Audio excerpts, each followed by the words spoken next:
Yo, what's good? My name is Kyle Montgomery, aka the voice of 3x3.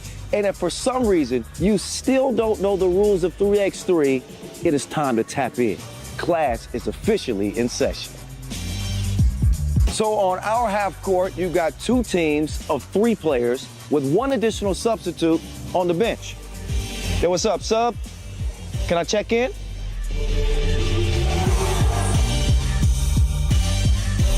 In 3x3, even the ball is different. This is the official Wilson right here. Trust me, it's groovy, baby. This game is pedal to the metal. 10-minute game clocks, just 12-second shot clocks, and a first to 21 scoring format for the win. If a team doesn't score 21 points, all they have to do is outscore their opponent within 10 minutes. And you know we keep it street. In this game, we score by 1s and 2s. Anything inside the arc is worth 1. Anything outside of the arc is worth 2. Still got it. And this game is all gas, no brakes. Literally, after the opening check ball, play is continuous. Make or miss, offense turns to defense, just like that. This 10-minute sprint is just getting started. We'll see you at the top.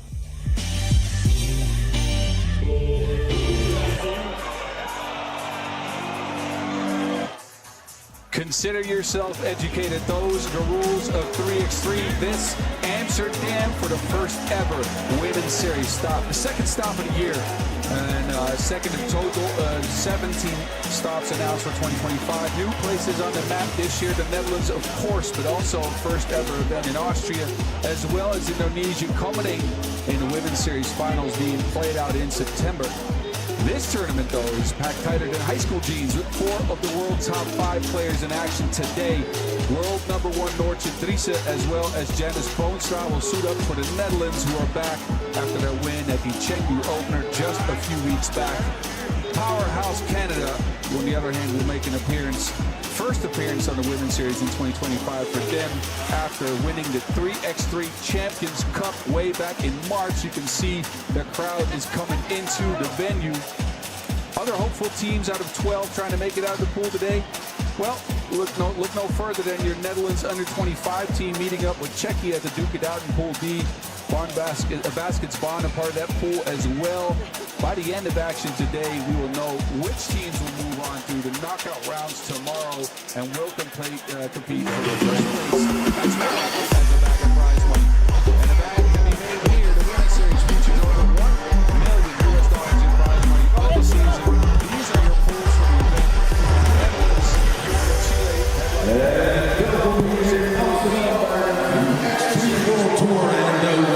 Chile, Ik ben Phil Rock en hier naast mij Noah. Oh yeah, it's about to go down. Urban Sports Week here in Amsterdam. FIBA 3x3. 3x3 Unites. It's about to get hype. You know it. En we gaan beginnen zo. We wait until you are downstairs. And then we can go to the second class.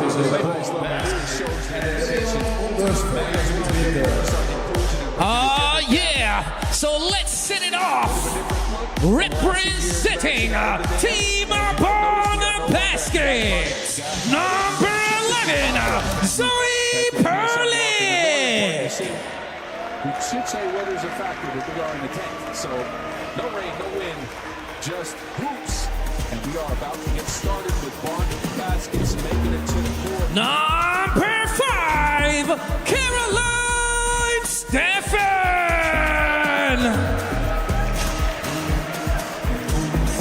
So Bonn Baskets start first. The squad is the Number 9, listen, River.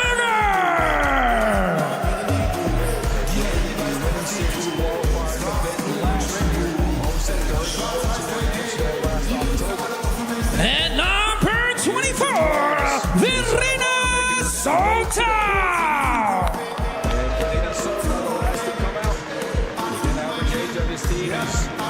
Just under 19 years old.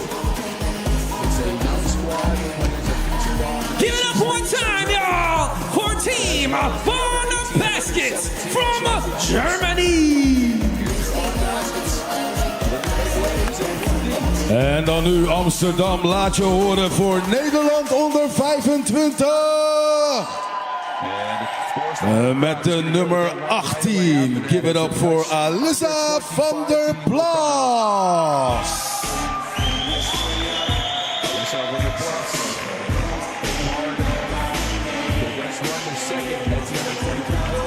Met de nummer 5, Kiki Fleuren.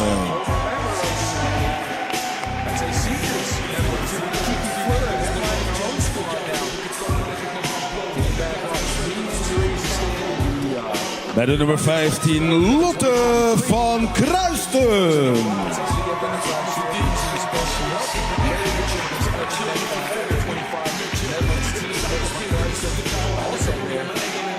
En nummer 44, last but not least, Zoe Slachter.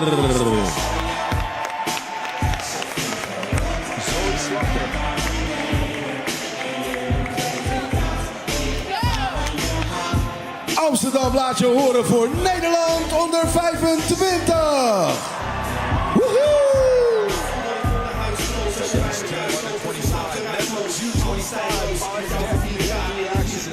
It's about to go down. We setting it off. Game 1 in full play team representatives to link up at the 3x3 Infinity logo for the coin toss for first possession of the ball game. And coin toss facilitated by official Latvia Gyor from Romania, and joining her on the half court we have official Rico Boy Koshkada from We have the referees ready for the game as well. As, again, this game kicks off basket from this building. This 10 jersey. 225 in the white jersey. Ball basketball Germany comes in. Seated at number 12 as seated at number 4. And also those gold medals at the Euro Cup 2023 and the U23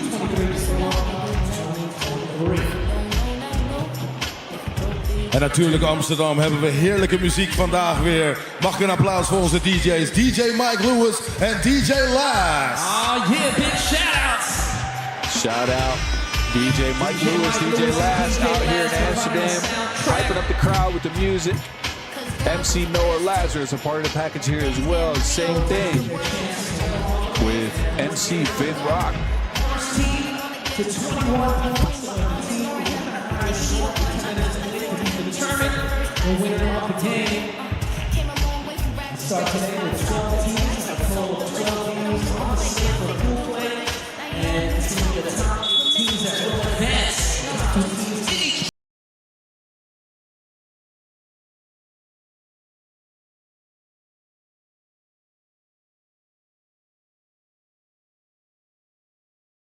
All teams, these teams did meet up in the past under slightly different names. They saw each other at the, again, Women's Series qualifier event that was hosted last year at the World Tour in Amsterdam. All right, y'all, this is tradition, what we do in 3x3 basketball. We are 3x3 family, so we do a countdown all the way from 10, but we don't say 3, 2, 1. What do we say, Vin Rock? We said And let's see the youth yes, for the that's Germans right. can So step join up me and NC Vin Rock. You ready? and 10, make it difficult 9, on this experienced 8, Dutch team, 7, even though they're under 6, 25. 5, You're ready to 4, pull off here from 3, Amsterdam. Let's get it going. 3. I see you. Oh, bringing that energy already. And we're There we spreading. go. Hands it off. It's Little perfect. weave action. Germans move the ball. Into Sold the out key, with the side Euro. stepping. Left hand leg. Placed it at the too rim. strong. Kicks it. There's Kiki Fleur. She's a long-range shooter, and she shows the touch right away. And out the gate, Good hitting the start. deuce. For Kiki. He gets another look at it. They opts to Back pass go. it inside. Size advantage Oh, from off Kaiser. the rim, but And cleans after up the working mess on off her her offensive miss. rebound stat, she gets the score. Slopped her. Possession back over to Baskets Bonn, but there are foot on the line. Turnover as a result. Ball back to the Netherlands, who came out blazing hot. A 3-zip lead, and we haven't even been playing for a minute.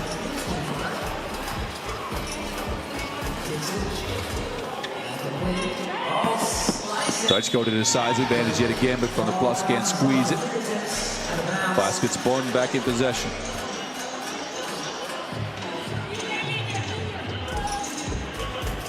So this Bonn Baskets team, again, coming in as your number 12 seed.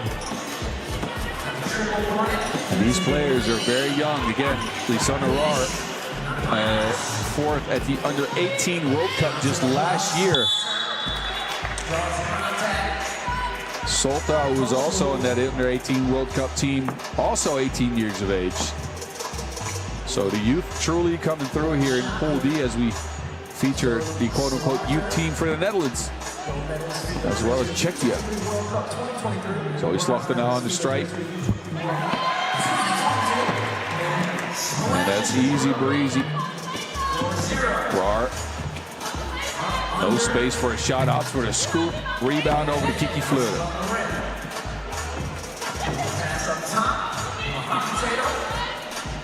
Dutch go right back inside.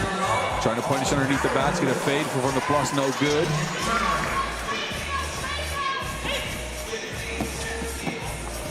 Perlik hangs, can't hit. Will be to the free throw stripe.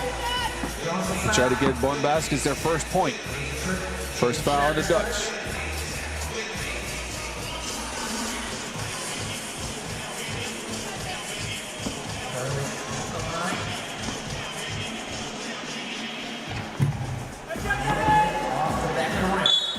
Wilson's out of bounds.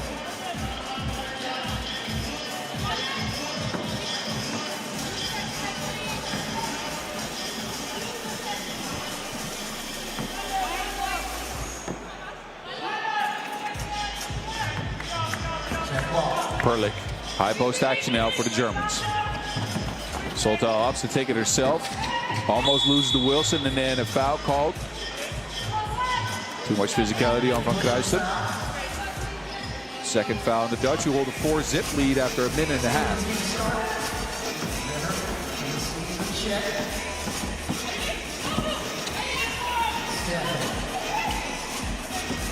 Roar lines one up, comes off right side. Soltau, open under, big move from Soltau, who gets that one to go with the left hand. Fleur with the fake, but not the make. Ooh. It's a great move, but deserve better than that finish. Back to Baskets Bonn. Go into individual creation again. Roar.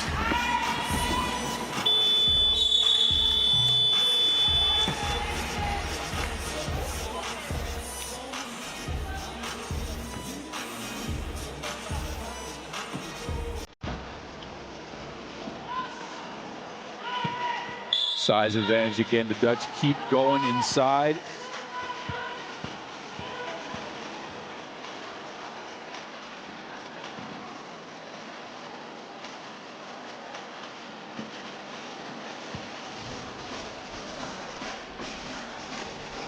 Again, a mismatch played out. The Netherlands all serious here early. 5-1 lead over the young Germans. Roar.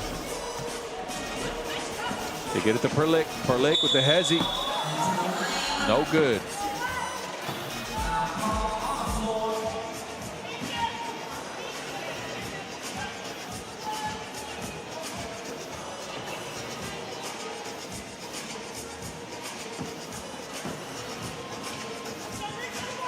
Perlik denies the screen, a midi pull-up. Good take. Hits the back iron from the plus with the board. Fleur. Fleur. The Slachter, that pick and roll combination is beautiful. Just a slight hesitation, and Zoe Slachter is wide open for the layup. And a big lead for the Dutch to start things off.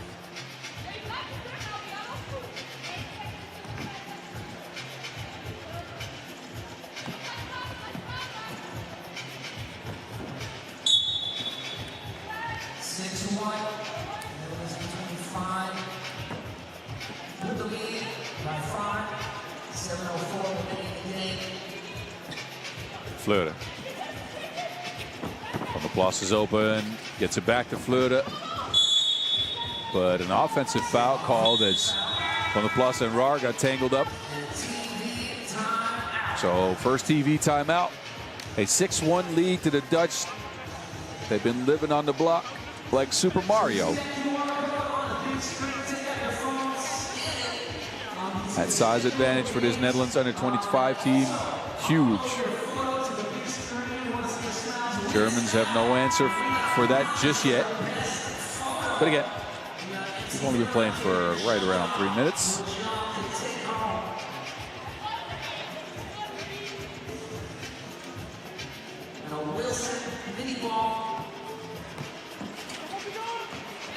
Perlick to get it back to her. Perlick creating some space off of one leg. Beautiful shot. Can't get it to go. Back over to the Netherlands.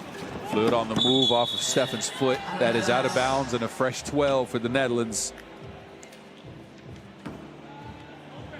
So again, this Dutch team, a lot of experience in the youth competitions for FIBA 3x3, winning silver at the Under-23 World Cup last year, gold just 2 years ago. Zoe Slachter, the MVP in that one. Fleur actually injured in that tournament as she knocks down another 2. Perlick, hesitation to the cup. Stuck on the baseline. There's Gyor. Oh, the okey doke with the footwork. No clear. The Netherlands. That score will be waved off, but I'm trying to look at that. The Gyor footwork yet again. That was a great move. Fleur lines one up all the way from the Enlio logo. Gyor underneath the basket. So Bonn baskets connect on a couple of shots here. Still having trouble contending with the size of the Dutch though. Van Kruijstum. Van Kruijstum. And a shot clock violation. Actually, never mind. Baskets Bonn baskets, apologies, keeps playing. Gyor. Soltau picks it up, 3 on the shot clock. Has to take a shot here.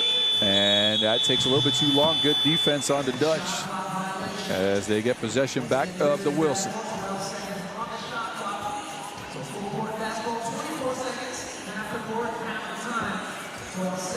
Slachter. To Fleur. Fleur from range again. She connected on her first 2, but off the mark on this one. And Gyor posts up. Again, that size of the Netherlands really making it difficult on the Germans. Van der Plas leans and hits with the right hand. And Soltau afterwards, they stepped too much. Just a tad bit. For Verena Rebecca Soltau. Again, just 18 years of age. These ladies were in the Under-18 World Cup last year. Big ups to them for coming out as Fleur splashes another one. She is on fire to start this game. 11-3. Perlick, no. Stifling defense. You take that back. Fleur again. That was just a heat check. She just wanted to see if she could get another one down.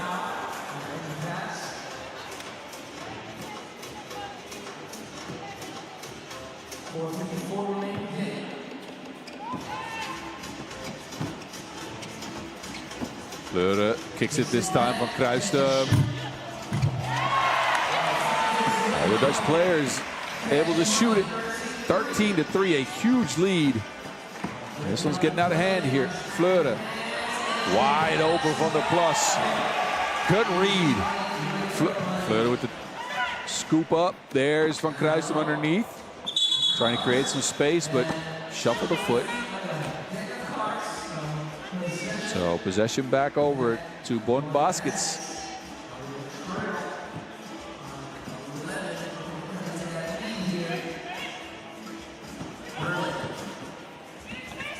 Gyor. No space. Chucks up a 2.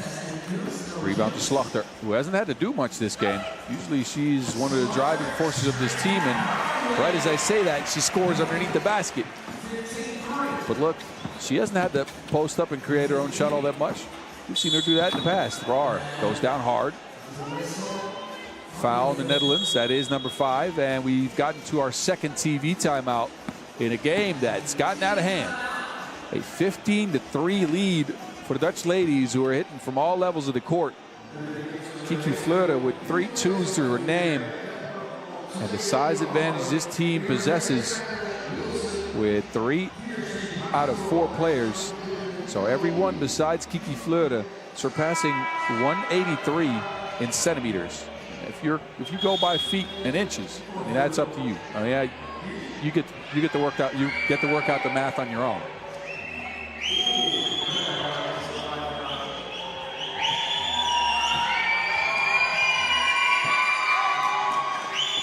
So the yelling you hear is from the crowd getting hyped up by MC Vin Rock, as Soltau barely misses the shot. Out of bounds. And it will be possession to the Orange Lions. These ladies part of one of the few, if any, full-time 3x3 programs in the world.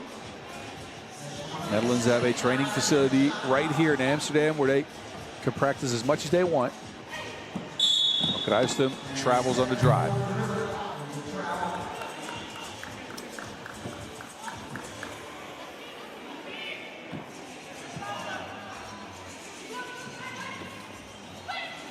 Play call by the Germans. Go with the double high post. Looks, Stefan can't connect.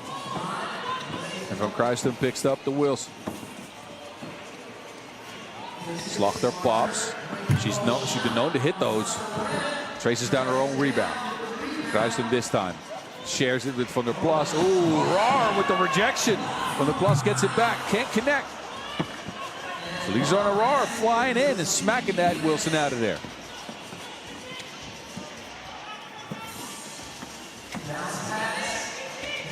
Zoe with the patience underneath. That's out of bounds. The Dutch have missed a couple of bunnies in a row here.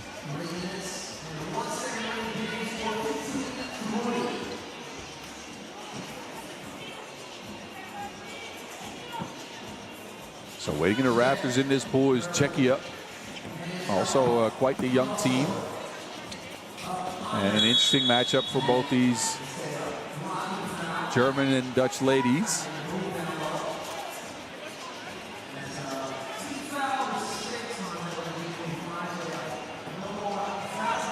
Normally we'd start you off with Pool A, but things are a little bit different this year. So we start with Pool D, work our way towards Pool A. Both on the men's and women's side here, actually. Rar. There's Stefan underneath. No. Fight for the board. Now, in case you didn't know, with the jump ball situation like this, the possession will be rewarded to the defensive team. And in this case, the Netherlands did not have full control of the Wilson, so they'll get it back. High post action for them as well. Van Kruistum lines up a 2 straight on point. 17-3, 2:30 left to go in this one. I'm not sure we're going to make it to the end.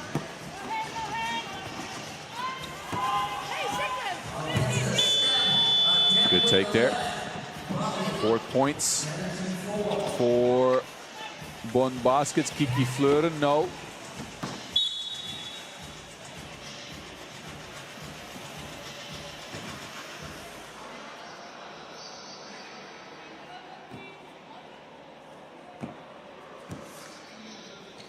Another double high post look for Bonn Baskets. Rar pulls up, no. And there's that size advantage again, but Soltau says, get that back, take it with you, and keep going. So the Netherlands are left with 7 seconds on the shot clock after that rejection. Fleuter to Slachter, pick and pop. Zoe Slachter bounces off the rim.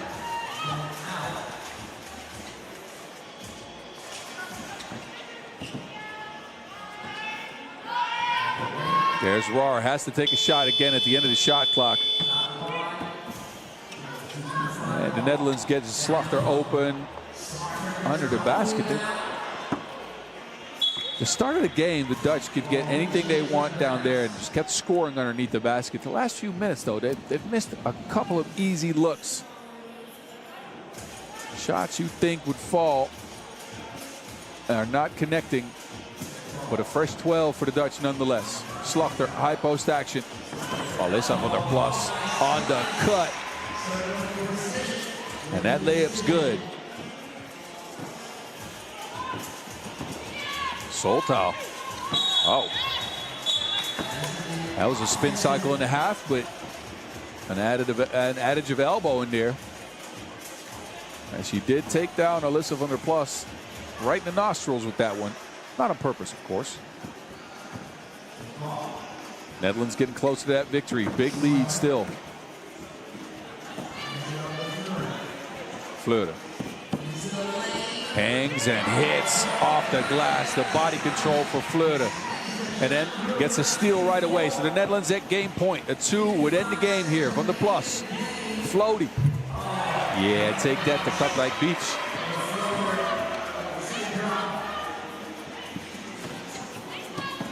Perlik can't connect. Gyor with the rebound and the scoop. But the Netherlands with the game ball in their hands now and a huge lead. Fleuter, Van der Plas can't get to it, but a foul's called. That's number 5 on the Germans.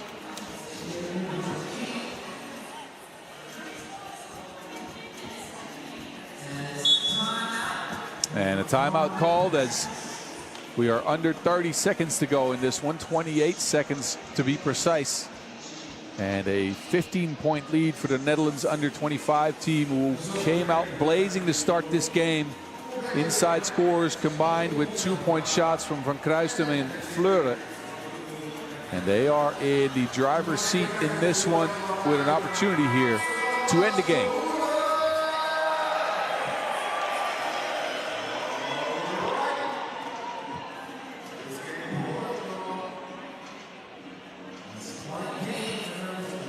They go with a double high post look yet again. Fleuter. Good space to get it to Slachter, and a whistle on the floor. That's the 6th foul on Bonn Baskets. And another opportunity for the Dutch to end this one before the limit.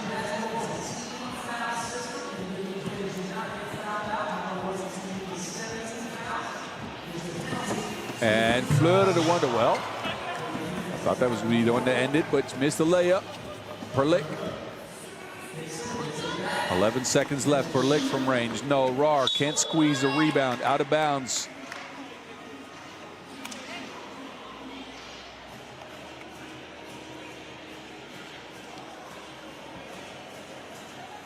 .6 ticks on the clock. Points matter, so the Dutch are going to look to end this. Fleuter. One-on-one leaves her defender. The Dutch lines up the 2 but can't connect. The Dutch, though, come away with a huge victory after putting up big shots early and feasting underneath the baskets against the younger and smaller Bonn Baskets. A 20-5 victory for the Netherlands under 25 in front of their home crowd to start the women's series here in Amsterdam. Yeah, you know what's the rest.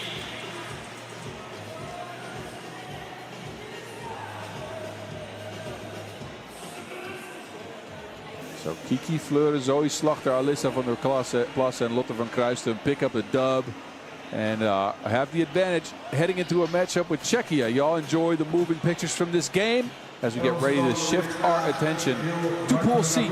Poland and Italy up next in just a few minutes.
En dan gaan wij ons gereed maken voor de volgende wedstrijd.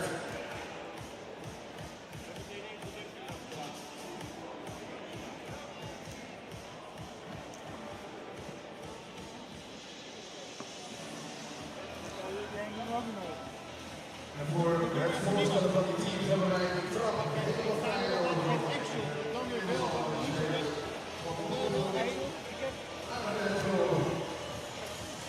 We shift our attention to Pool C, where what looks like a matchup between a high seed and a low seed could just be a heavyweight matchup. Poland and Italy meeting up. And Italy has a legend in 3x3 on the roster in Raylan Dali. Poland come in as your third seed, though. And we'll get to meet them first.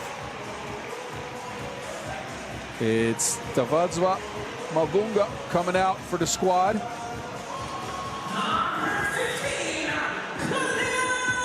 And it is Mavunga's first 3x3 action. She's joined by Claudia Gyor, a long-standing member of this Polish squad, and there's Anna Polowska. These are the players that got it done in the last few years for the Poles. And Alexandra Zimborska, top bucket getter for the Poles in 2024 at 5.1 points per game. She brings all the athleticism. And there's your team Polska. First action on the women's series here in 2025. 3 out of 4 players placed 4th at the Europe Cup just last year. And they're going to try to build on that because they've announced next year the World Cup will be played in Poland, in Warsaw. But look, we got to get to Italy. Raylan Dali. Ray has been a part of 3x3 for so long that I can't remember the first time she played. We've seen her active for year after year after year, and she is back yet again. No quitting Ray. Another season on the women's series. She did not play anything 3x3-wise outside of the Olympic qualifiers last year. She was on the roster for a team, but just never active. And she's joined by Beatrice Olaide and Sofia Frustacci. Frustacci played in the Under-23 World Cup and the Nations League, the youth competition for FIBA 3x3 just last year. 4th player, Ludovica Angela Daniela Sammartino. A new-look Team Italy. And they come in as your number 11 seed. But don't let an 11 seed fool you. Ray can hoop. She can put a team on her back. She showed us many a times in the past. It's Ray a part of the Italian teams in, I want to say, the last 10 years. Gold medal in the FIBA 3x3 World Cup in 2018, as some of you might remember. That's how long back her career goes.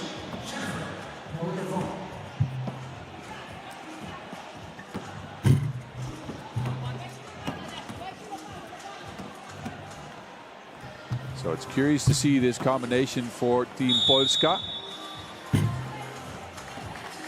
Gyorchin did not play on the Women's Series in 2023.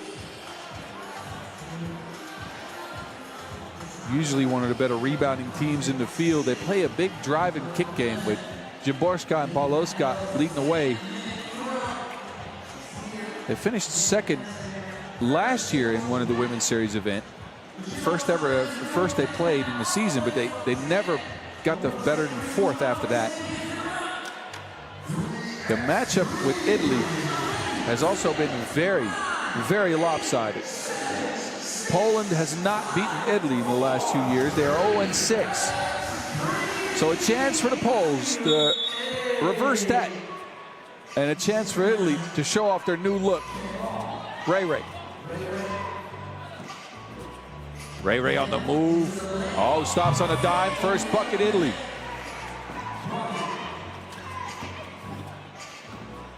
Szymborska shoots it at over 30% from two. This one off the back iron for Stacci. Olajide underneath the basket with the friendly bounce.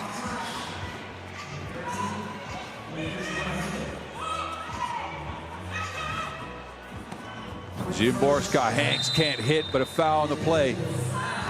Free throws coming up for Aleksandra Szymborska, who hit one of the most iconic shots I've ever seen at the Under-23 World Cup in Lublin, Poland, just a few years back. A two-point shot that I think left me hoarse for a couple of years. My voice never recovered. Anyway, out in the Women's Series circuit now again at 5.1 points per game last year. Pawlowska will take a seat.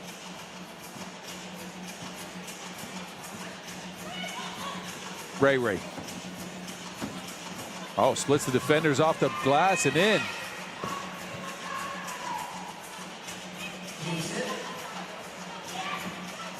Szymborska pick and roll game for the Poles.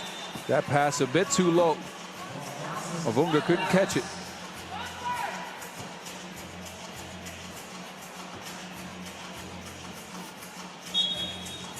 And a travel for San Martino. Jugger pivot foot on the check.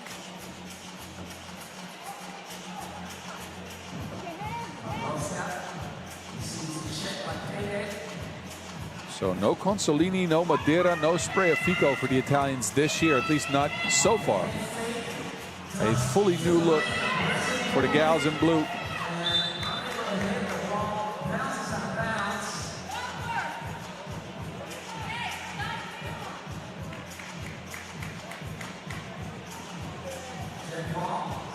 Fresh 12 for the Azzurri. Ray.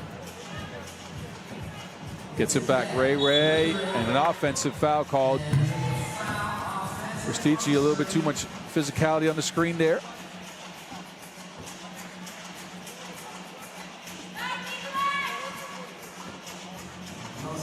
Pawlowska back on the pitch. Here's Szymborska wide open underneath the basket. That's where she shines. 3-1, Poland's on the board. Pull up. No good. San Martino with the board. But a big toe on the line for San Martino.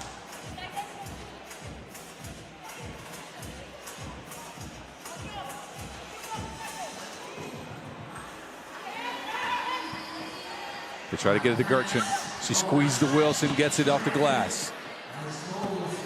So Poland pull within one. Ray. Oh, Ray had her spinning like a vinyl, but couldn't connect on the shot.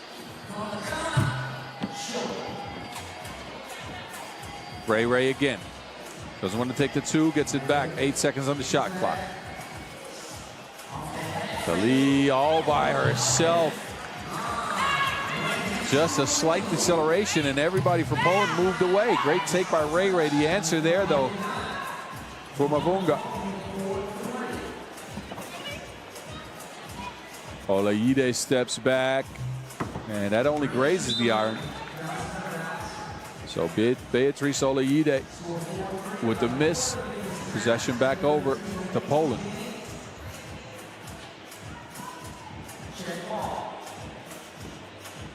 And as mentioned before, Poland, the host of the World Cup next year.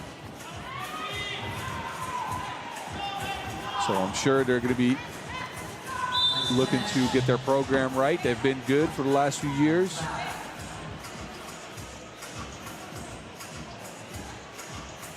Szymborska picking up a silver medal at that Under-23 World Cup in 2023. So youth movement.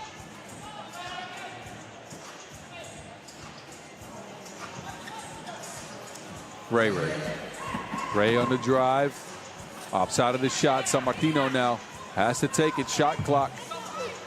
No good. Mavunga. And a little bit of jostling on post position there. Olajide called for a foul. That's number 3 on Italy.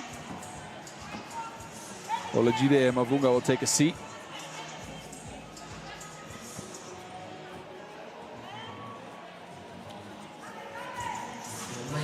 Gertchen was open underneath the basket, but Pawlowska opts to take it herself. Gertchen now with the board.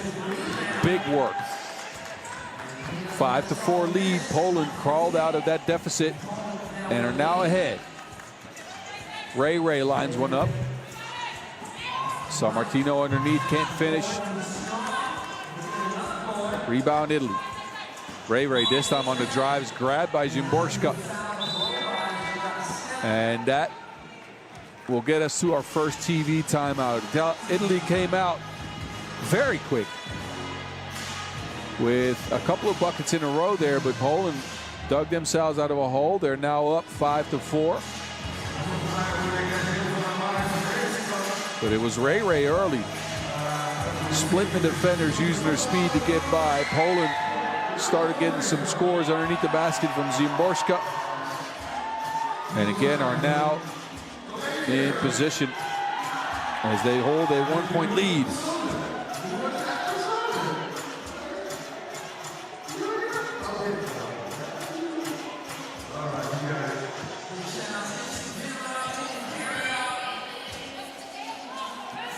Verstappen. No. Gertchen, good defense then. Looks to be hit on that clear.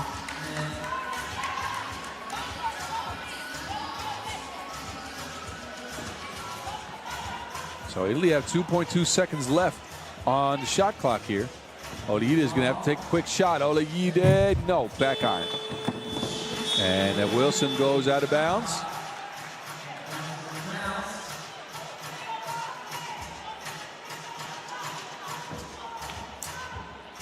Both teams unable to connect from long range to a high degree just yet.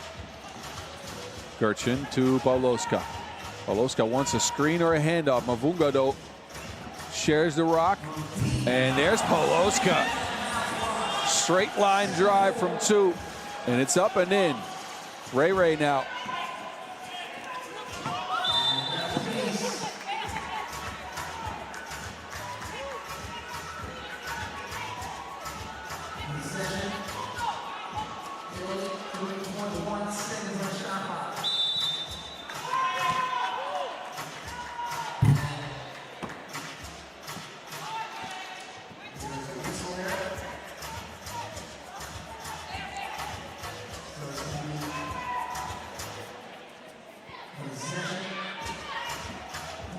So Polska now with a 7-4 lead. Gertchen grabbed by Fristacci.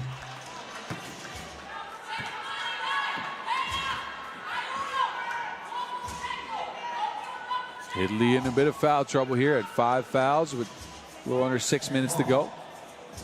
As most of you know, once you get the 7 fouls, that's where the fun or, well, the hurting starts for, depending on which perspective you have. Szymborska keeps on going underneath the basket.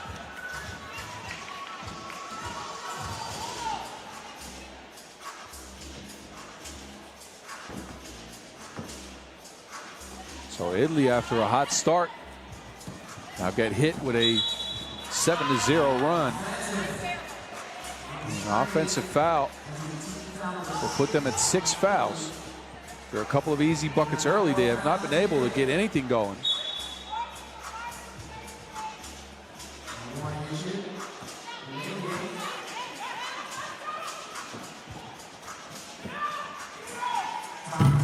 Mavunga, no. Gertchen with the board. Pauloska, they get it to Mavunga, who has not been able to outplay her mismatch due to her size. This time opts for a fadeaway. Tavadzo Mavunga stands at 191. But has had some trouble with Olayide, who's held her up nicely underneath that basket, despite giving up 10 centimeters. Ray with the step back. That's good. Oh, Pauloska, as everybody lost, Szymborska can't finish the play. Ray tracks it down, lines up at 2. But again, Italy having a tough time from long range. Szymborska hangs. But it's Olayide who comes away with it. Verstappen spins, stops. Look at Ray boxing out. Shortest woman on the court, but still getting rebounds. Age 37. Shout out to Ray, man. She's been a warrior in the game for so long, and she just keeps going. Here she is again. Dali, no. San Martino underneath. Bumps. Can't hit. Ray. They play a game of tap ball, but it's San Martino finishing up the play. Italy pulled in one possession. We're under the halfway mark here. Szymborska has to take a shot at the end of the shot clock there against the way shorter Ray. Opts for a 1-foot fadeaway. And a clear miss.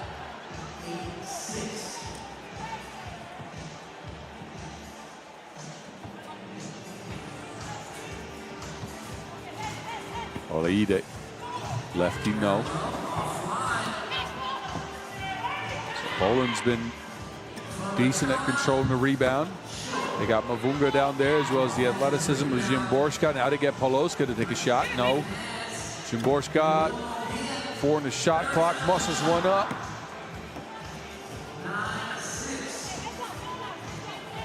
Olayide, no, but a foul on Poland. A reach in there for Szymborska. And a timeout on the floor. As we look back at Szymborska's action underneath. Squeezes to Wilson on the baseline. Opts for a 1-dribble leaner. And Poland with a 9-6 lead as a result.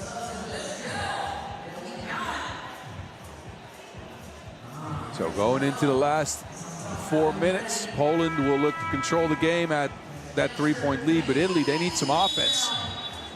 Only 2 points after a very hot start. Has them stuck at 6. They were up 4-1, as you remember. But having a difficult time of it in the last few minutes here. They get it to Ray. Verstappen pops, open shot, bottoms.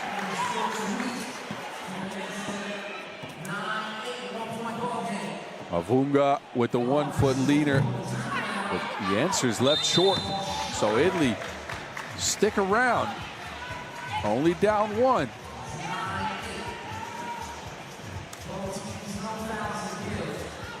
Mavunga will take a seat. A little bit frustrated, possibly. He hasn't been able to score underneath the basket all that much. Has been forced to go into fadeaways. Ray against Pauloska. Moving left to right. No look at a shot. Olayide now, 3 on the shot clock, steps back, lines it up, no good. Gertchen with the Wilson in hand. Szymborska left to right crossover, and it hits the foot of Olayide, so a fresh 12-second shot clock for Poland. Again, both these teams in their first action on the Women's Series here in 2025 weren't a part of the Chengdu opener, and this is just stop number 2 on a 17-stop 2025.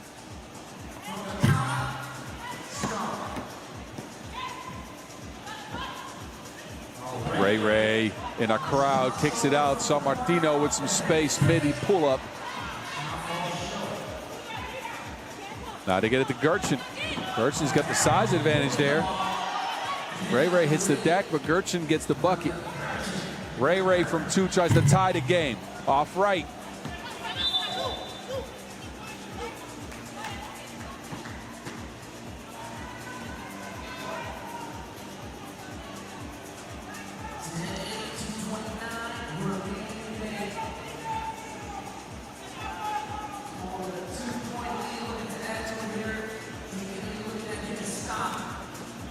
Verstachi sniffed that action out, but Polowska gets it back. Szymborska is just beasting down there.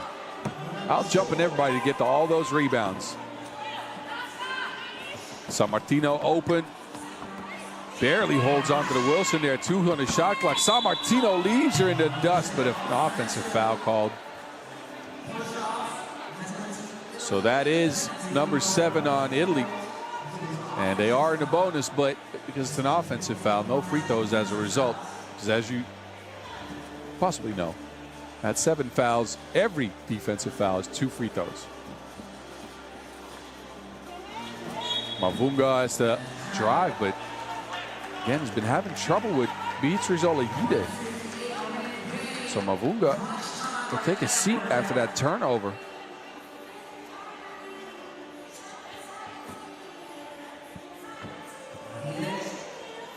Ray. Oh, Ray moving faster than opinion in the next.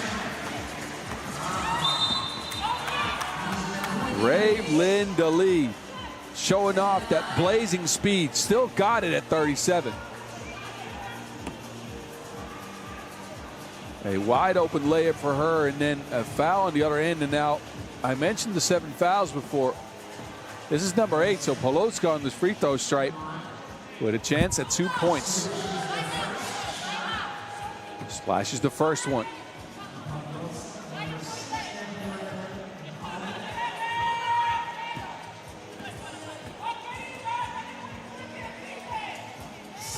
And knocks both of them down to put Poland in a 3-point lead. Under 2 minutes. Verstachi knew she missed it right away. Started chasing down the basketball, but it's out of bounds.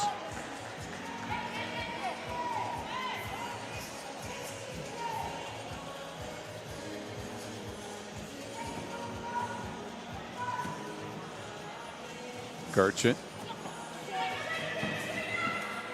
They get a lot of action going for this Szymborska too. Can't get it to go though. Mavunga, no. Gertchen, midi pull up.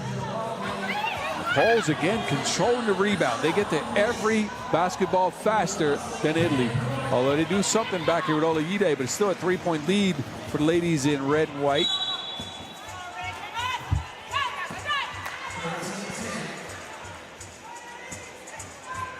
Now Poland picks up foul number 7. So we will see Raylin Daly attempt 2 free throws here.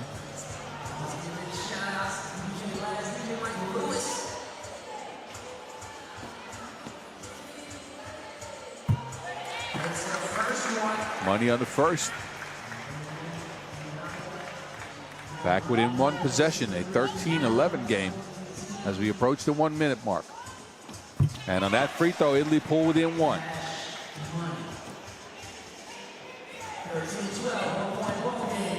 Mavunga, and I think that was last touched by Italy.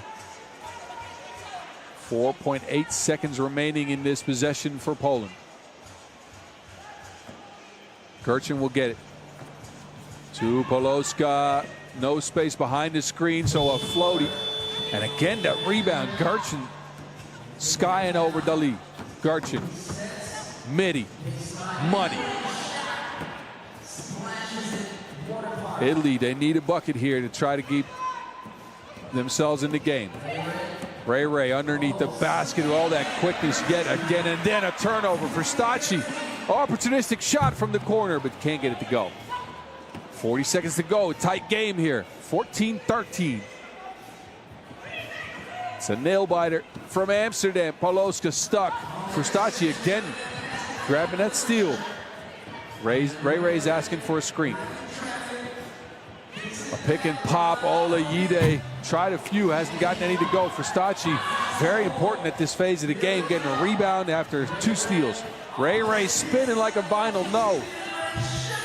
And that made by Olegide on the back of the rim. So now a foul by Italy for Stacci with the awareness. Under 10 seconds to go.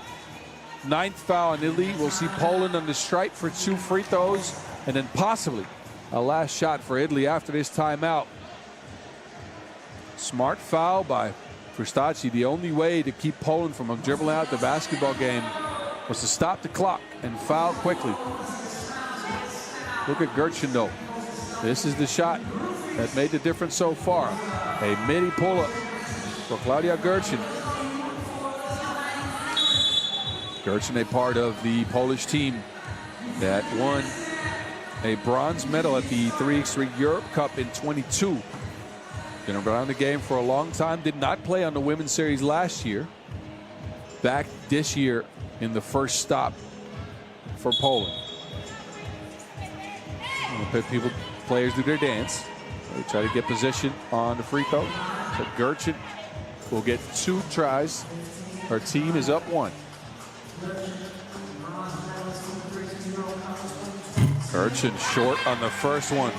Italy with a chance here. A make would put Poland up 2, and Italy would be forced to take a 2 to tie. A miss would give Italy 7.9 seconds to try to see what they want to do. It's a miss for Stacci, and she traveled under pressure. Oh.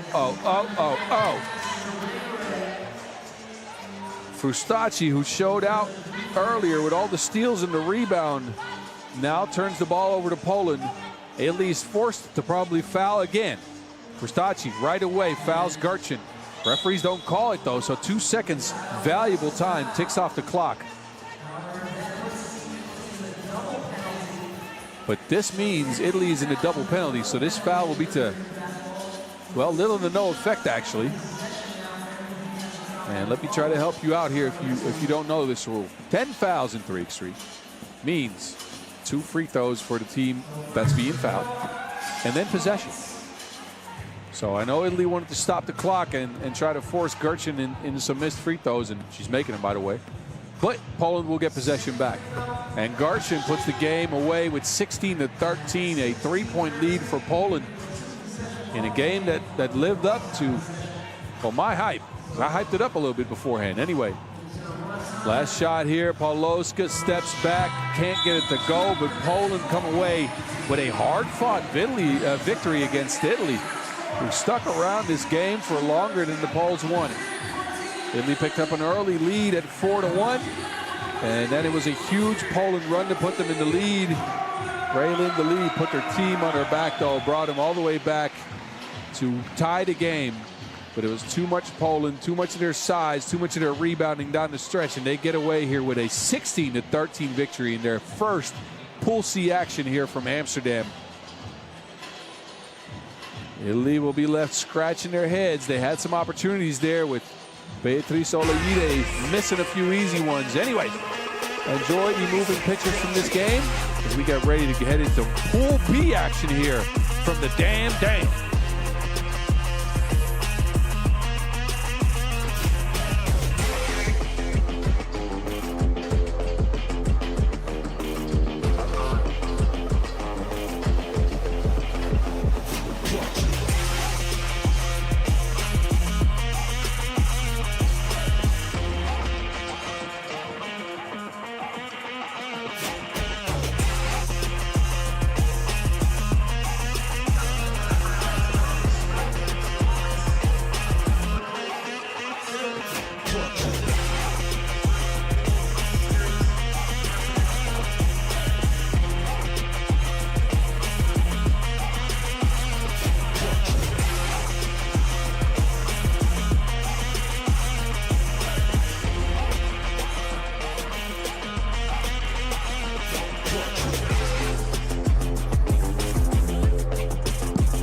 Here we go.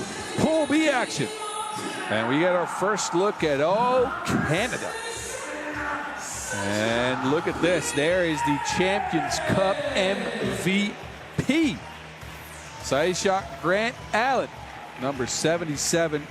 Best player on that Canada team that won the Champions Cup way back in March. And she is joined by Cassandra Brown, who's been a part of this program for, well, the last few years, actually. Brown's first appearance on Canada in December 23, actually. There you go. Well, look, there's one half Blue Twins, yeah? No, Michelle, all cat. And there's your world number 2 player, Paige Crozon. Back in Amsterdam after last year's appearance on the Women's Series qualifier. Not on Team Canada, by the way. Anyway, there's your Team Canada.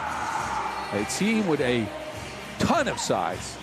And we'll see how they come out in their first tournament on the Women's Series in 2025.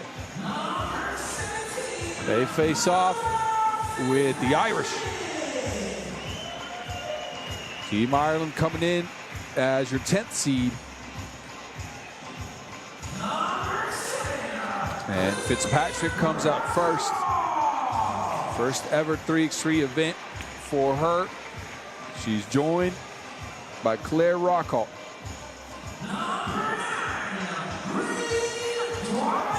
Brain Dwyer, who's been a mainstay on this Irish team for years and was a part of the Women's Series team last year. Their best result, 8th place in Poitiers. And from the Nations League teams of Ireland, they picked up McGuire. So there's your Team Ireland. They're going to be fighting against some tough odds, I'd say. As this Canadian team, one of the best teams in the entire world, they have never met up before. But I'm sure the Irish are going to bring the physicality. They're going up, though, against a stacked Team Canada. Just to rattle off some numbers here. Kat Plouffe, that you can see on the right here. Last year, most double and triple fives in the entire Women's Series circuit. Second in rebounds, second in key assists, second in player value, third in scoring, second in highlights, and I need to catch my breath. Dear Lord, Kat Plouffe is a force.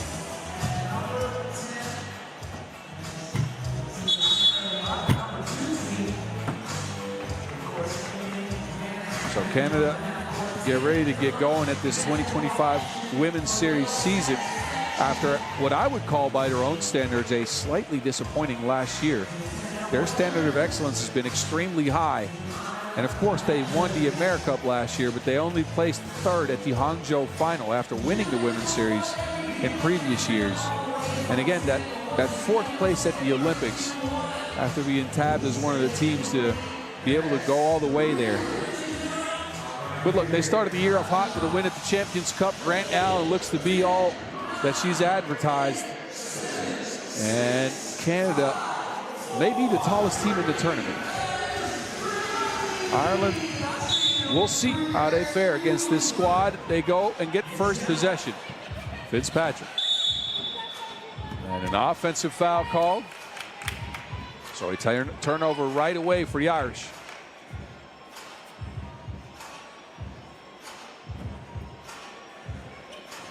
Grant Allen to a cutting Crozon, and the zone with a first bucket and an opportunity to add one from the stripe. Paige Crozon, your world number 2. 5.8 points per game last year, and one of the, if not the best shooter in the women's game.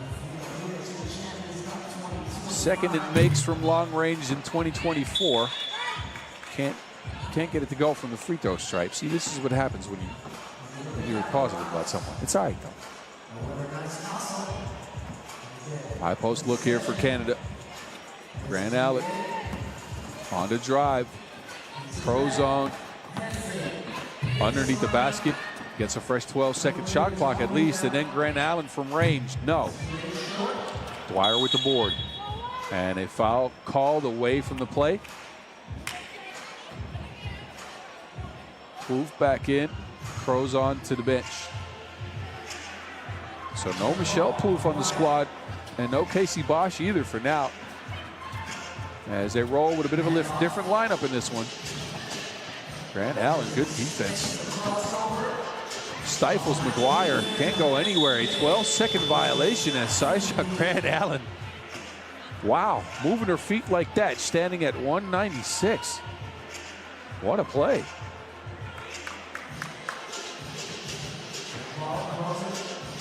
Shout out to my buddy, Vince Chang, for putting me on the Grant Allen's game. He's hyping her up before I ever saw her play. And he was all the way right.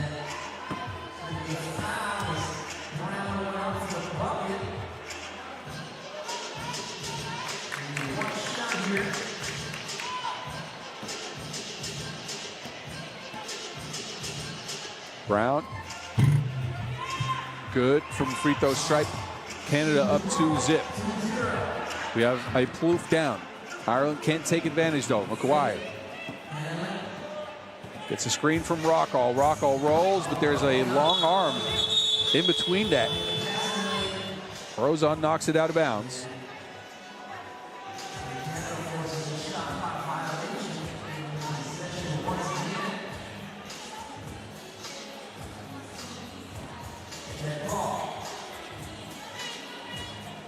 Plouffe to the zone.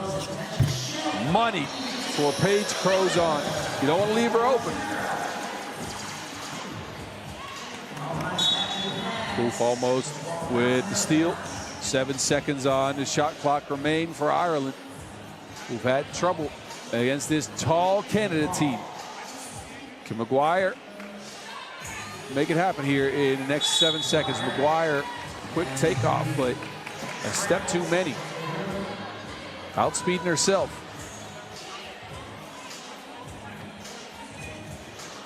So back over to Canada. Grant Allen.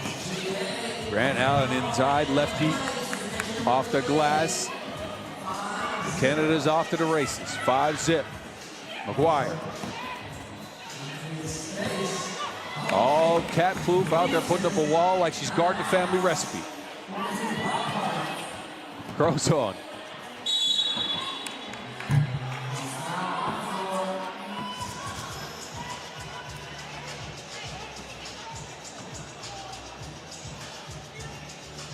So Plouffe will take a seat. And Canada back in possession. Ireland having a really tough time scoring against the height of the Canadians. Meanwhile, the Canadian train keeps on rolling. Fitzpatrick leans, hits, and then opportunity for one more to bump and to bucket for Fitzpatrick in her first 3x3 action.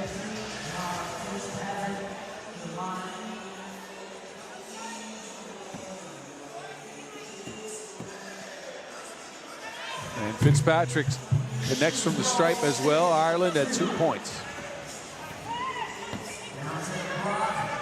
Brown. Yeah, that took a little bit too much steps. Too many steps, I apologize. My Dutch came through there for just a second. Anyway, a turnover on Canada.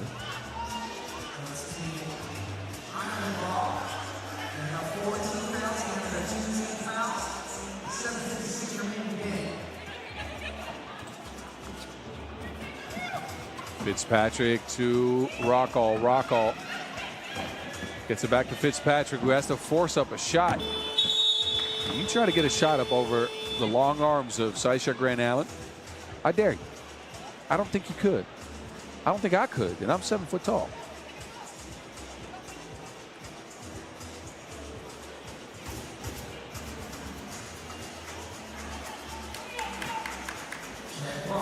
Plouffe.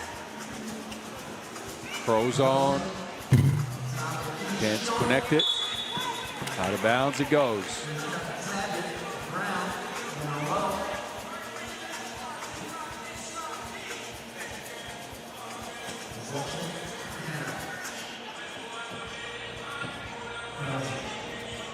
play calling here by Canada. Brown had an open look, but it gets called for an offensive foul. I don't mind that action, though. Cassandra Brown was wide open and is confused about what happened there. I don't think she agrees with the referees on that one.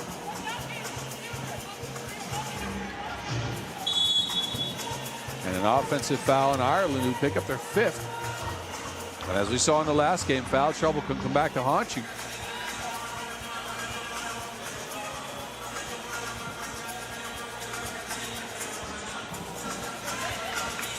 Grant Allen spinning, hanging, not hitting though. Crozon with the rebound, finishes off the play. 7-2 lead for the Canadians. McGuire, no space for a shot. Again, stifled by Kat Plouffe. Canada's really something on defense. Besides the fact that they are an offensive powerhouse. They got all the height, you get all the ball movement, and the creativity and the passing from Plouffe. To have players that height, with that length, guard like that, move their feet like that, that's incredible. Grant Allen, good pass to Crozon. How'd she find her? Liam Neeson's proud out there somewhere. Rockall. Ireland gets stifled yet again. Take it back. Crozon with the fake and a make. And a 9-2 lead all of a sudden. Fitzpatrick looking for Dwyer. Can't find her. Rockall. No, Dwyer gets a rebound, but it never touched the rim. A 12-second violation.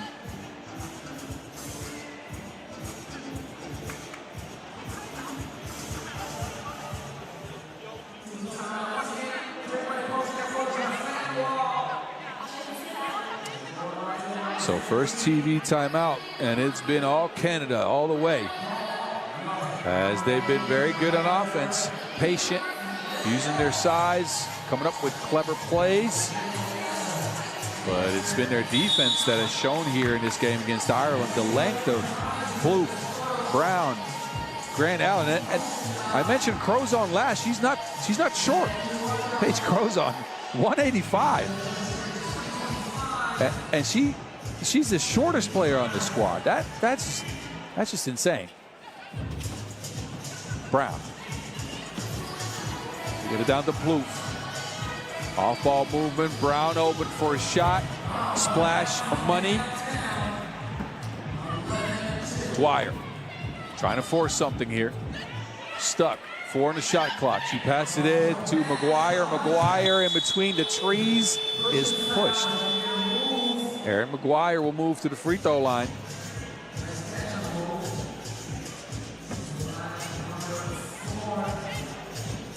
So McGuire, 22 years of age, been a part of the Nations League in 2024, as mentioned, for Ireland.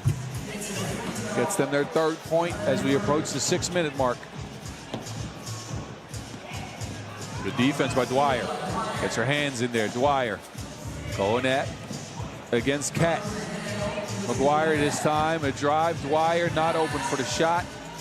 Has to force up the issue.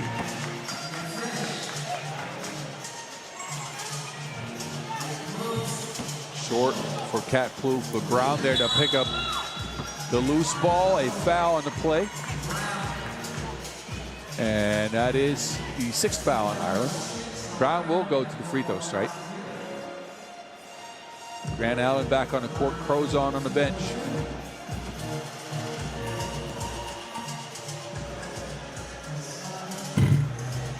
Short for Brown. Grant Allen is there and cleans up.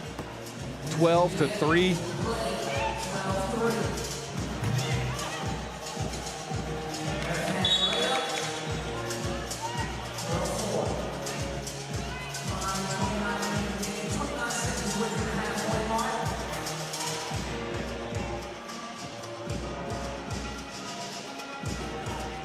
Grant Allen, they get it to Kat. Kat Plouffe for 2. Gets her own rebound, and then a foul called on the Irish. That means we'll see Plouffe at the stripe for 2 free throws. as Ireland is now into bonus, and we still have more than half the game to go.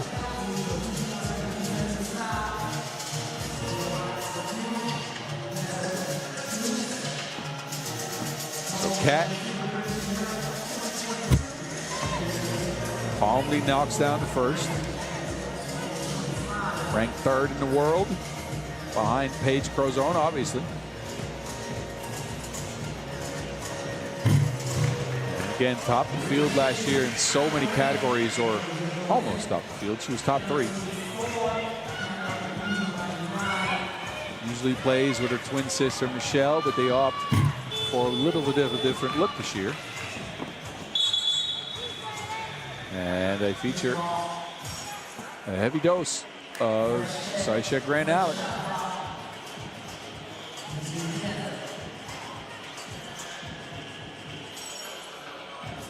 Fresh shot clock here to work with, and high post offense they go. Brown comes around, Crozon open off the screen. They get it to Grand Allen underneath. Beautiful play calling yet again by Canada, who get a wide open layup as a result. An easy score and a 10-point lead for them.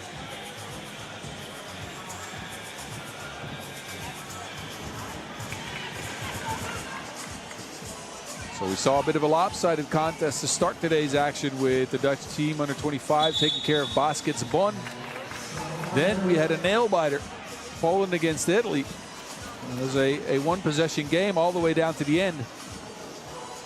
And it looks like we get another one that's running away from us early, with Canada putting on the clamps here. Grant Allen can't finish. Second try, yes. Working on her offensive rebounding stats. Let's call her that.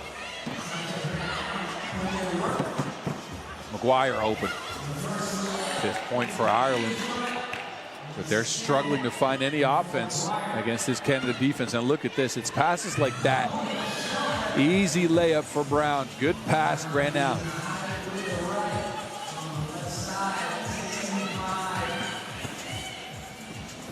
Gyor fading. Beautiful shot. Good take. Crozon with the answer off the back rim.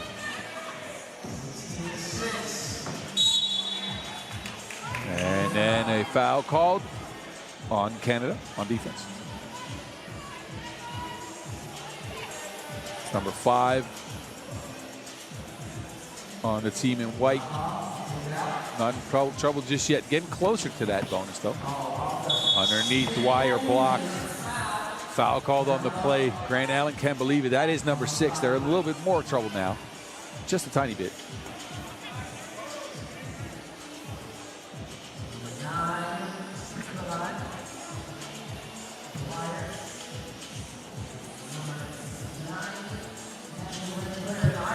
Dwyer knocks down to Freebie. Brown on the other end overshoots the layup.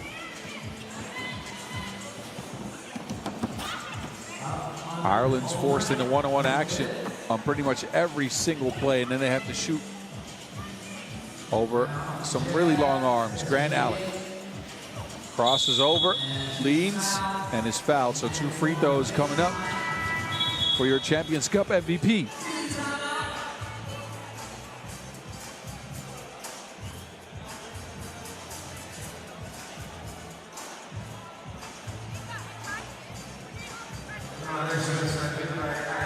Back at Dwyer's midi. Beautiful shot, well created.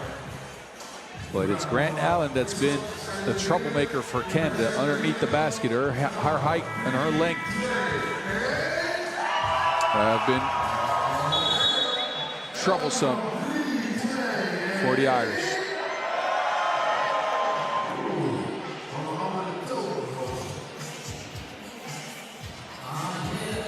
Headed to the final stretch of the game. There's 3:41 left to go.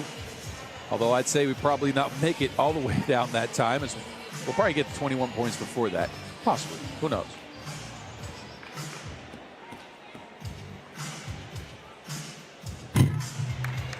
Short on the first free throw for Grant Allen.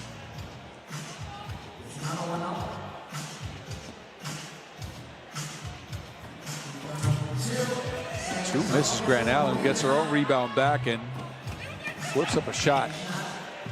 Ireland back in possession. Maguire to Rockall. Maguire gets it back. No space for a shot. Opts for a scoop. Maguire, the only source of offense for Ireland here in stretches. Plouffe. A lot of space. And a whistle on the floor. Who's that foul on?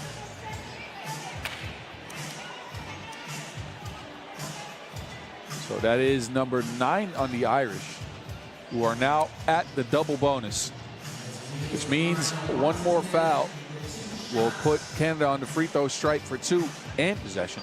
Not there yet. Grant Allen undershoots her free throws. That's 3 misses in a row.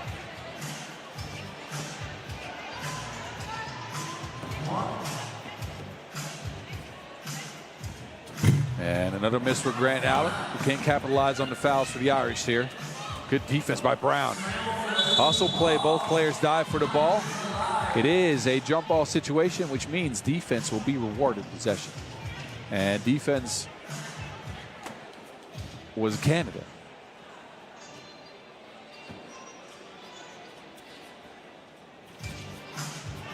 Oh, Brown underneath. Another one of those beautifully designed plays.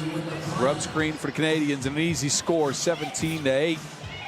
Fitzpatrick stuck. Looking for space. Can't find it. And a shot clock violation as a result. That 12 seconds will creep up, let me tell you.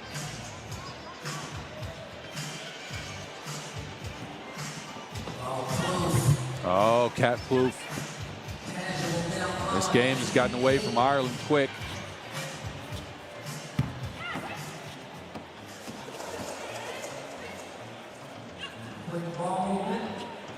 Plouffe yet again under the basket. Ireland can't play physical anymore, so it's just feasting down there for Canada. Out there eating like it's poutine.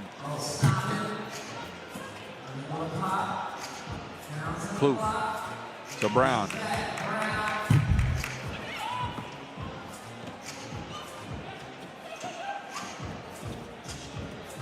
Maguire trying to move on Brown, can't do it. 2 seconds on the shot clock, has to put up a shot. Rockall, good cut, but no good on the layup.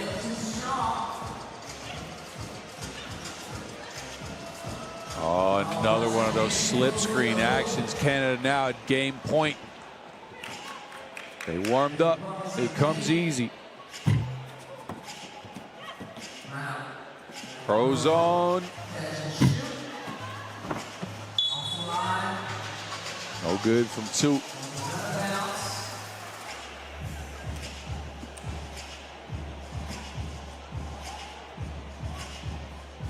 So Brown will take a seat. Ireland, they're trying to minimize the damage here. Up their score. There's another matchup waiting for them. Maguire, and it's wrapped up yet again. And another shot clock violation. This Canada team just won't stop playing any defense.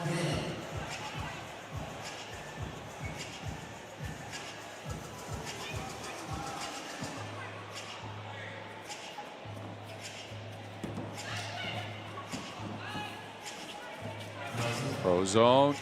No. Grant Allen. Good catch. Forces one up. No. And then a whistle on the play. So we'll see Saoirse Grant Allen at the free throw stripe for 2, and Canada will retain possession. Might not be needed though. Grant Allen has missed her last 4 free throws.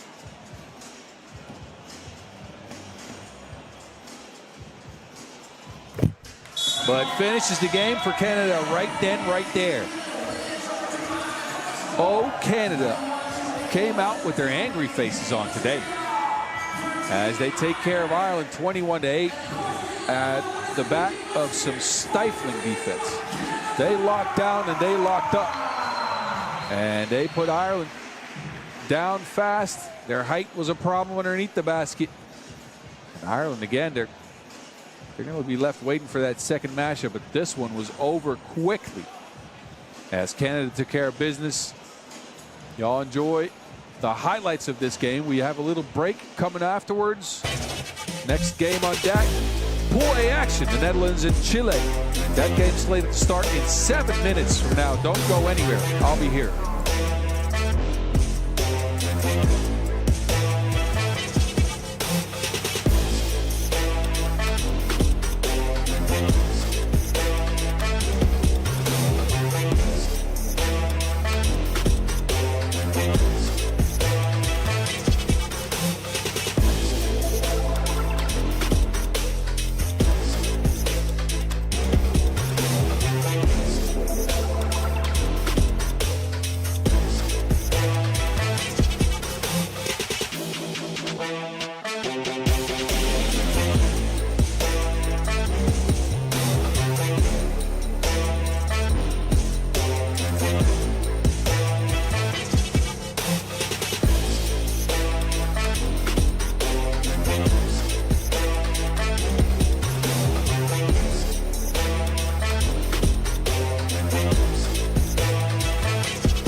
Oh, the home crowd's gonna love this one. We're on deck for our first action from Pool A. The Netherlands coming out, but Chile coming out first. So Chile, they bring Xiomara Morrison, possibly tallest woman in the tournament.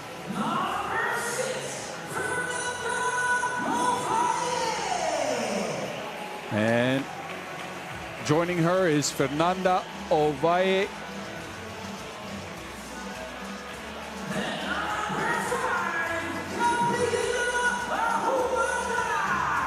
And Gabriela Humada, together with Francisca Salvatierra Pino, round out this Chile squad. Chile come in as your 9th seed. Ovalle and Morrison, they're back on the women's series after not playing last year. And Salvatierra Pino, 15 years ago, she played the 2010 Youth Olympic Games with Chile. One of the first ever 3x3 events. He's back now 15 years later, age 30, to play on the women's series. Anyways, the home crowd, they're going to be more interested in what team comes out next. There go the Orange Lions. Ilsekat, look like stand up. This Dutch team won the Chengdu Women's Series opener just 2 weeks ago. And the exact 4 ladies that won that stop back here in the dam. Evelien Lutje-Schiphold, the second addition to the squad after Ilse Kuyt, who made a return to 3x3 after a few years away, but there's your world number 1. Noortje Driessen, Lil Drizzy. We're gonna have to keep calling her dad as her big brother, Young Dries, is on the men's team. He's called Big Drizzy. Anyway, I don't know if we can call her Lil after being world number 1. So this team comes in number 1 in the Women's Series standings after winning that opening event. 5 games won, 0 games lost. And they're going to look to make the home crowd proud in this first ever event out here in the Netherlands. Jennifer Bodewin and Borka Sudic, your referees in this one.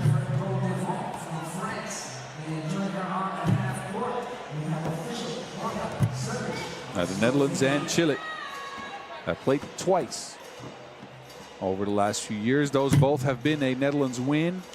One time at the World Cup in 22 in the pool, and last year at the Universality Olympic qualification tournament, also in the pool. Both teams failed to qualify to the Olympics and are gearing up for the next cycle here. As was announced that the 28 Olympics will feature 12 teams per gender. So more hopefuls can make their way in. Anyways, that's a long way away. 2028 in LA. Circle that in your calendar, though. It's going to be a cool event. Anyway, Amsterdam, or actually the Netherlands and Chile will start us off in Pool A action. Gyor, the Hungarian team, waiting to see the outcome of this one. High hopes again for this Netherlands team after winning that first stop.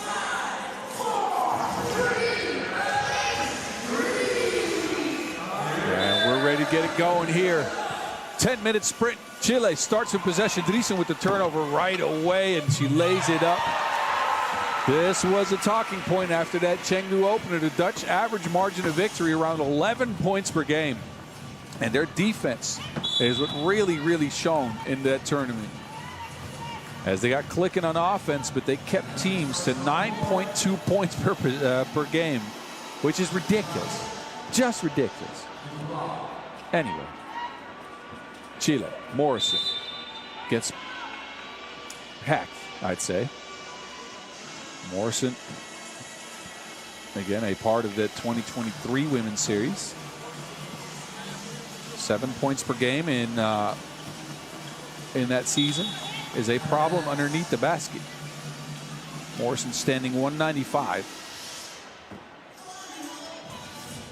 So a lot of the Chilean offense will run through her. Ahumada to Morrison. Ovalle, but they get it to Ahumada. Open for 2. Lines it up. No good. Good box out by Driessen. Driessen on the drive. Hangs and hits. And your world number 1 showing off with the speed. Ahumada. An orthodox shot. And Ilse Kuyt can't hold on to the Wilson. So Driessen so far in the season, and it's only one event played, of course. 6.4 points per game. Top scorer in the field. Top in key assists, blocks. And Janice and Evelien Lutje-Schiphold tied for second in rebounds on the early season, of course. Morrison. Morrison looking for space, is fouled on the drive. And again, Ziomar Morrison, a force underneath that basket with her height.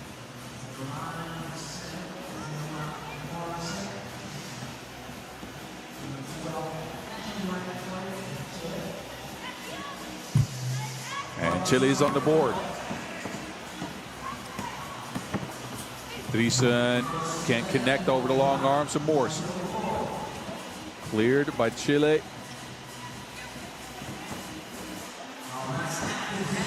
Active hands there by Janice Boonstra. They get it out to Drisa, lines up a 2. Can't connect. Good rebound again. Diva Boonstra underneath the basket. Like I said, second in rebounds on the year, and it shows. She was working on her offensive rebound stats. Gets the bucket to go and the bump to boot. An opportunity from the free throw stripe for Janice Boonstra Diva.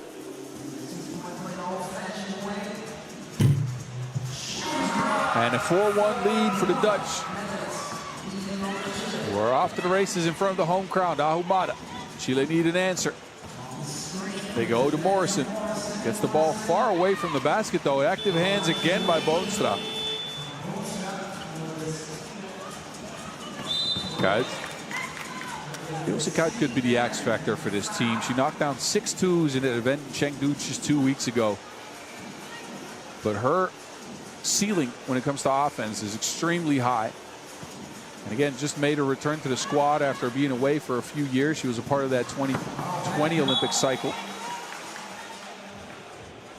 And then opted to go play 5-on-5 basketball with her sisters in Katwijk. Shout out to the Kuyt family. I'm sure they're here in the crowd somewhere, so not listening, but all good. Boonstra from range, no. Forced at the shot at the end of the shot clock. Ovalle. Ovalle on the move, an offensive foul. Salvatierri pushed off on the screen.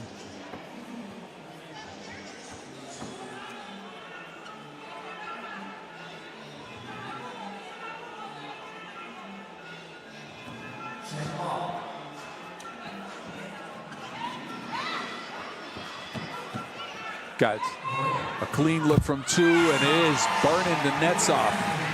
Already a 2 down for Kuyt, which is exactly what the home fans wanted to see. Morrison stifled there by Lucas Schiphol. A lot of physicality on that play from both ends.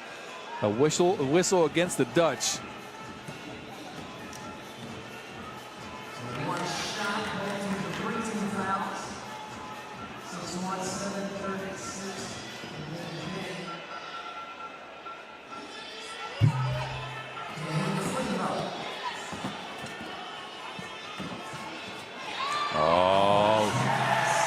Like a good barber, Ilse Kuyt.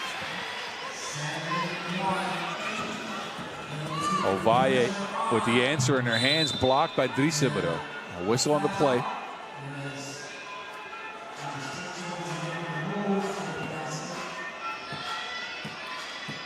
Ovalle, though, good straight line drive, challenging your world #1 at the rim.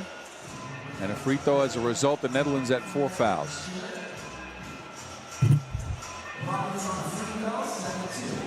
Drisa bombs and hits. Big take. The body control for Drisa in midair is a work of art.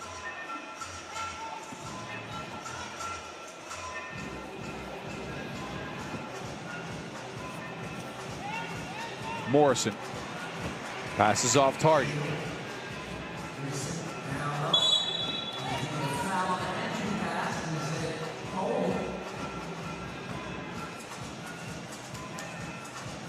This Dutch team keeps on going like a Netflix binge. They're just all over the court, both on offense and on defense. Guys, another clean look off the rim, but oh, Evelien Schiphol, they get it out. There's Salvatierri, no. Netherlands control the rebound. Now a mismatch down there with Boonstra, yeah. Once that shoulder drops, that's it.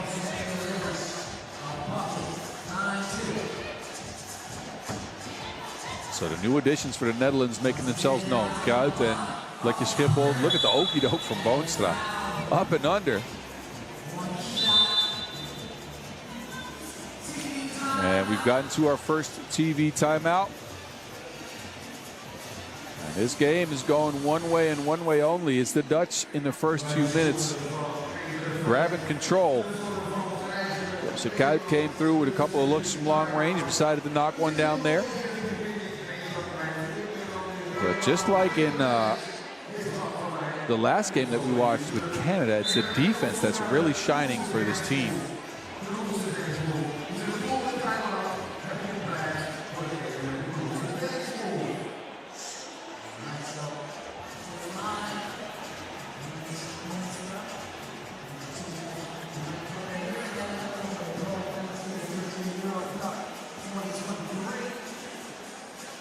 And Boomstar knocks it down from the free throw stripe. Dutch get the double figures.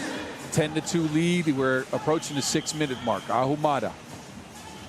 They go looking for Morrison. They force her to catch it away from the basket every single time, but this time on a drive, she's hacked.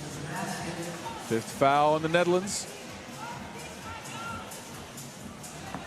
And Xiomara Morrison on the free throw stripe.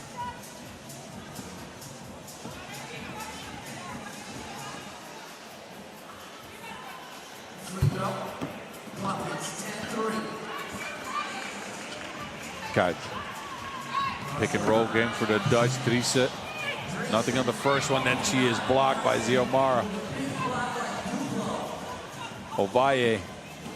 Possibly a momentum shift for Chile here. Wild shot by Ovalle. 3 on the shot clock. Morrison has to take it here. Forces it up.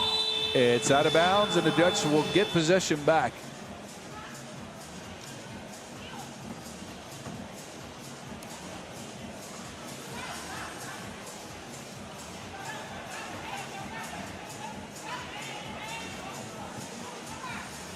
Dutch force a mismatch. ELS on the block.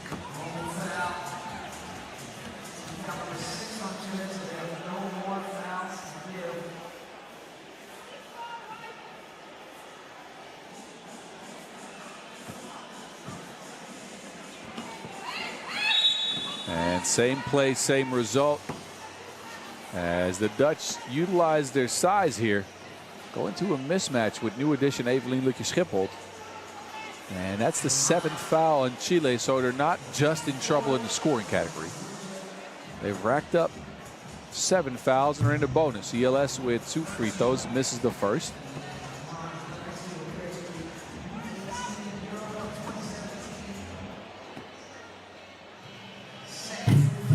And second one connects. Chile looking for any offense they can find here. Ovalle. Ovalle from the mid-range stops, pops, and drops.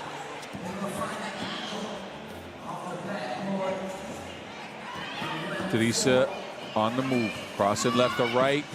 Up and over Morrison. No. Back to Kuyt. They find Lukje-Schipholt underneath, who keeps that Wilson up high, and Ford finishes over Morrison for the 12th point for the Dutch. Morrison. Spinning and winning. Tough finish from Morrison there, avoiding the contact and making the layup. Kuyt, right hand scoop, yes, ma'am.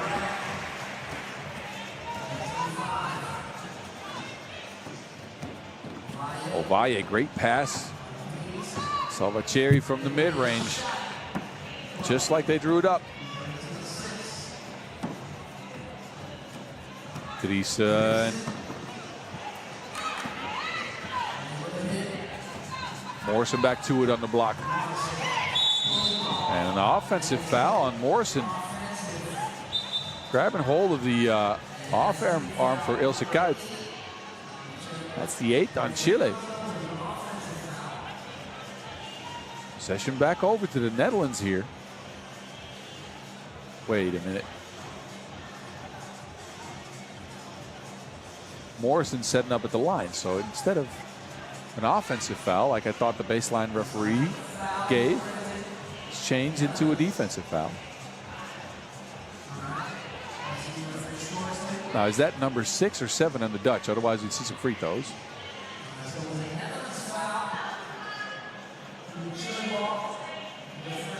So that is foul number 6. Not in the bonus yet, but the next foul will put the Dutch there. Ahumada. Salvacherry needs to make a shot here. 1 on the shot clock, forces up a midi. It's good. But Chile finds signs of life here. Claw themselves back within 6 points As we're under 5 minutes to go, the Dutch still in the driver's seat, but they've given up some buckets here in the last minute or so. Driessen attacks Obaye and finishes with the lay. And a kickball violation on ELS.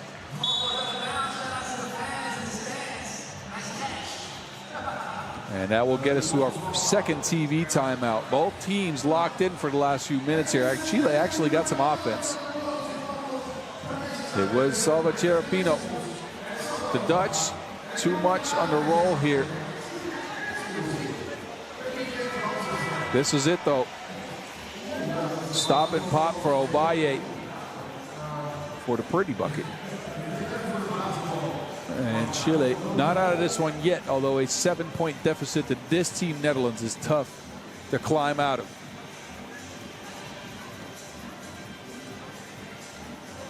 They are in possession though with 4 minutes to go. Obaye. Working behind the screen, Obaye, no space. And that prayer is left unanswered. God. 4 ticks on the shot clock. Boonstra just short on that one. So the Dutch offense, they slowed down just slightly. They get a mismatch here though. ELS, easy make. They can keep going back to that size disadvantage for Chile outside of Morrison. And it's been ELS and Boonstra making it work down there, and then Obaye and Morrison get tangled up.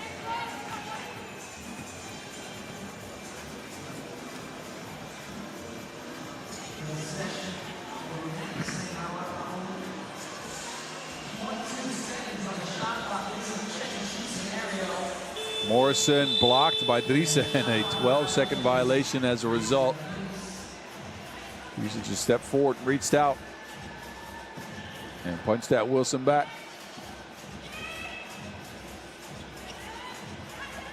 Wraparound action for the Dutch. Driessen opts out of the shot, steps back. Boonstra left to right.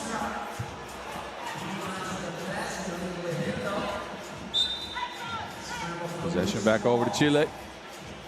As that fight for the ball ends up off of the fingertips of Kuyt.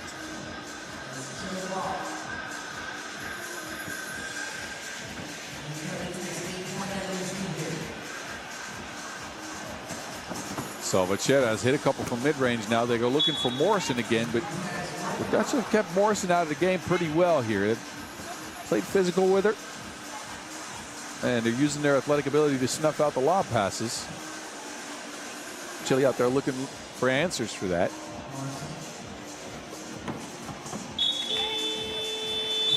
And a great defensive stand by the Dutch, and a 12-second violation.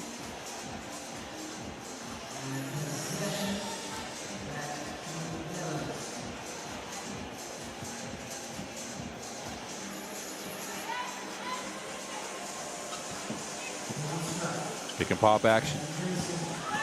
The world #1 hangs and hits. Driessen wanted a foul, didn't get it. Did not matter. 16-7. The Netherlands making the people here in the crowd happy. I'll tell you that. Obaye, wild shot. No good. A rip-through move by Driessen. And that will put her on the stripe. That's foul number 8 on Chile. Well, just telling the referees, look, they're playing physical with me. Referees letting it play out, though. It's a little drizzy on the strike. And she's cash on the first one. As Gyor, the Hungarian squad I mentioned before, is looking on from the crowd. We'll talk about them later. They'll play these two teams.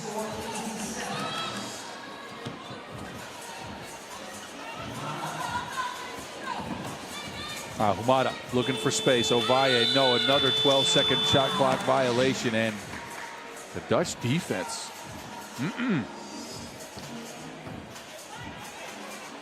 It's really something to be able to lock a team down like this.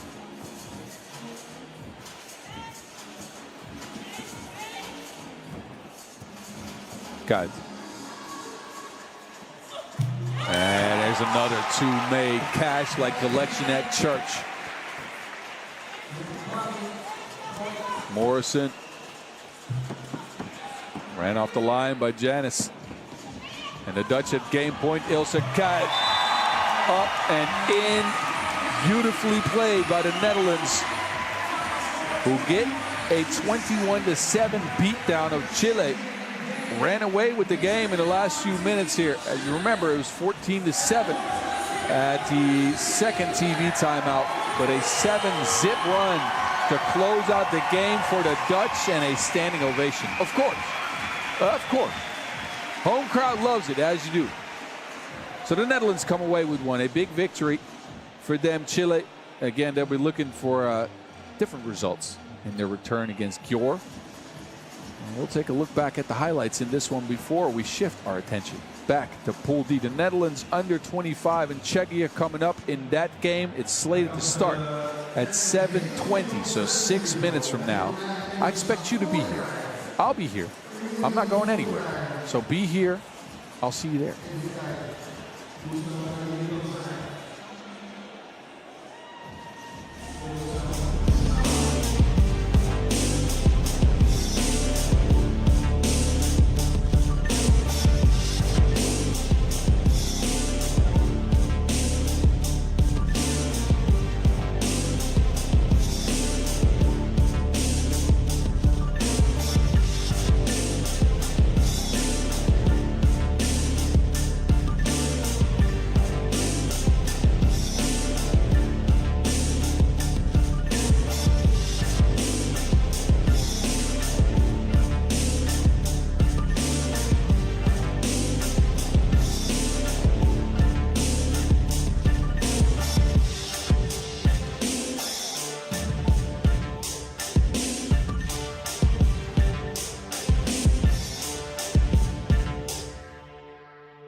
Big matchup coming up. It's your 5 seed meeting up with your 4 seed. Czechia coming out first. This team, Czechia, one of the young up-and-coming teams in 3x3 in the last few years. Anna Rylikova coming down the steps.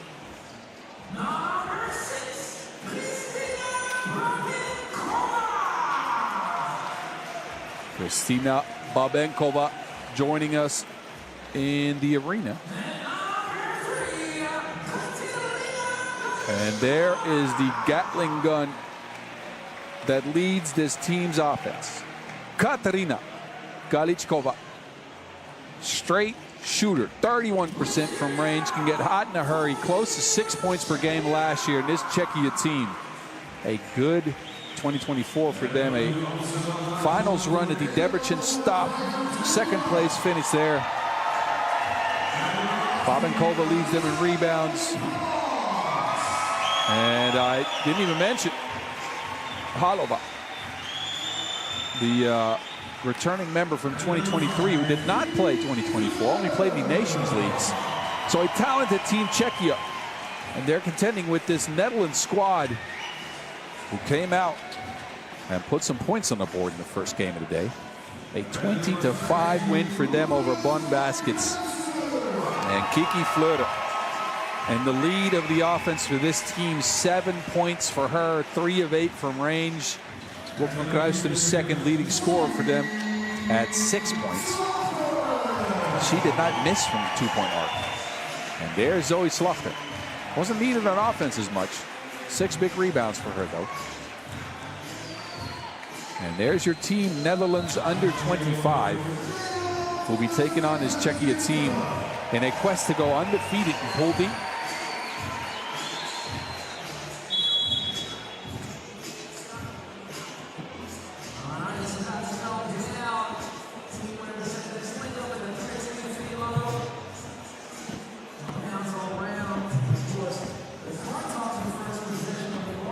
So we'll look at Brigitte Chabay-Koshkatu. She'll be calling this game again together with Jennifer Budovic. And this is a clash of two, again, very young teams coming up in this world of 3x3. Now, the Netherlands, and let's take the Netherlands in general, they're up 2-1 against Czechia. And the last game they played was last year at the Hangzhou Finals in Pool B, where the Netherlands defeated Czechia and left them in the pool before going on their run to second place. That's not this Netherlands team, though, as this is the youth, the movement. And we'll see how they fare in 3x3 seconds. Yeah, there you go. We count down from 10 to 4, and then we go 3x3. It's a gimmick. Don't you worry. You'll get it at some point. Anyway, we're off to the races. 10 minutes sprinting from the dam. And a whistle on the floor right away as the Dutch turn it over. Offensive foul.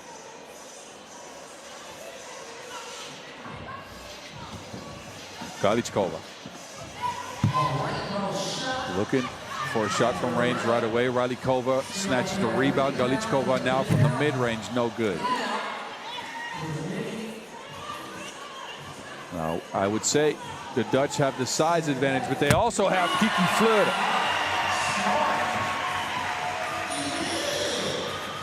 2-zip lead for the Dutch. Ralikova. And Galichkova can't find the bottom of the net. So good defensive stand there for the Dutch, who had little to no trouble with the Bonn Baskets in their opener game.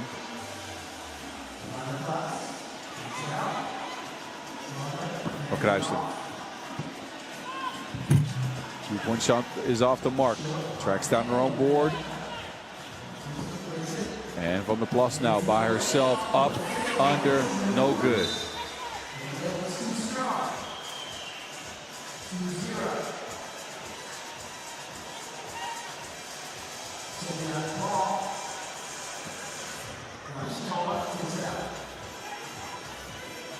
Ralikova. Halova wanted the ball. Halova, scoop shot in the hands of Fleur, who's put the Dutch ahead by 2 now. Gets it back. Kiki Fleur, same spot, same result. Oh my goodness. Kiki Fleur out here connecting like 5G. Galichkova floating. Thank you. Czechia on the board, 4-1. Fleur, another one. Midi. And it's been the Kiki Fleur game so far. She's going to work like she packed a lunch. Offensive foul in Czechia. But Fleur, all 5 points for the Dutch to start the game.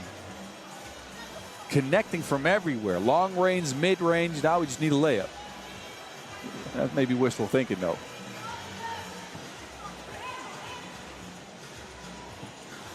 Fleur again. They keep giving her space. Snakes around the screen. Can't connect off the glass. Wilson's loose on the floor. Out of bounds. And who's that out of?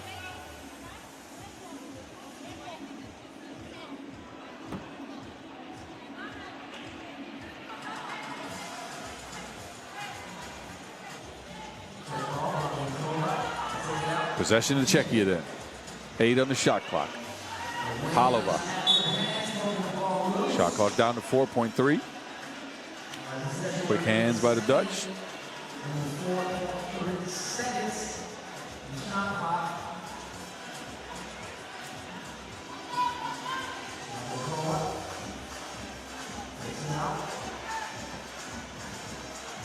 .3 seconds. Babenkova and an offensive foul again. It's the second time the Czechians have been called for physical activity on the screen.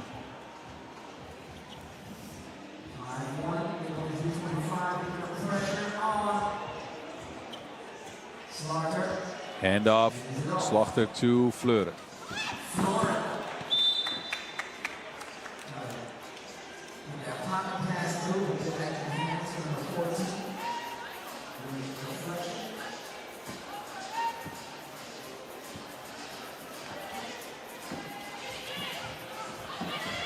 Babenkova. So Czechia is off the mark from range early in this game. Now they got to contend with Zoe Slachter underneath the basket. Lefty late. Babenkova was the leading rebounder on this Czechia team last year at 4 per game. Is grabbing boards left and right. Bully ball for Riley Kova. Strong move. Shrugged her off. Got the lay. 5-2 from Kruijstum. Using her speed to get by Babenkova and a layup off the glass. Oh, the return for Babenkova, though. Underneath the basket. Game's picking up some speed here. Both teams moving with decisiveness and pace.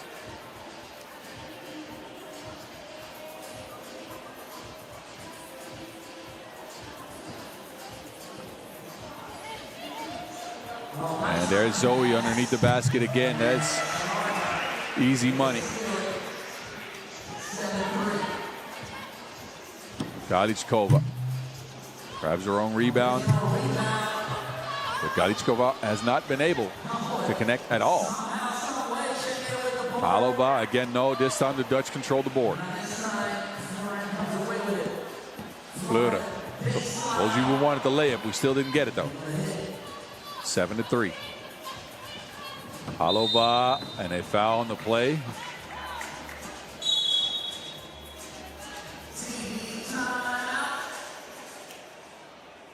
And that will get us to our first TV timeout as we see Alyssa van der Plas reach in. She does not agree. That is foul number 2 on the Netherlands under 25, who hold a 4-point lead over Czechia. And it's because of Kiki Fleur, because she's got 5 out of 7. 2 long-range shots, same spot, same connection. All net, all wet for Kiki Fleur, who also dropped in a midi.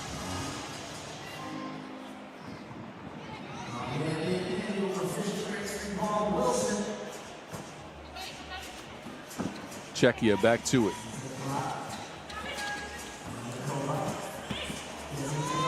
Riley Kova has shown the ability to take the contact and finish through it, as she does just that.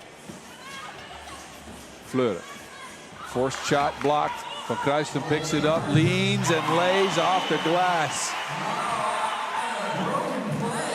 I'm sure that's how they drew it up. And the Dutch had 8. Halova.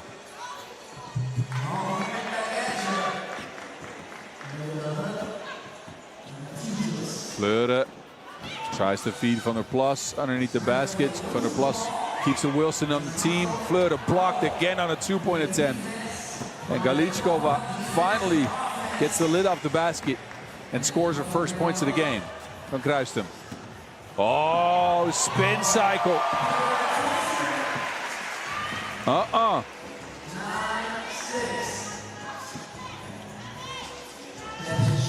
the answer is short for Rylikova. Fleur. They know she wants to shoot. Czechia is adjusted and tries to close out hard on her, and they blocked her last two-point attempts because of it. So now Fleur with the counter adjustment. Hopped in the drive. Czechia has to extend the foul there. Actually, they don't. I think it might have been called a travel. So possession back to the Czechs. And then a foul on the Dutch. That's the third. As we approach the halfway mark in this one.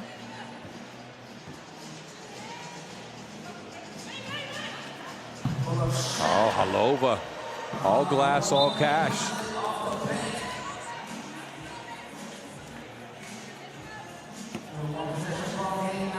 Calls for a substitution.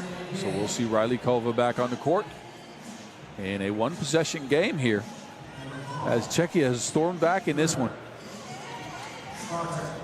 From Kruijstum, the Dutch go to the size mismatch again. This is what we saw in their first game.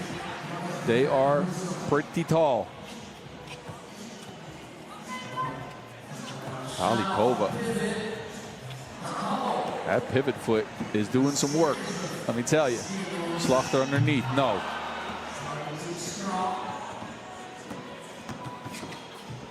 Rylikova also too much on that one.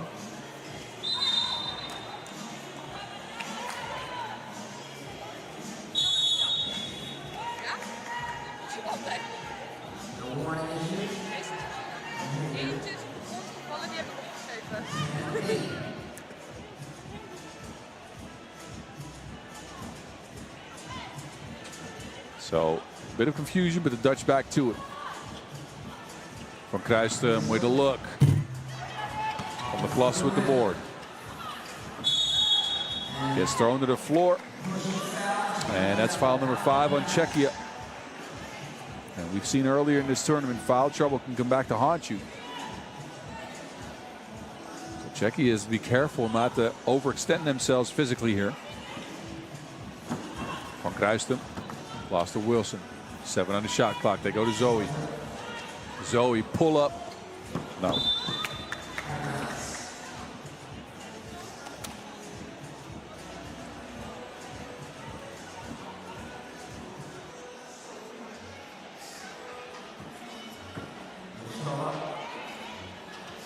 High post play here for Czechia. Kaličková.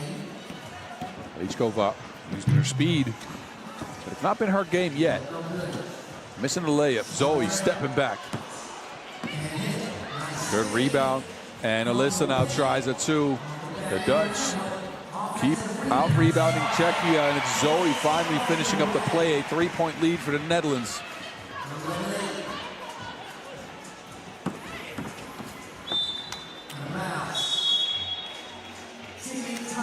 So that will go out of bounds, and we've gotten to a TV timeout.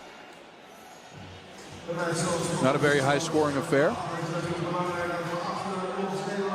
The Netherlands, though, hold a 3-point lead going into the final stretch of the game. They have been a little bit better at outplaying their mismatches, let's be honest. And they've been feasting on the rebounds, using their height and their size to be dominant underneath the basket. Now it's all a matter of who can get loose here in the last couple of minutes, though, because we know Kaličková can put up points on the board in a hurry. But we know Kiki Fleur can do the same thing. Looking for space behind the screen, steps back, no good. Babenkova on the other end. Rylikova breaking her own ankles. Get it back to Babenkova. 2 on the shot clock, but an offensive foul for Czechia. Too much contact on the screen. That's the 3rd time we've seen that this game.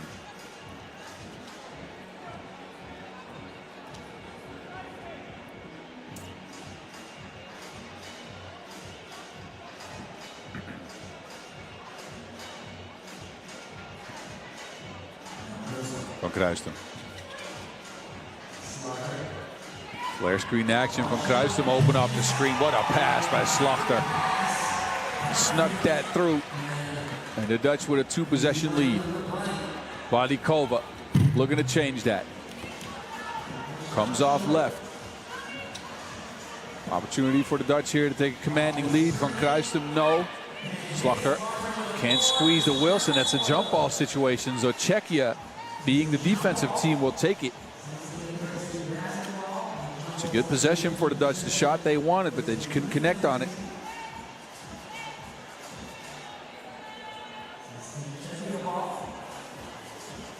Under 3 minutes in this Pool D action here from the NESM Wharf. Northern part of Amsterdam. Host to the first ever women's series in the Netherlands. And there's Galichkova. For Kruijstum, no answer for the Dutch. Rebound out of bounds. So Czechia pull within 2 on that Galichkova long-range bucket from the Enlio logo.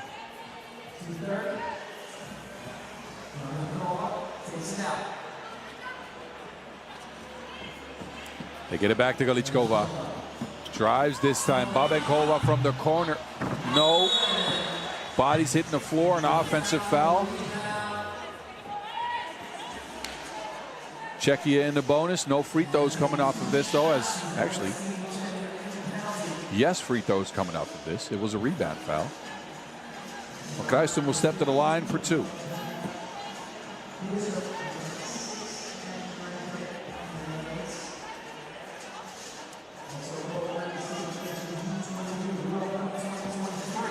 So Lotte van Kruijstum.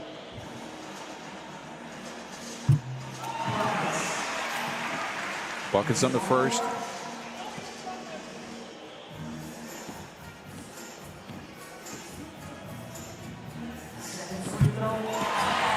And the second one good as well. And then a turnover on Czechia at a crucial stage of the game. It's hard to forget that Van Kruijstum and Van der Plas are just in their first ever women's series event. They've been a part of the youth squad for the Netherlands for quite some time.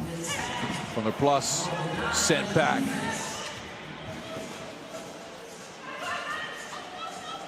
Czechia go to Babenkova. And it's not enough on the shot.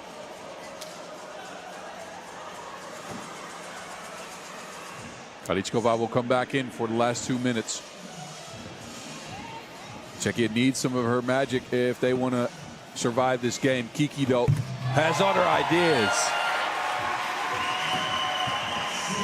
Kiki Fleur with her third 2-pointer of the game. Galichkova answers, though. Czechia back within 2 possessions. Under 2 minutes here. Van Kruijstum. A line drive gets to Van der Plas. Fading on the shot. No good.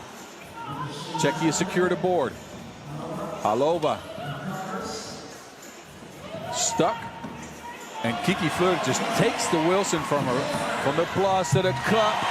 And the Dutch at 17. 1:31 left and a foul called on that play. That'll be a foul on the Dutch. They had some fouls to give. But look at the defense from Kiki Fleur and finding her open teammate on the cut for an easy bucket. Offense to defense just like that.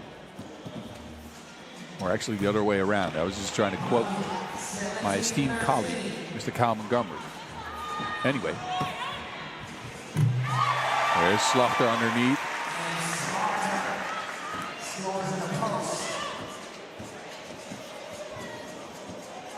Galichkova, just a little bit of daylight. Finishes up the play on a rebound. Too little too late for Czechia, though, as it's a 2-possession game here. Never say never, but with less than a minute to go and Zoe Slachter finally heating up. This looks like it could be a done deal for Czechia. Galichkova. Oh, they needed that. Big shot by Galichkova. Finding the bottom of the net at an opportune time. Less than 40 ticks on the clock. The Netherlands hold on to a 3-point lead. And Czechia trying to storm back.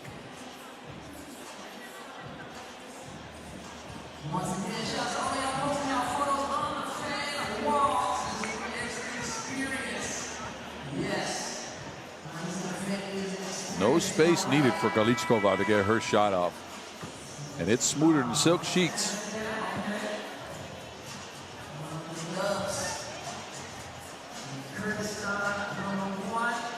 The Dutch with game point, though. A 2-point shot would end the game here.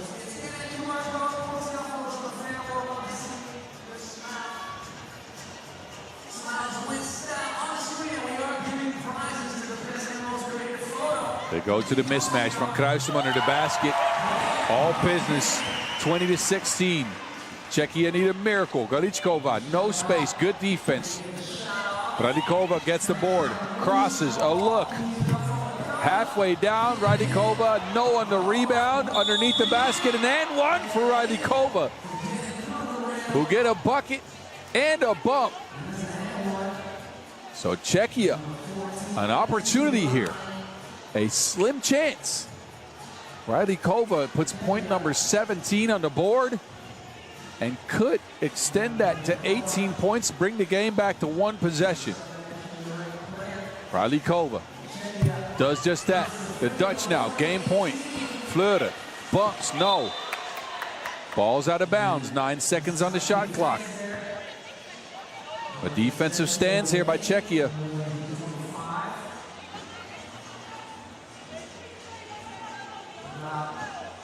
Fleuren. They get her a screen, she gets a look. Kiki Fleuren, cooler than the other side of the pillow. The Dutch go undefeated in Pool D and pick up their 2nd win behind the 4th 2-point shot for Kiki Fleuren. Look at that. A sliver of space needed and a well-played game by the Netherlands under 25. And Kiki Fleuren, in her first role as the lead actor in this new Netherlands under 25 team, is showing out today. 7 twos made on the day so far for Kiki. And I say so far, but their team is done for the day, so she won't make any more. We'll see all of them, though, or at least 4 of them, in the highlights coming up before we get to our next game.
All action, no breaks in this game at 3x3. We continue Pool C action from Amsterdam with the 2nd game for Poland and the 1st game for Latvia. We'll get a look at. It's Polska coming out first, though.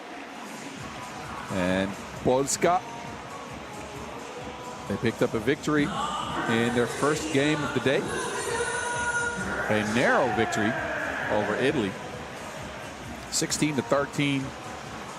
They got 7 big points out of Claudia Gertchen, who's a monster with 8 rebounds as well.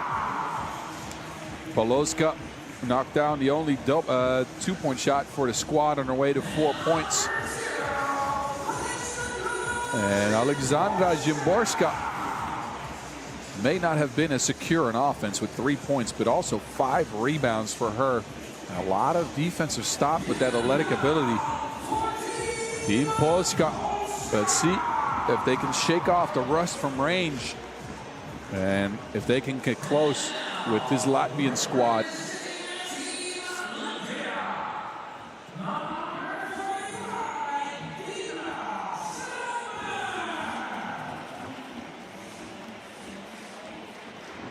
So Digna Strautman comes out first. And this Latvian squad, a bit of an unknown for me, I'll be honest with you.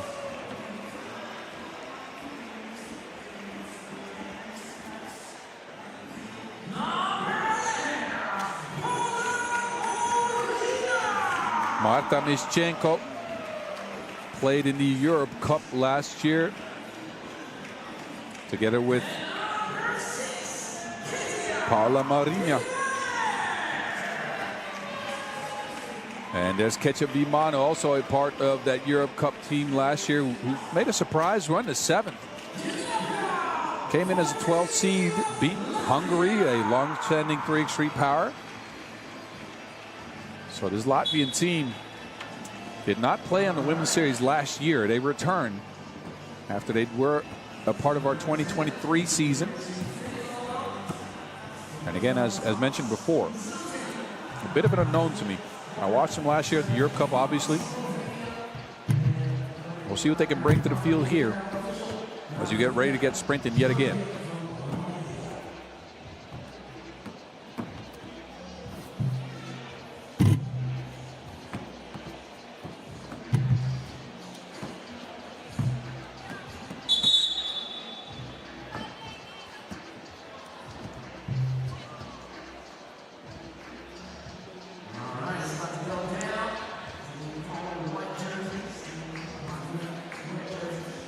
All right, we are about to get it in.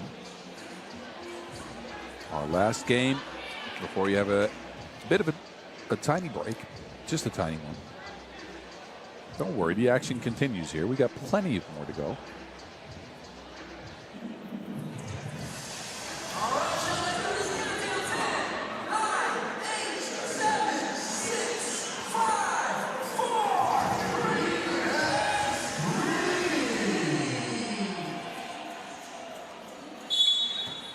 So we're off, and Latvia's in first possession. Vimane. Can't lay it. And rebounds controlled by Poland. Szymborska. Midi pull up. And it's finished underneath. Mavunga. Mavunga now letting her size count yet again with the board, and a 2 made from Poloska. Quick start to the game for the Poles. 3-zip lead.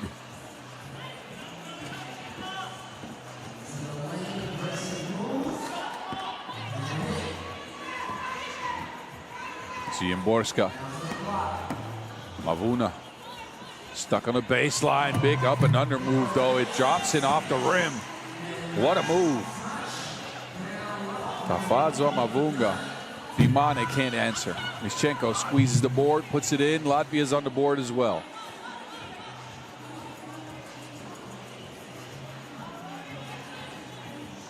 Poloska's already knocked down a 2. This time she opts for a drive, splits the defense with the lay and a bump for a free throw. Anna Poloska.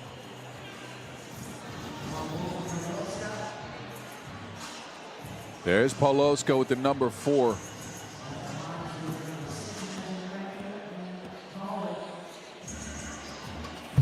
And she puts the Poles in a big lead, 6-1. Mischenko answers underneath the basket. Now she has to contend with Szymborska, though. Szymborska fades. What a shot. 1-foot fader for Szymborska. Vimane left her in the dust. Out here, Mad Maxon. Szymborska with the answer, no good. Gyorchin with the board, can't squeeze it. It's out of bounds.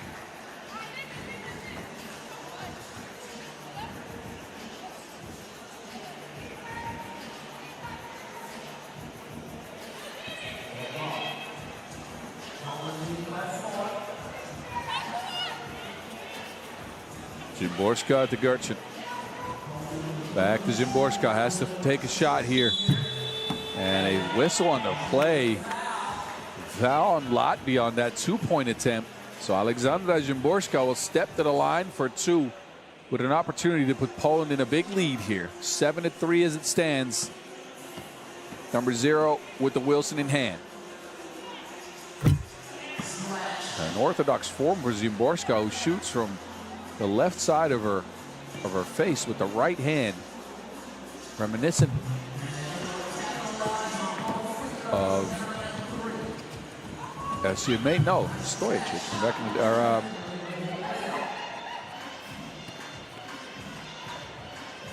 Fader from Mavunga.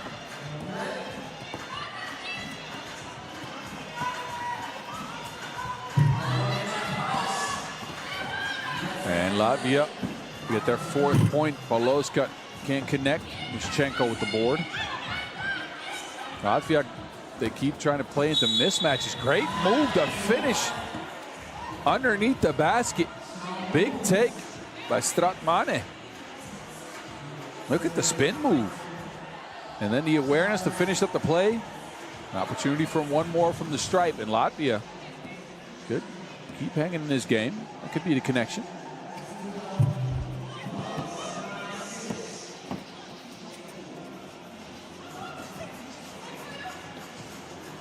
Mavunga, no. It's Poloska. They get a 1-foot fader again from the left side of the court.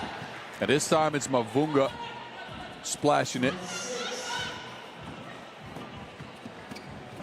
Vimane out here driving like fast and furious. She's getting to the cup at will. And Latvia remains close because of that. A 10-7 game.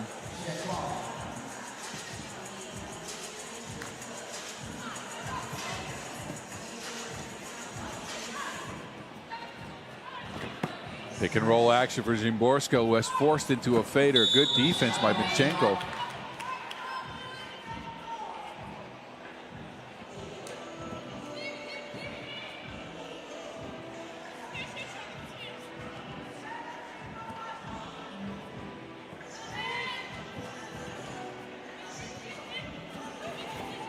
So Latvia so far is showing that they're not afraid. They're looking at a small deficit, but they keep running their action. Latvia obviously a 3x3 powerhouse in years past as we look at our duo of DJs. DJ Las, as well as DJ Mike Lewis. But for Latvia, it's mainly been the men's, though, that have dominated, not the women's. Looking to close that gender gap. And now the women's are back on the women's series.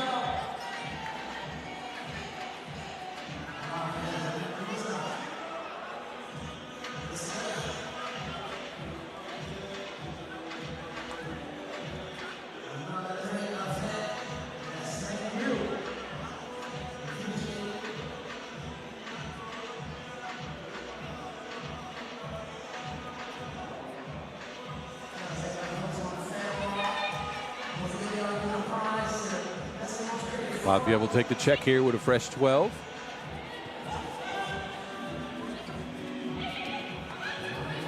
They've been going to Vimane. Vimane from range. We're back within a point for Latvia. Can Poland answer? Gyorchin passes it, and it goes out of bounds.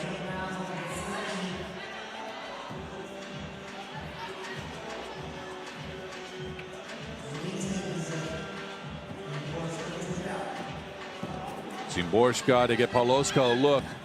Pick and roll action. Mavunga underneath. What a beautifully drawn up play by Poland.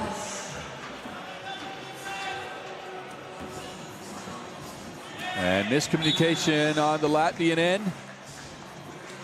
Turnover as a result.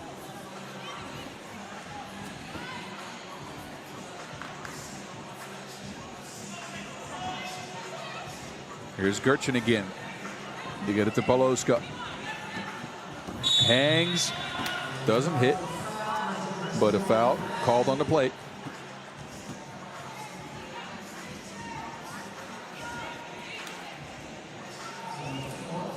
So Anna Poloska on the free throw stripe.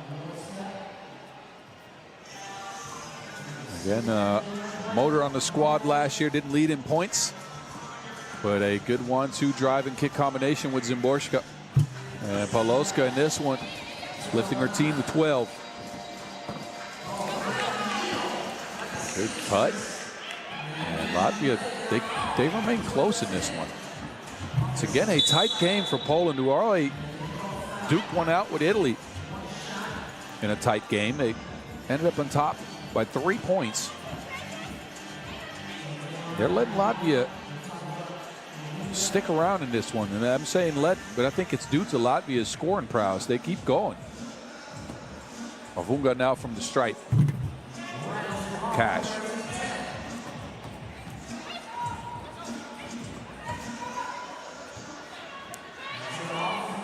Stop Mane from long range.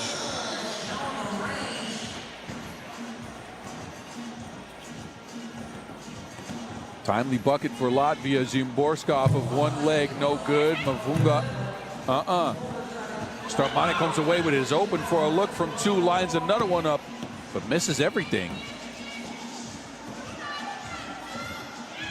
Time to cool it a little bit for the Poles, who get another look for Szymborska, and it's all net, all wet.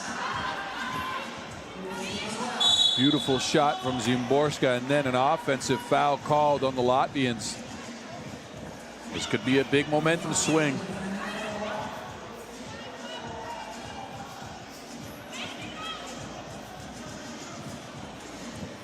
Szymborska to Poloska. They get it to Szymborska again. She just hit from that spot. Can't connect on the second try. Vimane. Mane, Strautmane. Those two have been knocking him down at a decent clip here. They get a Mischenko layup, but it's a miss. She forces her way up to the basket. Can't connect on the layup, and now will step to the free throw stripe after a foul. So Marta Mischenko, the 29-year-old, stands 193. A load to handle underneath the basket. And gets her own rebound on the free throw, but just left just a slight tad to her. Just a little bit. So, turnover. Possession back to Poland, who hold a 3-point lead here. Tafadzwa Mavunga will take a seat. These two teams, by the way, have met up before. It was a Poland win at the Europe Cup in the quarterfinal last year. So that Latvian run, 7th place, was stifled by the Poles. Maurina. Up and under, scoop-de-doop for young Maurina. Youngest player on the squad at 23. Szymborska on the other end with the answer. Poloska snatches to Wilson. Szymborska with a chance to put Poland to a big lead here with 4:30 left to go. Poloska to Szymborska underneath it. It's up and in. Szymborska wanted a foul, didn't get it. And then a push foul called on the Poles. That is number 6 in the game for them. They are in the driver's seat, though, with a comfortable 5-point lead.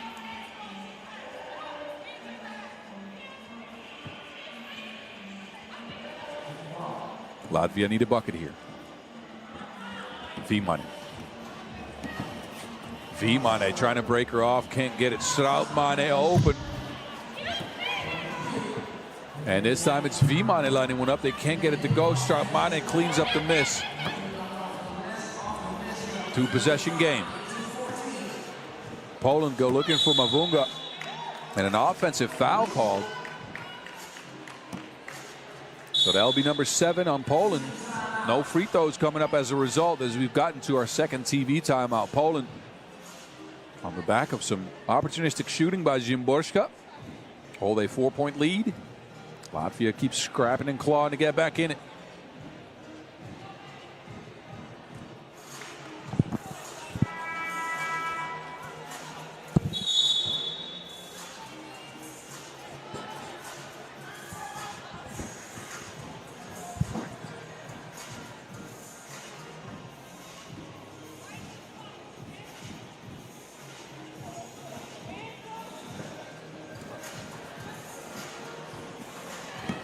Ischenko.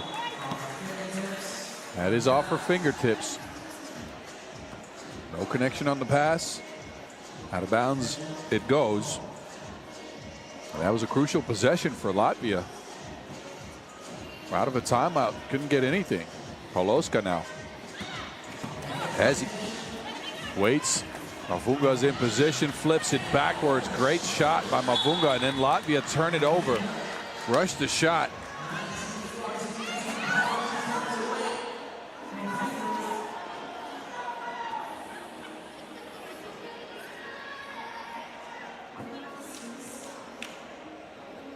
So Poland an opportunity here to get game point going. 19-14, a 2 would end it. Zimborska to the cup, lays. Vima, Latvia in trouble, they need to score. Vima, no good on the connection. Marina saves it, 1 second on the shot clock. It's in the hands of Poland. Zimborska with a wide open look for game, no good. Gertchen, who's that out on? A fight for the rebound, and it looked like Claudia Gertchen might have been the last one to touch that. So possession actually goes to Poland. And again, an opportunity here to end game. They go looking for Mavunga, who's out of position. Zimborska drives right. Zimborska hangs a wild shot for Zimborska, but a whistle on the play. So Alexandra Zimborska, an opportunity from the free throw stripe here to put the game away. Get Poland to 2-0 in their pool play action.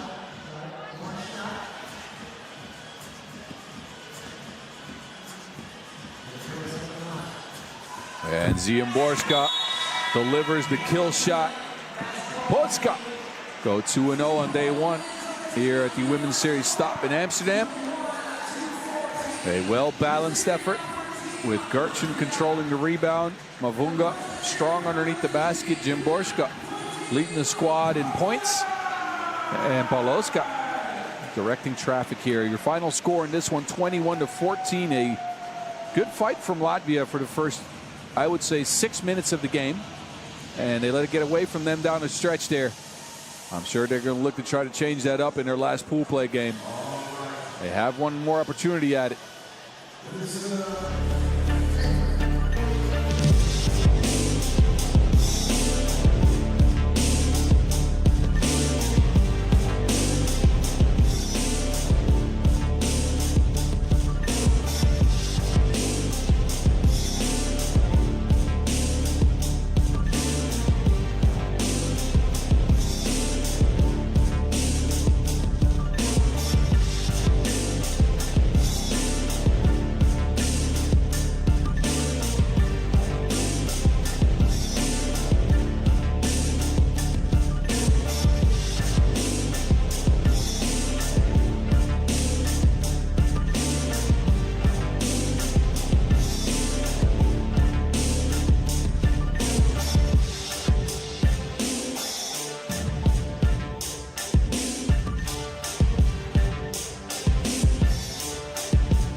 And we're back.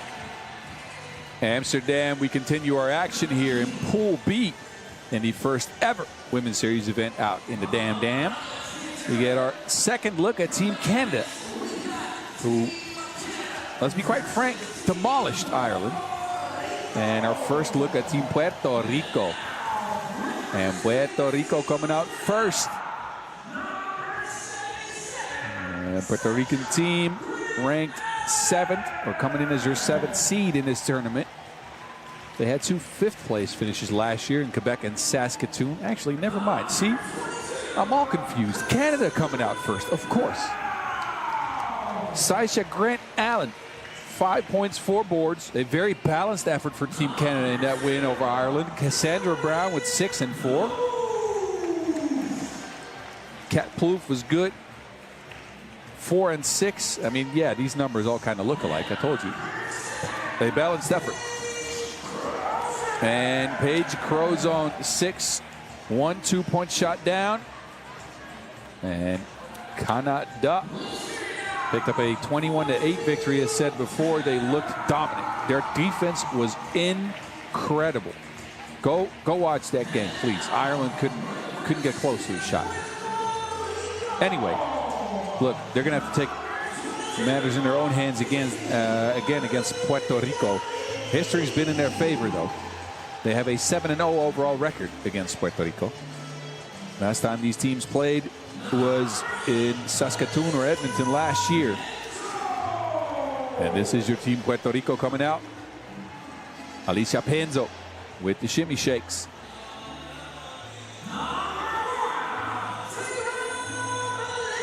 And Villarini already made it to the court.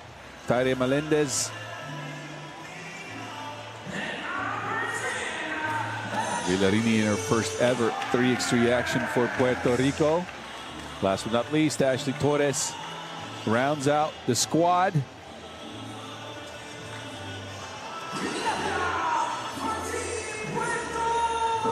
And this is your Team Puerto Rico.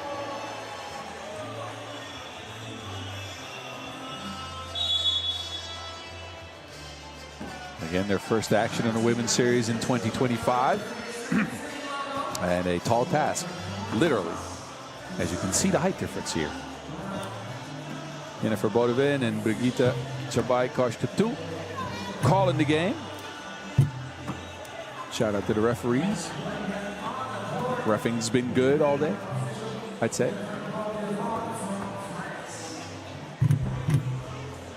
With Puerto Rico again up to a tall task, they got to contend with the size of this Team Canada. And it's not just the size, it's the fact that Canada at that height, and I'm talking about all the players for Team Canada, they can move their feet. They can stick with you on defense, and they can block your shot. Most definitely. Canada total 2 blocks, and that came against Ireland. But I'd wager they changed a lot more shots than that just by their presence.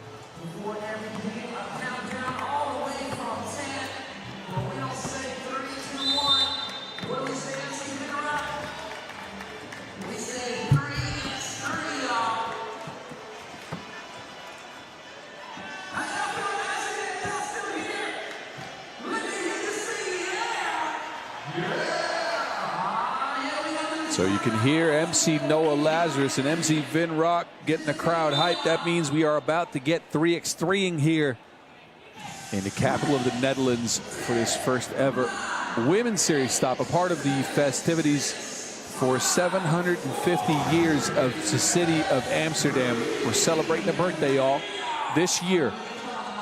And it's a part of the Urban Sports Week Amsterdam. Plenty of other sports featured: BMX, skateboarding, parkour, and free running amongst the candidates. I think breakdance is amongst there as well. Oh, big rebound. Melendez. Puerto Rico on the board first. Grant Allen shuffle passes it to Plouffe. And Canada ties up the game at 1.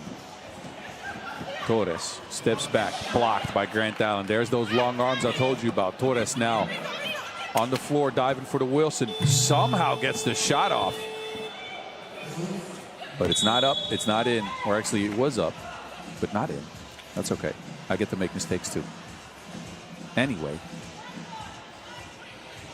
Canada, to start the game, already locked in like a safe combination. And they go to Grant Allen. Can't connect on the pass. Plouffe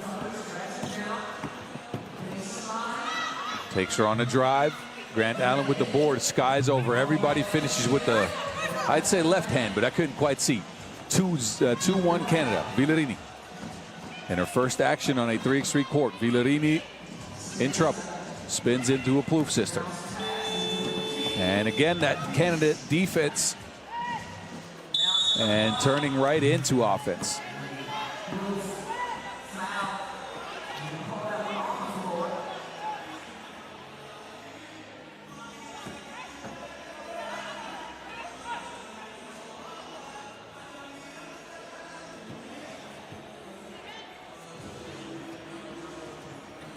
Brown. Crozone, no look from 2, opts for a drive. Crozone hangs, can't connect. Villarini on the other end, no good on the 2. Oh, Brown ran off the line by Penzo, but too much physical activity there. Foul on the plate. That is number 3 on the Puerto Ricans. Puerto Rico has been organizing in this game at 3x3 for years. Been active hosting the AmeriCups, as well as challengers on San Juan soil. Crozone free all by herself. Torres now looking for some space. Torres created that space and splashes a 2-ball. Plouffe on the other end. That's just easy money. A straight line drive, a bump, and a bucket. And Canada's back out to a lead. Torres again, same spot. Oh, Torres getting buckets like a leaky roof. Puerto Rico up 5-4 on the back of Ashley Torres with two huge two-point shots. Look at this. Crosses, steps back. Mané. All the way from the Enlio logo. Ashley Torres puts her team in the lead. Plouffe. Canada keep almost turning the ball over on those passes. Saisha Grand Allen can't squeeze it. Second try, up and in, tied at 5. Torres goes dancing again. This time opts for a pass. It's broken up. And again, one of those passes for Canada that usually is on the mark. They try to feed it in the post, and the Puerto Ricans, they get their hands in there.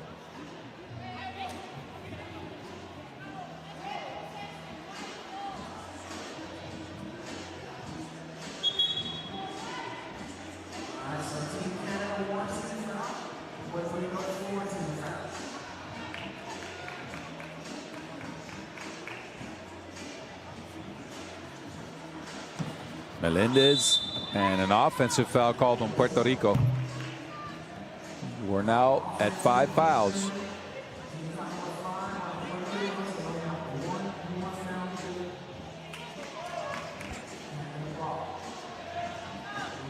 So back over to Canada we go. Plouffe. Grant Allen slips the screen, is open underneath, hangs and hits. Canada take the lead again, and then a travel on Penzo.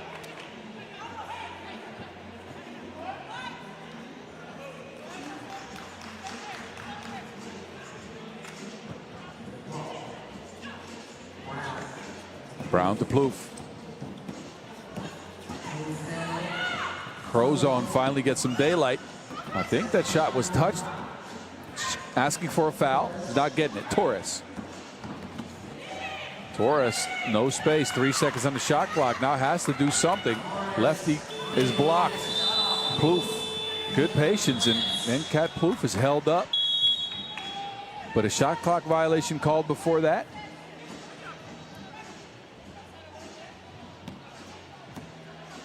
Kat Plouffe out here rejecting like your invitation to prom.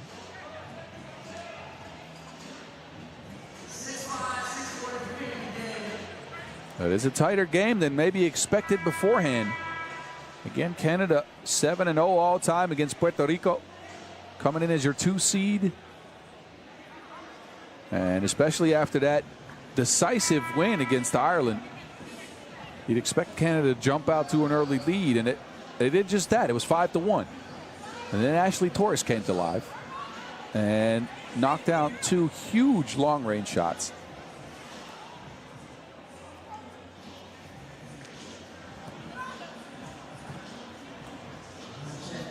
Brown. Brown by herself, bumped in the air. And Brown will go to the free throw stripe. That is number 6 on Puerto Rico. And again, they've been fouling since the start, hacking like the dark web. And it's going to come back to bite them pretty soon here with 6:35 to go. They're at the bonus. Next foul will put Canada on the stripe for 2 free throw shots.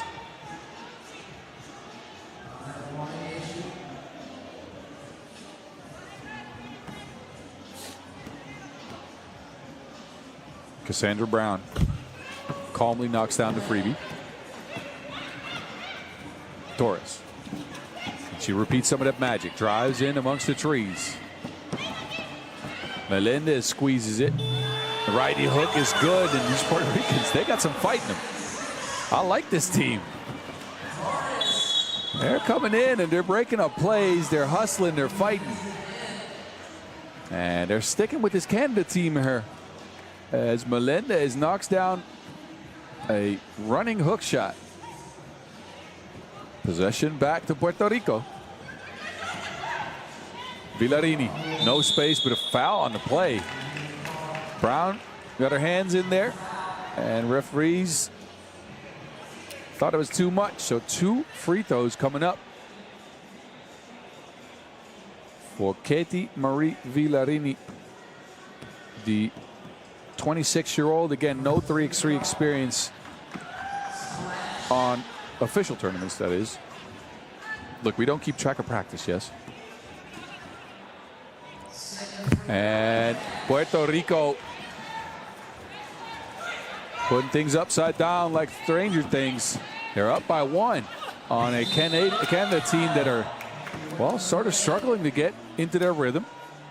Grant Allen to the free throw stripe might help. Fouled here by Villarini. That is number 7, so 2 free throws coming up for O Canada. But credits to Puerto Rico for disrupting this Canadian offense, breaking up a lot of plays, hustling, scrapping, and fighting, and getting just enough scores to get by here. A 1-point lead with 6 minutes to go. Grant Allen missed a bunch of free throws in their first game of the day. Went 1 for 5, but knocks the first one down. And second one is good as well for Grant Allen, restoring order to the world.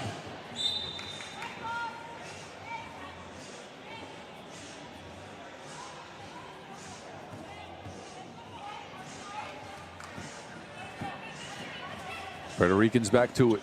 Penzo. Penzo stops. Put the middies off.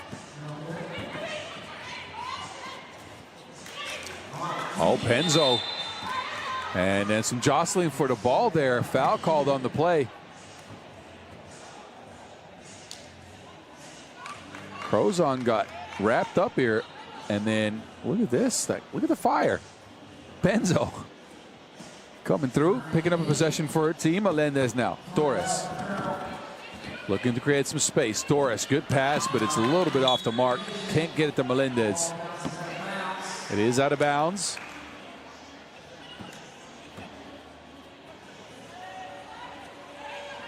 Grant Allen will take a seat. Crozon and Brown with Plouffe on the court. Brown, no space for a shot. Go to Cat. Cat underneath. This has been working for Canada. Cat Plouffe by herself going to the bucket. Villarini now bumps into Crozon.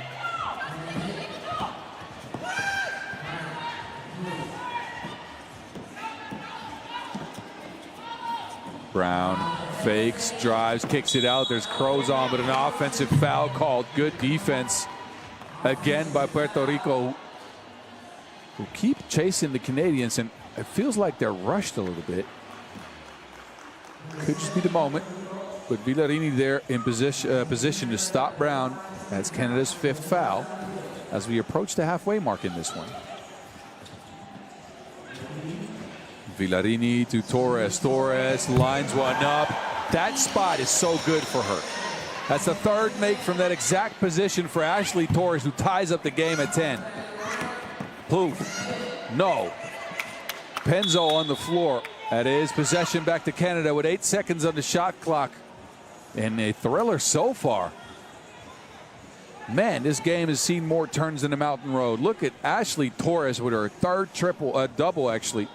2-point shot of the evening. Crozon bumping a bucket. 2 free throws coming up for your world number 2.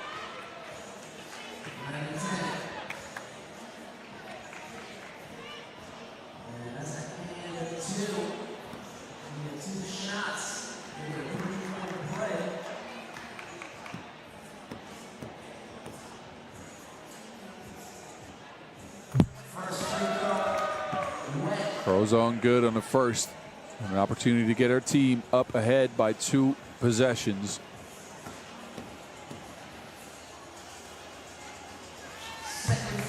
Misses the second one. Ball with Torres.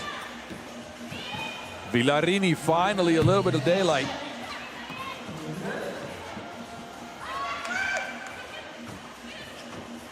Plouffe held up, has to take a shot here. Cat, Plouffe, ice cold. This is where Puerto Rico need another bucket. Torres. I didn't know you could break somebody's ankles on a jump shot, but she somehow did, although the jump shot was a miss.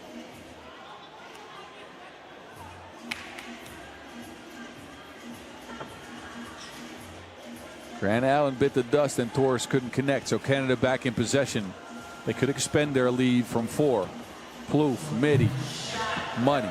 Thank you, ma'am. Easy buckets. Penzo. They can't get it to Melendez, so quick turnaround for Canada. Transition ends up with Crozon. 6 on the shot clock. Plouffe again, making the difference in this game right now. Cat Plouffe is on one. Double shot knocked down. 2 free throws coming up for a chance at a 4-point play. Cat Plouffe pulled her team up ahead by 7. And a chance to go up by 9, but she scored the last 5 points for her squad.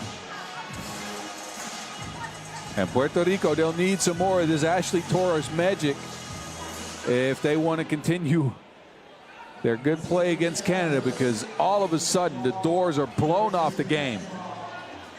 And Canada's holding a big lead.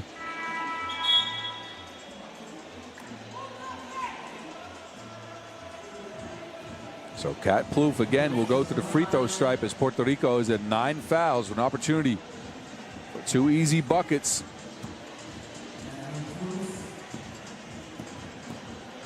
While she's doing that, y'all make sure to hit us up on the Instagrams at FIBA 3x3W. If you post, use the hashtag 3x3WS Amsterdam. I thank you kindly. 19 points for Canada. Torres. Penzo gets a look, gets fouled on that look. Foul number 6 on Canada. Free throws coming up for Alicia Penzo. But that is 3x3, ladies and gentlemen. You can blink and that game is away from you. Puerto Rico just a minute ago felt like they were close. And now this game's out of hand. But never say never. It is 3x3. Penzo, no. Rebound secured by Grant Allen. Canada again at game point, a 2-point shot. Will take care of the Puerto Ricans. Crozon, no space. A drive, a shovel pass, but a 3-second violation underneath the basket for Grant Allen. Took a little bit too long on that action. So an opportunity for Puerto Rico to climb closer. Crozon to the bench.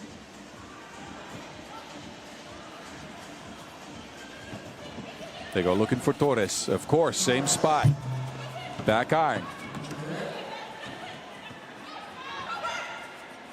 Brown to Grant Allen underneath. This time, no 3-second violation, just buckets. A 10-point lead. Torres flicks it to Villarini. Melendez back to Torres. Now she's open. And Ashley Torres, her fourth 2 of the game. But Canada get 2 free throws to seal the deal here. And if not, they get possession back. The 10th foul on the Puerto Ricans. It's Cat Plouffe stepping to the line. Look at Ashley Torres, though. Just torching the nets. But too much size and too much Canada as Cat Plouffe takes care of business, and that is Canada's 2nd win. So they will come out in first place in Pool B. It'll be up to Ireland and Puerto Rico to figure out who follows them. It was a tough game for Canada, though. Score might not tell the story here. It was a tight game up until the 5-minute mark, and then Canada took a small lead, and Catherine Plouffe came alive with 5 quick points to put them in a big lead. And again, they get the W here. And I think Puerto Rico, they can take some good things away from this game. And they'll go into that matchup with Ireland with enough passion. We already know that. Anyway, enjoy the highlights as we shift our attention over to Pool A action. But we'll see the Netherlands again against Gyor. Tip-off for that game in 7 minutes.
Team Gyor. First action today. Team coming from Hungary, and there is a legend in the game, ladies and gentlemen. Claudia Pop. She announced her retirement last year after a heartbreaking loss at the Olympic qualifying tournament in Debrecen. But she's back. Joining her are Dorocha Budakcik, Reka Lelik, Reka Manjoki. And of course, like I mentioned, number 10, Claudia Pop. She's been around the game for so long. No women's series yet for her, though. With silver medals at the World Cup in 2017 and 2019.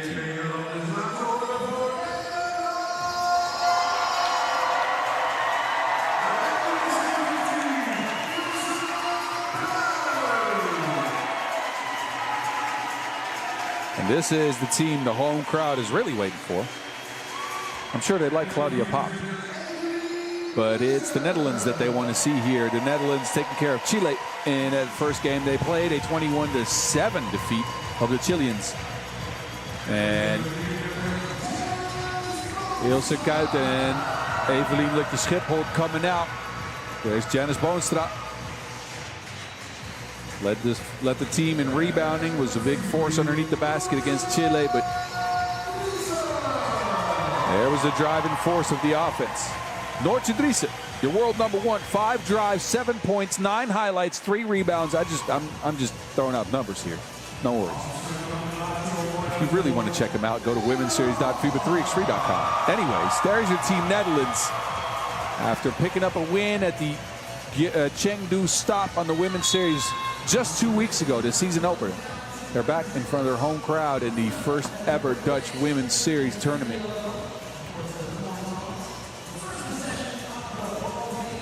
And both teams will get warmed up. A coin was tossed. And the referees are getting ready as well.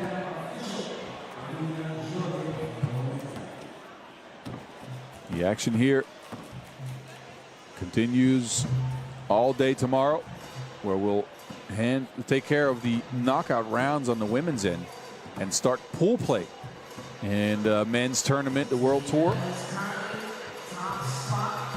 And then on Sunday, after we crown a women's series stop winner here on Saturday night, on Sunday we'll crown the World Tour Masters winners as well.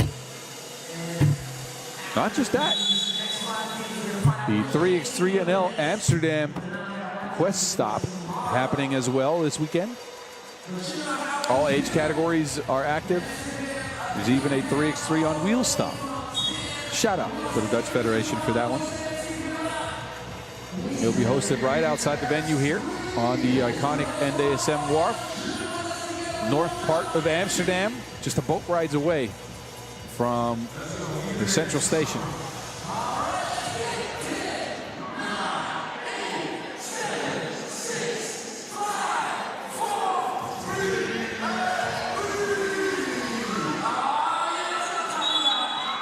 And here we go. The Dutch start the game off with possession. Noortje. To Janice underneath. She gets double teamed right away. Interesting decision here by Gyor. Double teaming on the lob pass. It was Budakcik coming in for that double team. It's something you rarely see in 3x3. And nice pass in the pick and roll. Budakcik putting Gyor up on the board first.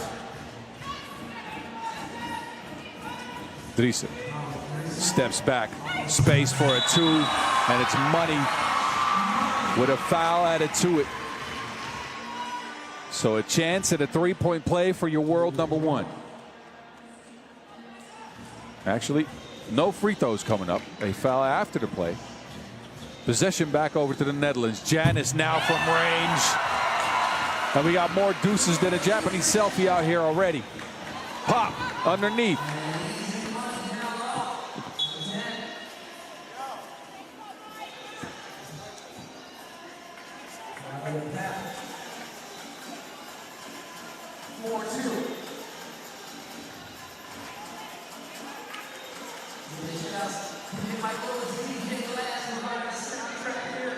Driessen to Kuyt. Kuyt evading all the long arms and finding ELS under the basket. 5-2 game.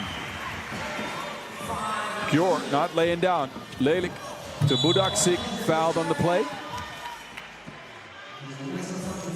First foul on the Dutch. Free throws coming up for Dorocha Budaksik. Molnar Budaksik, I should say. That's the name on the back of her jersey. You got to stick with that. Budaksik. Money. So this Gyor team, a bit of an unknown, as they have a lot of players that have not featured on the women's series at all. Budaksik was in the Nations League and the Under-23 World Cup last year. Lelijk and Manjoki, this is their first ever noteworthy tournament. So we won't know until we see, and which is what we're seeing right now. They're up for the fight.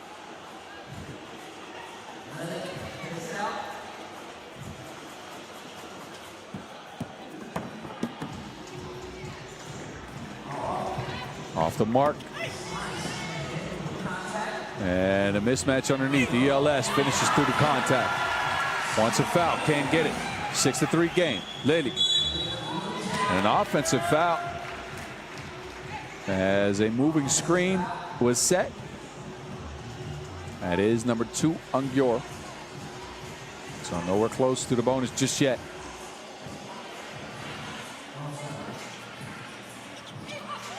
Kuyt. They go hunting for that mismatch again. Boonstra against Pop. Double teamed and Wilson lost. So Gyor opting the double team on the Claudia Pop. Mismatches in the post, and then Pop out there going left to right. And the Dutch have to extend the foul to stop her moving. Lelijk from range. I know you heard the net splash.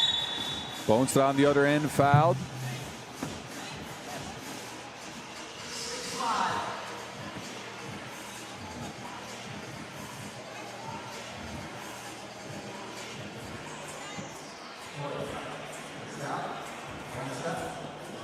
Driessen. The Dutch are so good at finding this mismatch time and time again, and it can come from all players on the court. This time it's Noortje Driessen on the receiving end. Takes the contact, the shots off the mark. But a free throw coming up.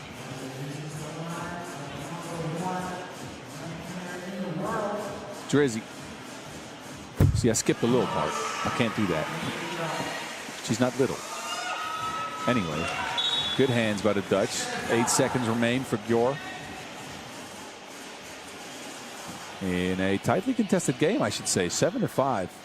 The Netherlands so far in the season have, you know, their average margin of victory is almost 12 points. Pop with space.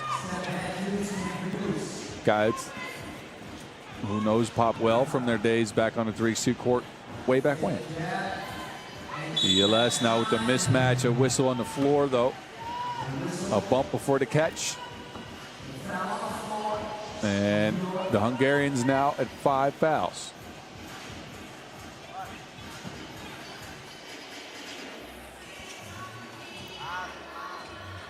Lukje Schiphol to Kuyt.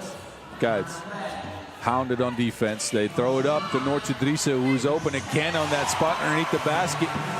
Last second on the shot clock didn't matter. 8-5 lead for the Dutch. Lelijk looking to answer for the Hungarians. ELS though snatches that ball out of midair, jump ball situation. And it all depends on who was in possession of that. And we'll see. ELS with the good hands here. His possession with the Dutch? No, it was not. So it will be the Netherlands ball. And a good defensive stance for the Dutch ladies. Janice.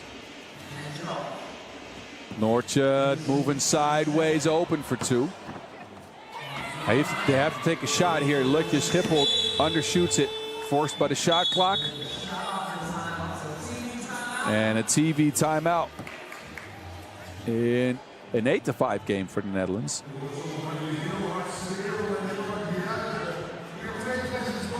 Driessen creating the separation. And cashing in from range, then followed by Boonstra splashing as well. So, for those of you wondering, this new look Netherlands team, where do these players come from? Ilse Kuyt, again, a mainstay on the Dutch squads before the 2021 season. Took a step back to the injury. And now back with a vengeance. And then Evelien Schiphol, actually a member of the Netherlands team for the Youth Olympic Games in Buenos Aires, way back in 2018. Went and played college basketball for a while there.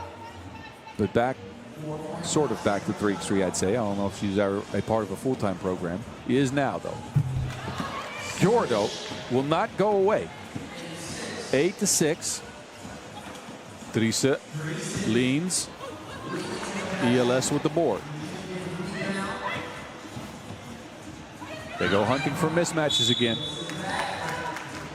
And Gyor, they keep double teaming, which I think is an interesting tactic because it's worked a little bit. But this time it ends up being a foul. Now, the Hungarians have to start watching out here. They are at the bonus. 6 fouls for Gyor. Next one will put the Dutch at the stripe for 2. Mismatch again. ELS using her length and making that shot. 9-6. This play has worked all day long. Pop on the drive, and Paparazzi showing out in a return to the 3x3 courts. Didn't play much outside at OQT last year, but again, a mainstay on the women's series in its first few seasons. Here's Claudia again. Paparazzi. This time, Sharon and Lelik to get it back to her. Pop. Open look. Short.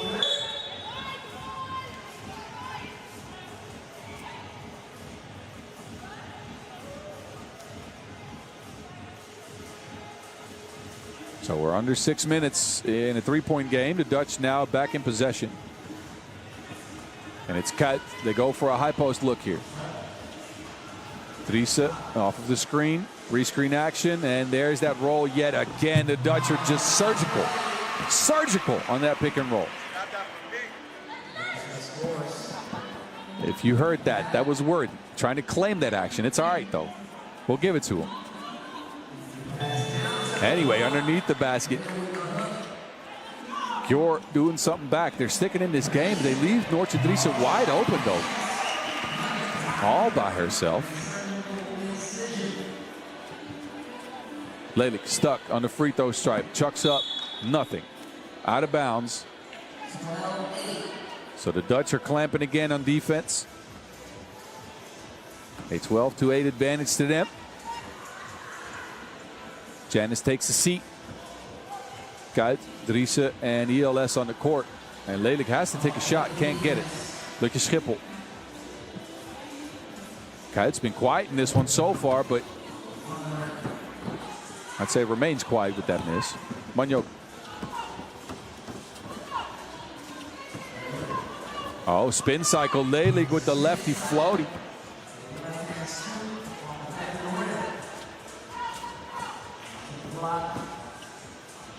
Oh, quick ball movement. More chemistry than a periodic table. The Dutch up 6. Sharon is Karen.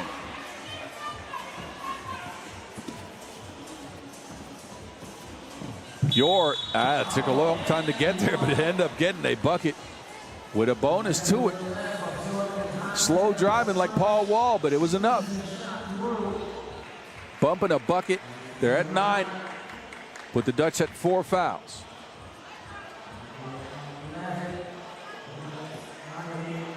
Manjoki on the strike. No good on the freebie. Tracks down her own rebound. Who's that out on? I couldn't see.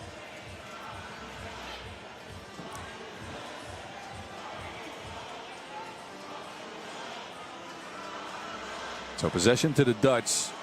Pop will take a seat. Lelik back out.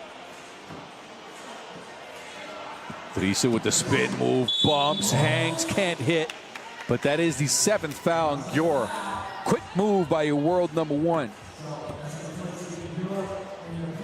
Who hangs and tries to hit the shot through the contact. And now with an opportunity for 2 points from the strike.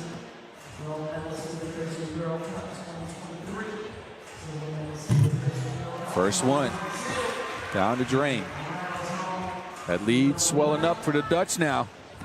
+6. The home crowd's loving it. I bet you Worthy probably has about 20 pictures already. 200. Okay.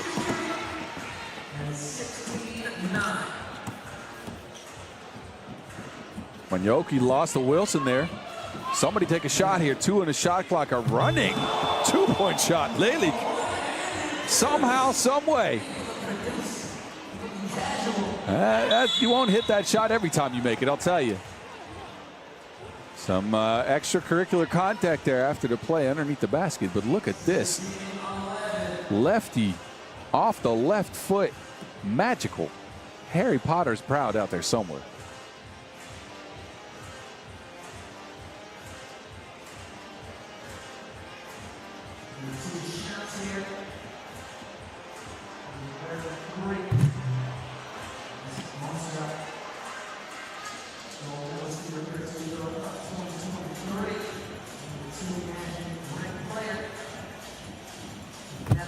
Janis takes care of business from the free throw stripe.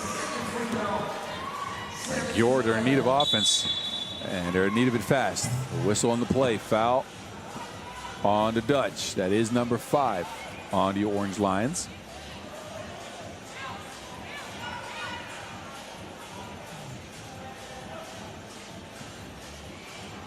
Pop back to it. Gyor need a score here. They go to... Well, they're trying to go to Lelik, but Manjoki now has to take it herself. Spins. Lefty. No good. Good defense on the Dutch.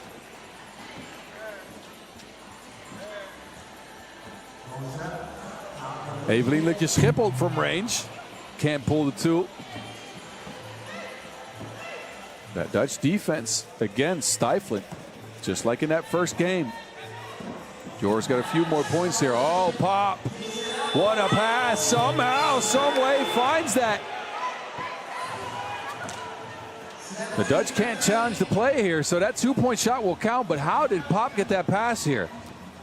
And it looked like it was out of time, but again, I couldn't quite clearly see that.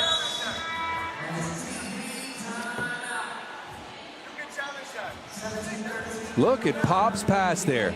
Somehow gets that back to Lelik, who hits the shot as the shot clock expires and gets Gyor up to 13 points.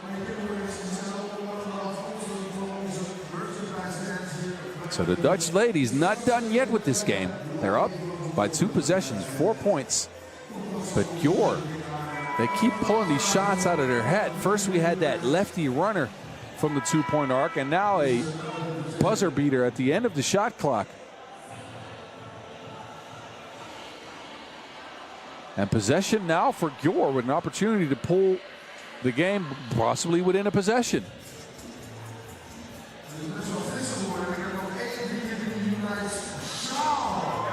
Here we go. Gyor. 3 minutes to go in this tight contest from Pool A. Kite hit in the face, an offensive foul.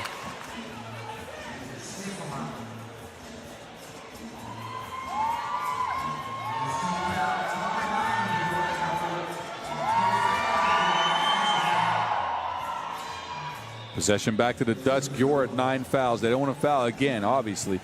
10 fouls is where you don't want to be at. Kite. Law pass to Boonstra.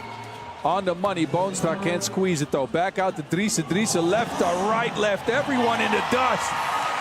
What a move. Noortje Driessen keeps on running like a toddler's nose. Pop answers. Kite, no way. Off the mark, 2:33 left. And now a whistle as the Dutch get called for their 6th foul.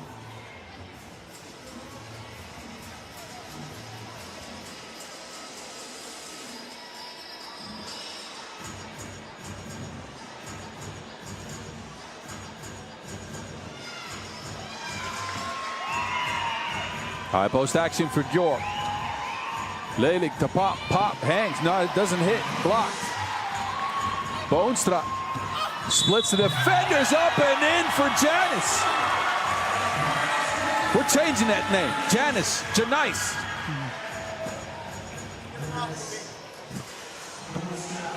Everybody's out here flexing. The crowd worthy Janice. And an opportunity from the free throw stripe to end the game. Has 2 free throws going to come up. First one off the mark.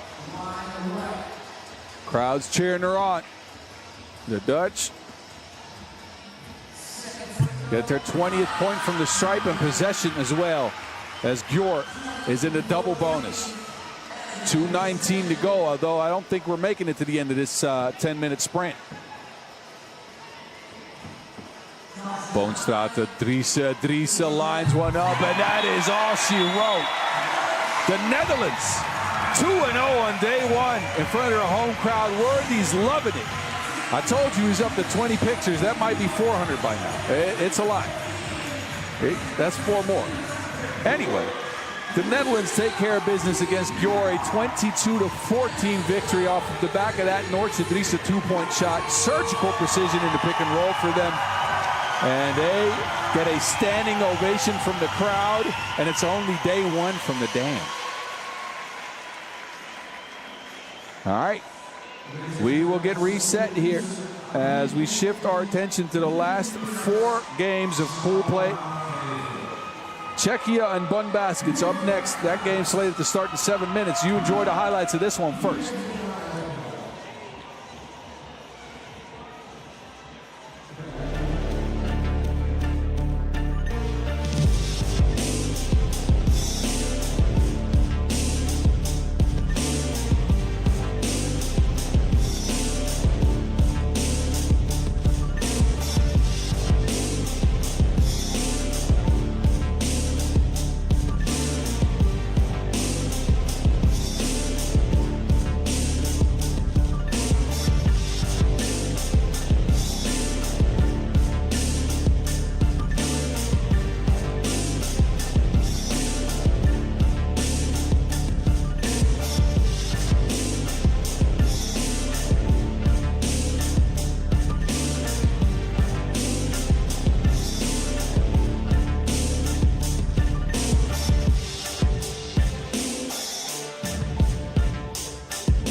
We are back already. Czechia, second action of the day after a loss to the Netherlands under 25 in a tight game. I'd have to say that. Halova out first. Radikova was a force. 5 rebounds, 5 points, bumped and bullied her way. Couldn't connect from range, but it was all good after after the first few minutes for her. Brabenkova. Not quite as secure. 1 point, did get 7 rebounds. But there is the main gun, Katarina Galichkova. Double figures for her, 10 points, 3 twos knocked down. And again, one of those games where, I told you before, she can go off for a bunch of points in a hurry. Galichkova is going to come out, or have to come out with some fire here in this one, though, because they need a win against Baskets Bonn. This is win or go home time already. Bonn Baskets. They also took an L to the Netherlands under 25 team. It wasn't as close as Czechia, though. It wasn't a 22-18 game. It was 20-5. So the young Germans, they're going to need something here, a miracle possibly, as they face another team with more age to start, and maybe a little bit more physical prowess for now.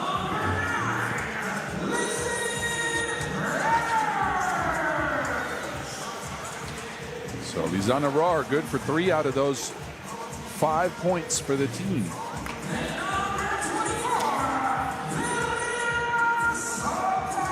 And the other 2 came at the hands of Verena Soltau.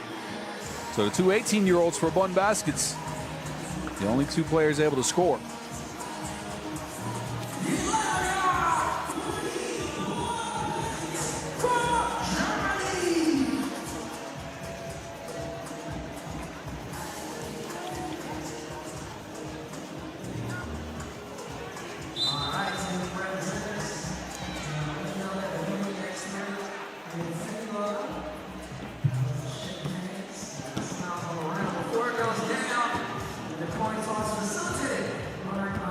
So the coin toss goes the Czechians' way. And Galichkova and consorts get ready to get going. And again, a win or go home type game. This is the first of, again, the last 4 games out here from the Dam today, where we wrap up Pool D with this one. And after that, we'll head on over to Pool C and B and A. Each pool so far already decided at the top. Poland, Netherlands under 25, Canada and Netherlands punching their tickets with 2 wins. And all 4 of these last games are going to be win or go home type situations. So interesting storylines. And we'll see who can get up and pick up their first quarterfinals berth of 2025.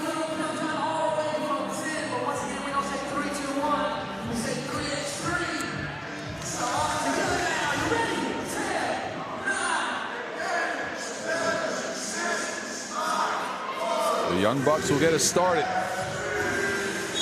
Bonn Baskets in possession of the Wilson. It's Rohr to Perlik. They go into law play. Trying to go play the size game. Soltau. Oh, okay.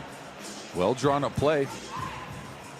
Verena Soltau with an answer right away from Czechia. Galichkova heats up in a hurry. I told you.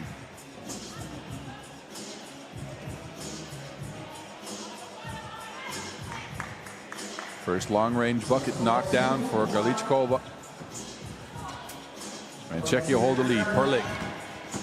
Oh, weaving through traffic. Zoe Perlik. Beautiful move underneath the basket. Finishes with the reverse. Now Halova going at Perlik. Good defense by the Germans. Rohr up and under. Bonn Baskets showing signs of life. May have just been jitters against the Netherlands under 25, but I couldn't score. Halova mauled, sent to the floor and sent to the free throw strike.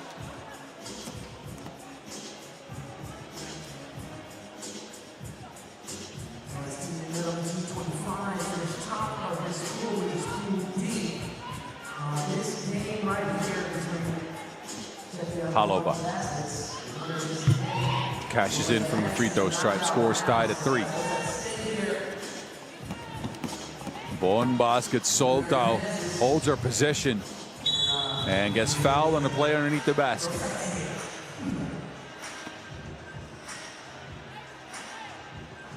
So the Germans in the paint like Monet early.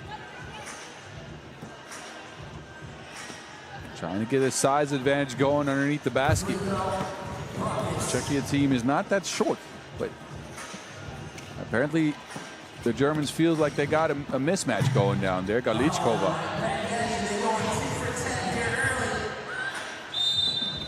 And they're sold out yet again.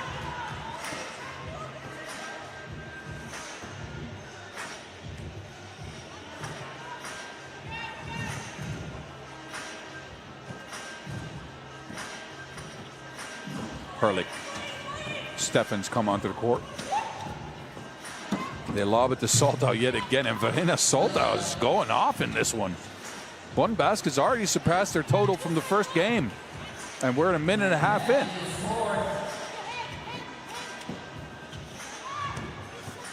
Herlich, slow steps. Wowee. Wow, wowee. How?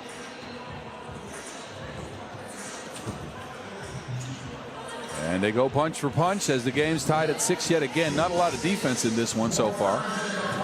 There's Soltau again. Spins off the contact, up and under, but just a little too long.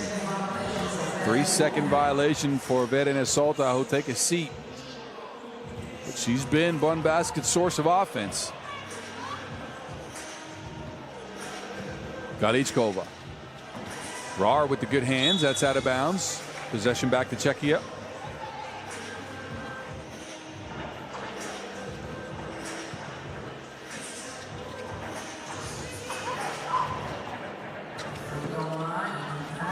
One foot step back for Galichkova, who cannot miss in this one so far. Everything's money for her. Rar finishes underneath again. I like the game plan for this German team. They got some size advantage. They want to go to it. Galichkova might rack up 16 points if she keeps going like this. She is scoring everything.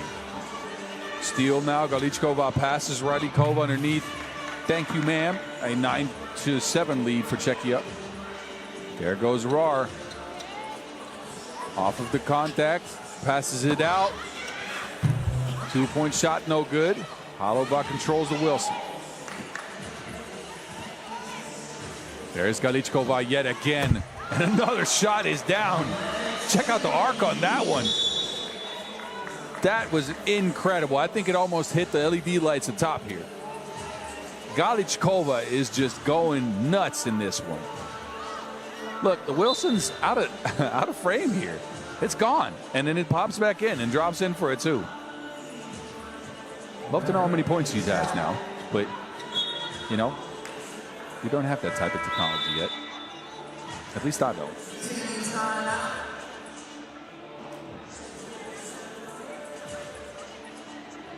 First TV timeout, though, in this game is all offense, as both Czechia and Bonn Baskets have had their way. Bonn Baskets have gone to Soltau underneath the basket time and time again, and the 18-year-old has delivered like the mailman on there. Look at this, up and under, using that size advantage with some crafty footwork to boot. But it's been the Katarina Galichkova show.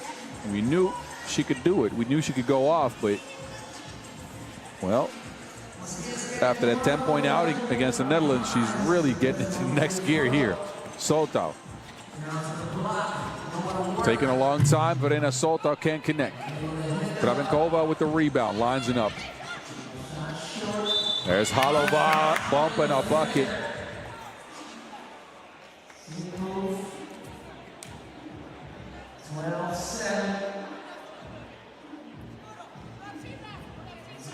Look again as Holova muscles one up there. And finishes up with the free throw. A big lead now for Czechia. 13-7. Can Bonn Baskets do anything here? Rar, no. Gets her own rebound. Hangs, can't hit. Galichkova. Well, that pass is snuffed out. Thrown out of bounds. So 8 seconds for Czechia to create a shot here.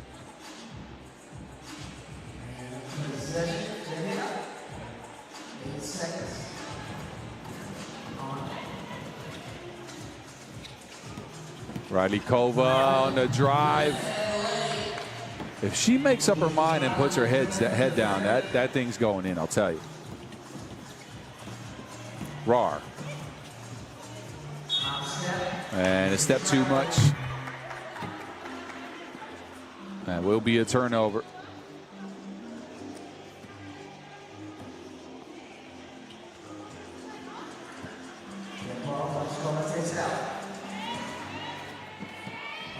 Galichkova is all the way in her bag. Flips the screen, gets a lay to go. And Czechia has blown the doors off of this game, 15-7. Alova. Righty hook, drops the shoulder, gets it up and in.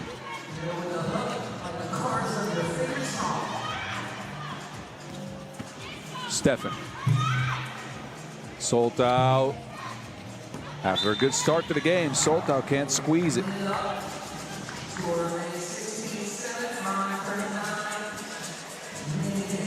So Bonn Baskets now at a big disadvantage after, again, a hot start to the game. Have not been able to continue that start here as Czechia has turned up the gears. Brabenkova. No. Gyor with the bump. Didn't connect on the floaty, though. Hollow.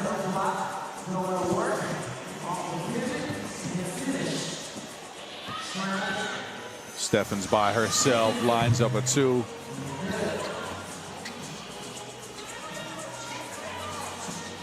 Good patience by the Germans. Perlick to Rar, Rar to Stefan. Good play. Wow, it's a lot of chemistry there. I like it.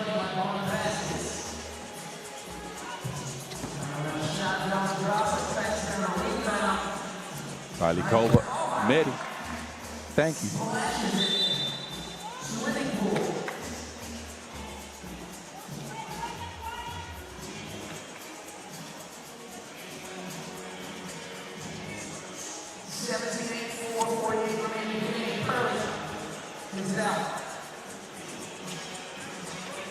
Soltau has to take it herself.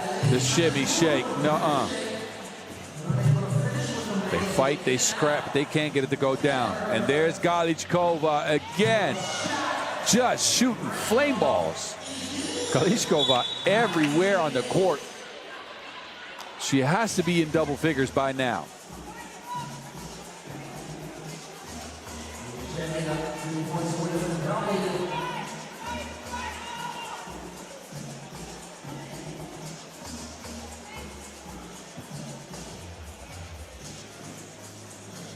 Galichkova again, and everything's just going in for her. 21-8, the final result in this one. But Katerina Galichkova put on a clinic. My goodness. Every shot she threw up there was a make after a 10-point outing in her first game of the day. I'm sure she's followed it up with double figures in with this one. My goodness, she was incredible. And the Czechians, they win as a result. Bonn Baskets stuck close for the first couple of minutes there. Actually picked up a lead. But then Czechia blew the doors off of this one. And they'll be moving on into your quarterfinals tomorrow. Now, you guys enjoy a short break as our next game is slated to start at 9:45, so that is 25 minutes from now. Take it easy. Enjoy the moving pictures from the damn and this Czechia win. I'll see you right here at 9:45 for Latvia versus Italy, and we wrap up Pool C action.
Down the final stretch we go.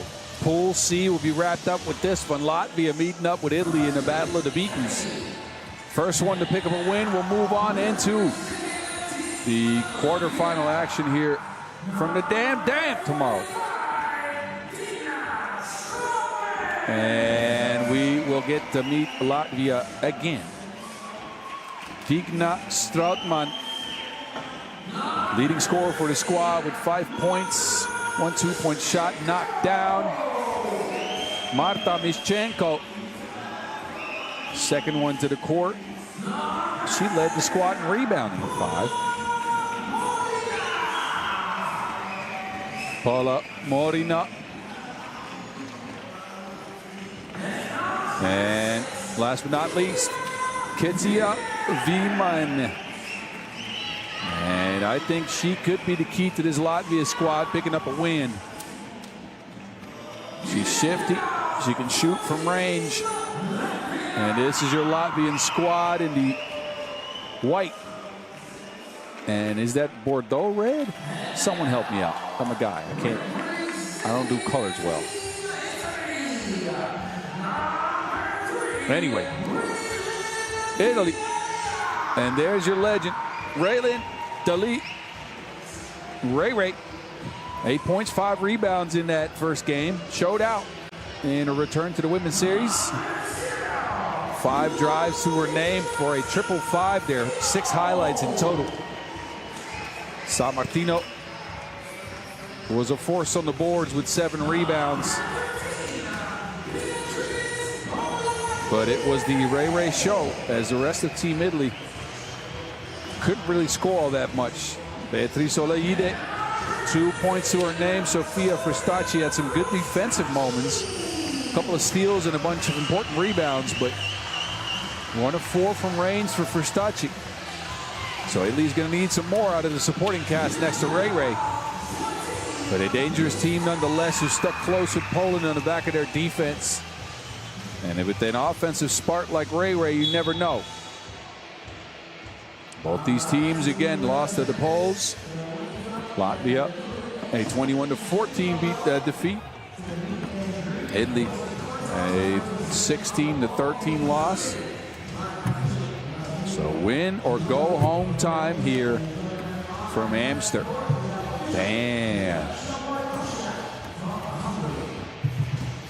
And teams will get their last warm-ups in. The matchup between these teams so far.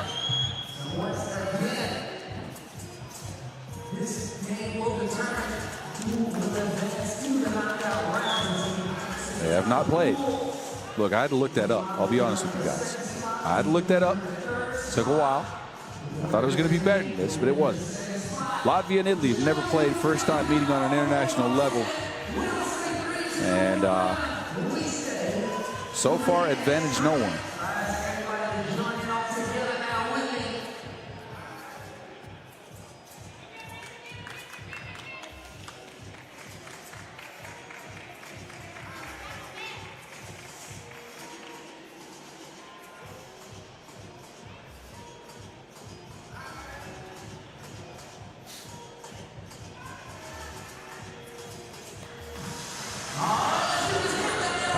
Your countdown's on. We are ready to get going here. The crowd in Amsterdam stuck with us for the last 3 games of the day. Latvia versus Italy. And we're off.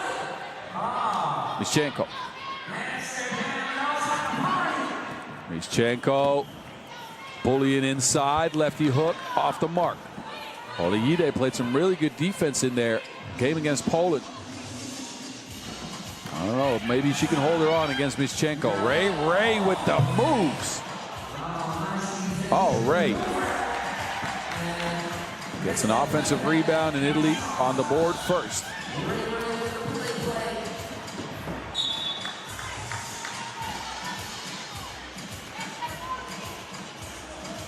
Fristacci can't squeeze the board. Latvia back in possession.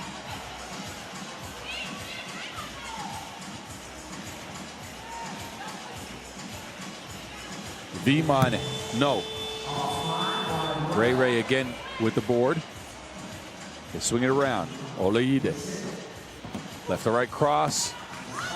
And left to Wilson. Out of bounds.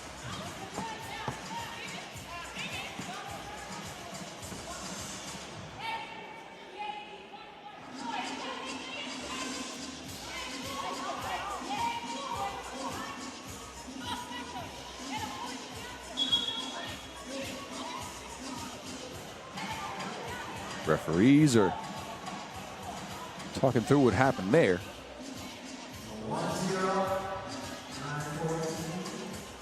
Bit of confusion on the court, but it ends up being an Italy possession.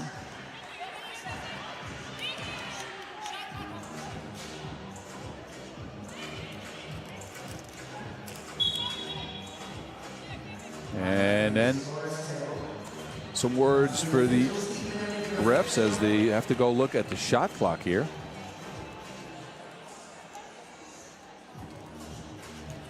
Good thing we have the replay center there. Thank you. So Italy in possession. Latvia, never mind. See? So Latvia in possession after a shot clock violation by Italy. Took me a while to figure that one out. High post action. Stratmane by herself opts for a drive.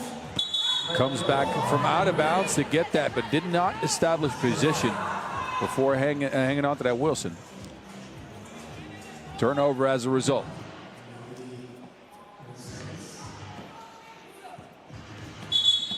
Ray too fast for her own good.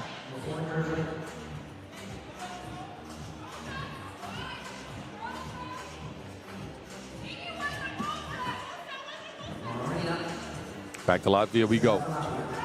Marina gets a mismatch for Stacci though with a good hand, snuffs it out. They get it to Sammartino. Sammartino left to right, turns into action. Nothing there though. A steal, Stratmane.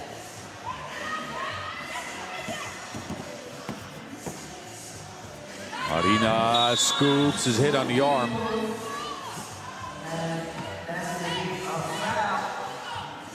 Good take by Paula Marina. Comes in with the scoop here and extends past the reach for Stacci.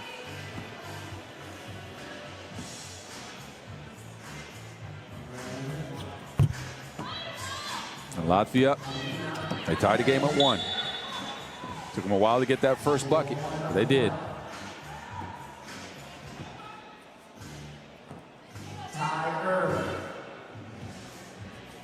Ray. Stacci takes it herself. Back to Ray. Ray with the quickness, and again, a step too many. Couldn't put on the brakes. Overstepped herself and a turnover.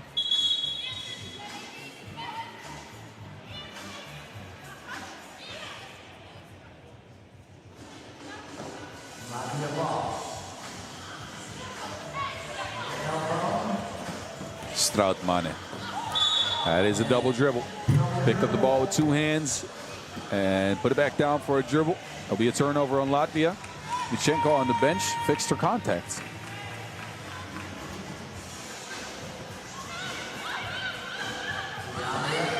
Ray. Out to for Stacci. That shot looked online from my angle, but no connection. They go looking for Marina again, and they overshoot the pass. So Latvia trying to play out the mismatches here, take advantage of the size advantage they have. They are the taller team, but so far, not really working. Ray steps through with the right hook. Ray, no good on the make. Wilson's out of bounds. A low-scoring affair here. 1-1 game after 2 minutes as both teams cannot find anything on offense.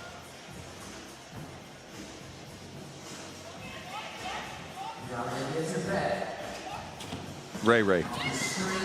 A kick out. Sammartino. Yurchenko squeezes the rebound. Marina.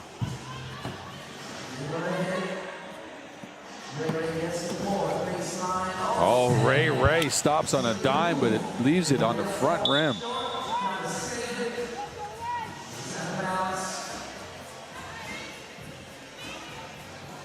The deceleration Raylin Dalia can put on a court is incredible. So far, it hasn't resulted in a lot of makes, but it's good to see. Mischenko spins, has to chuck up a shot, fouled in the process. It was good defense from Olaide all the way down the stretch there until the last shot. And she extended it a little bit too much there. Free throw coming up for Marta Mischenko.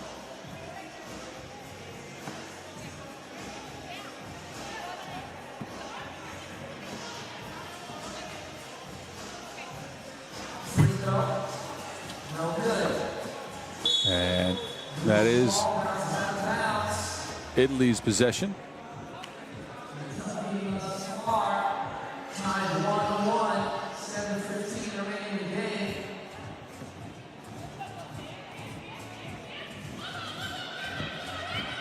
Dalia off the screen, Amidi gets her own rebound. Versace now back to Dalia. Ray stops, steps through, and unlucky on another attempt here. She keeps getting open, but it's just right off the mark. Vimane floating.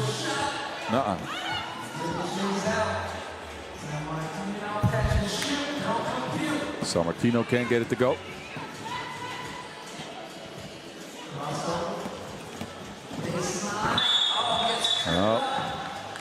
Vimane tripped up. That is a whistle. Foul on Italy. That's the third. Vimane hobbled just slightly, but gets right back up, moves onto the bench for the TV timeout. Again, both teams unable to get anything going on offense. A 1-1 game after 3.5 minutes of action. Now it comes down to whoever wants it more. The defense is defensing, and the offense is definitely not offensing. This TV timeout could be crucial in trying to determine the strategy for the last 6 minutes and 30 seconds of the game. Trying to find a way to work through your offensive struggles, get your heads on straight, slow the game down as much as you can. Anyway, a chance for points here. Kecha Vimane.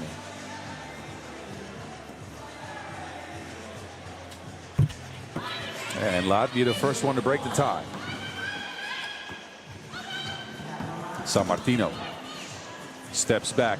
Great move. Midi hits.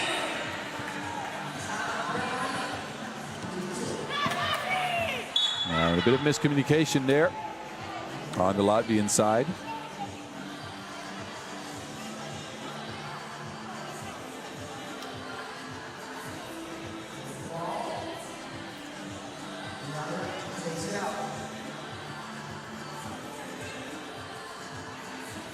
Ray kicks it across. Sammartino lines one up yet again. Just off the rim. Vimane. The matchup between her and Dalia so far has been fun to watch. Here's Ray. Raylin. Olaide. Splash. Twos are huge in a game like this. Strautmane can't get hers to go. Mischenko can't squeeze the rebound, and it goes out of bounds off of Latvia.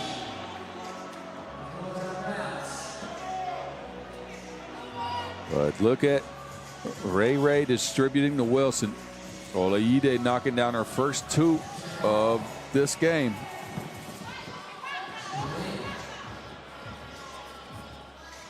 Ray. Driving in traffic. Ray, an offensive foul, uses her off arm to clear out space. And it's picked up by the referees. Strautmane needs a sub.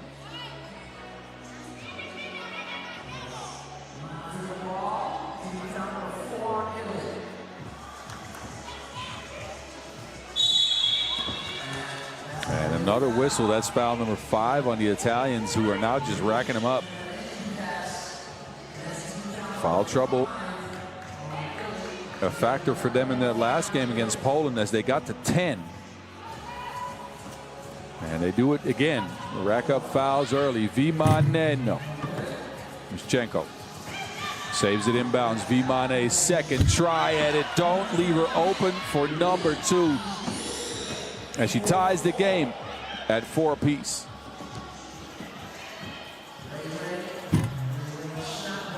Olayide, no. Ray somehow gets that Wilson out of a crowd for Staci. Both teams have been misfiring from range, and their attempts have gone awry here a bunch. Only 1-2 apiece. Olayide got one. Vimane got the other one.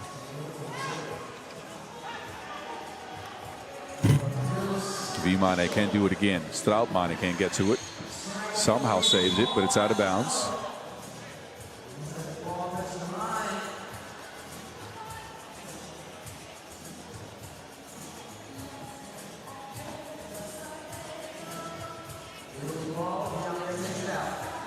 Dalia.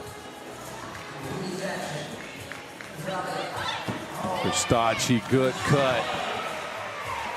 Right through the defense, and a 5th point for Italy. Can Latvia answer? They keep trying to go into Marina this time. It results in a foul. Ray has to be physical with her. She's telling the referee that she's small. I think we all can see that, Ray. But she makes up for it, though, with a lot of heart and a lot of hustle. In this case, just a little bit too much hustle. So a 6th foul on Italy.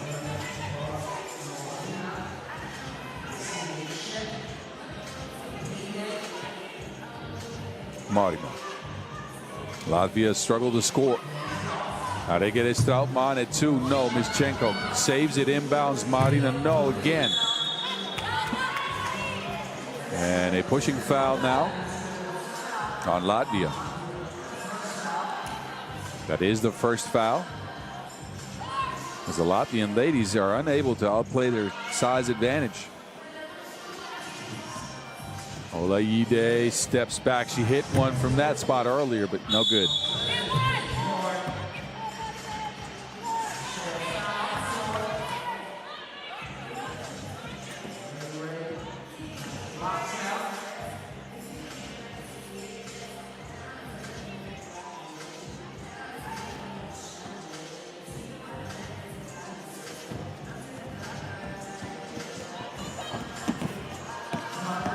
Staci to Ray from 2, and it's good.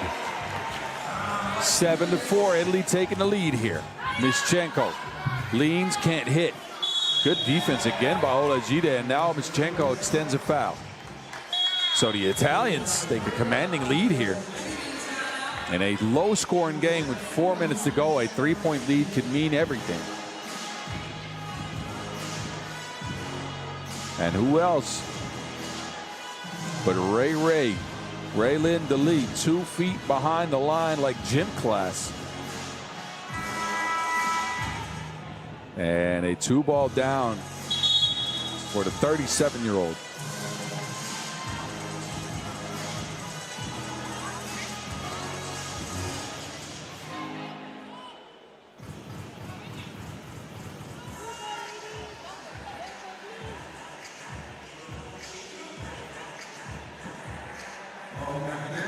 Italy back to it. Of course, they go looking for Ray again. Staci steps back. Good shot. Just off the mark. Ray another rebound now. This time Sharon underneath the basket. Sammartino is fouled. And it's Latvia now having to extend themselves physically. Fouling time after time. Look at the pass from Ray and then for Staci. Or Sammartino, I apologize, gets shoved.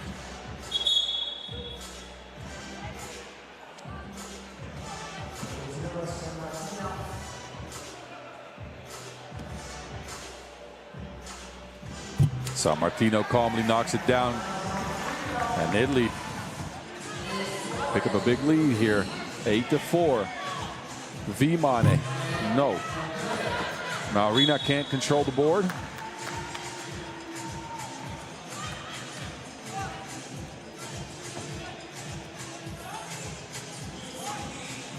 So Italy fight, scrap, and chip. And they've gone ahead here by 4. Could go up by more here. Ray. Oh, Ray. Using the handle. San Martino off the glass. Good. Latvia, they need to score here. Marina.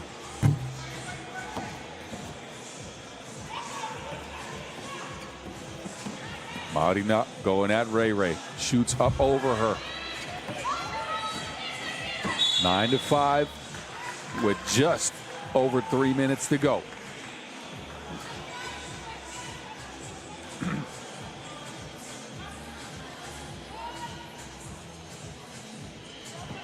They lead the driver's seat in this one so far. And it's at the hands of Ray that everything happens. Ray. No space for a shot. Olayide now has to force one up. One on the shot clock. A wild shot from Olayide goes down. How'd she get that in? Strautmanen, no. Ray. Oh, Ray. Crossed up everyone and herself.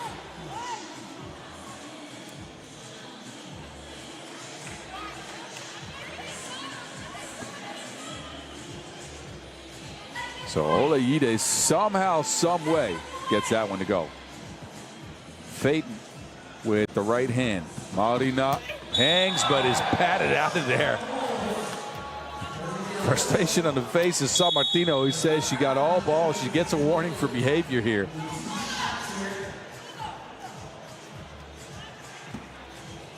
Take a look at San Martino. Well, a lot of body contact there. She did get a block up top.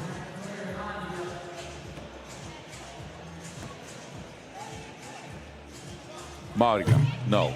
Crucial miss here. And Mischenko. Actually, the free throw will be retaken.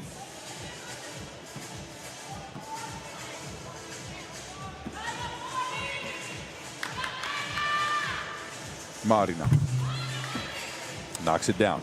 They lead up by 4. Crucial minutes here. Win or go home situation. Pool seat. And Ray hangs and almost hits. Gets put in the free throw line for a look at one.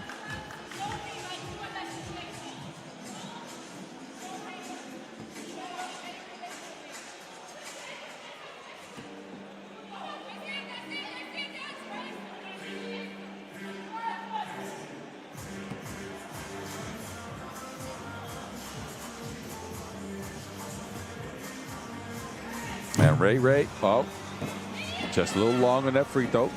Opportunity here for Latvia. It's Vimane this time speeding past everyone, stopping on a dime and getting a bucket. 10-7 in a nail biter out here from the dam. San Martino. Ray gets rejected. Strautmanen. Oh, good spin move, but an offensive foul. It looked like Digna Strautmanen had a clear layup, but used her off arm to create that space.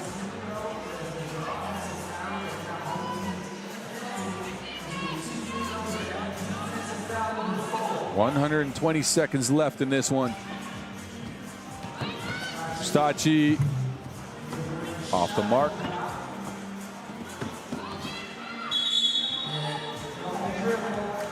And a double dribble.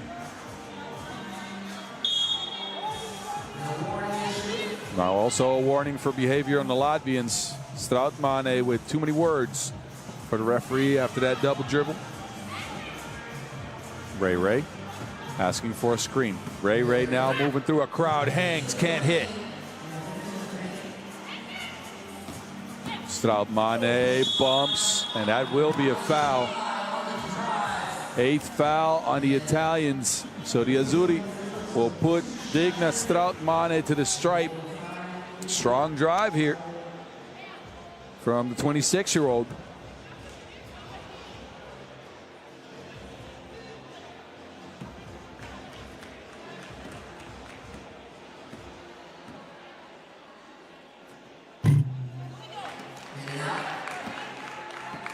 Short on the first for Strautmane. They need this one. You can make it a one-possession game with a make here. And Latvia does just that. Fustacci travels a quick turnover on Italy. So a bit of a momentum swing here.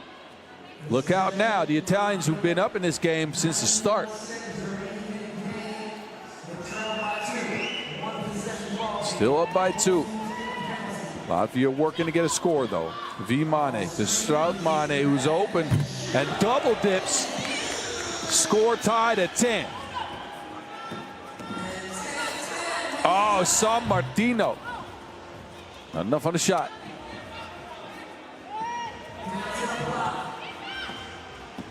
Strautmane spins out of action.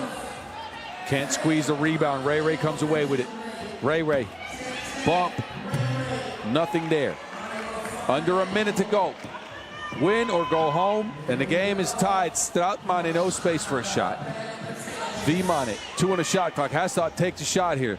Strautmane launches it at the end of the shot clock. It's missed. Possession back over to the Azzurri. 40.3 seconds on the clock.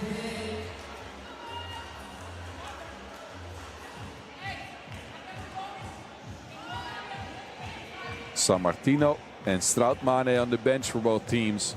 Olaide to Ray.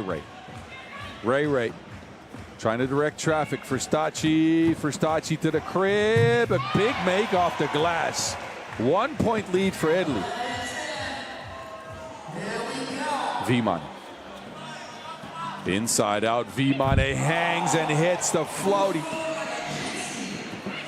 We're tied again. Ray with the cross. Ray stops. Gives it up. Olaide travels. Oh. That is not the moment to turn the ball over. Look at this. Ray weaving through the trees. Gets it to Olaide, who takes an extra step before the dribble. So Latvia with a chance here. A chance here. Strautmane gets it to Marina. Shot clock is off. Marina under the basket. No good. Gets a rebound. It's missed. Olaide jumps for that ball. It's out of bounds. But time is up. And you know what that means. That's right. We go to overtime. Take a look again. Marina with a last shot here. Got the rebound. Good defense by Fustacci. And then Olaide with the hustle play to get that ball out of bounds and force OT. So Italy up all game. And Latvia forcing themselves back into it. Now, for those of you that are unaware of the rules, I'd highly suggest you check out FIBA 3x3.com. Besides that, though, overtime means time on the game clock is off. We are going to shot clock only, and the first team to score 2 points wins the game. So important possessions here, as every score and every action counts. Do you go for one, or are you shooting up some twos to try to knock the game out? Italy in possession first. San Martino to Ray. Ray looking to get some space. They get San Martino a look. Scoop shot from one. High off the glass, up and in. So Italy with the first score. And then a warning for delay of game for playing defense right after the score. But look at San Martino.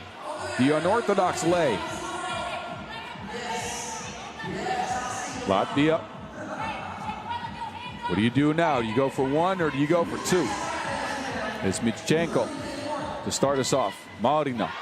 Vimane. Hounded by Ray. Vimane, no space, so he opts for a drive. She kicks it. Turnover. Ray now. Game in her hands. Ray in the lead. Olaide with the turnaround. And Italy punched their ticket to the quarterfinals in a scrappy game.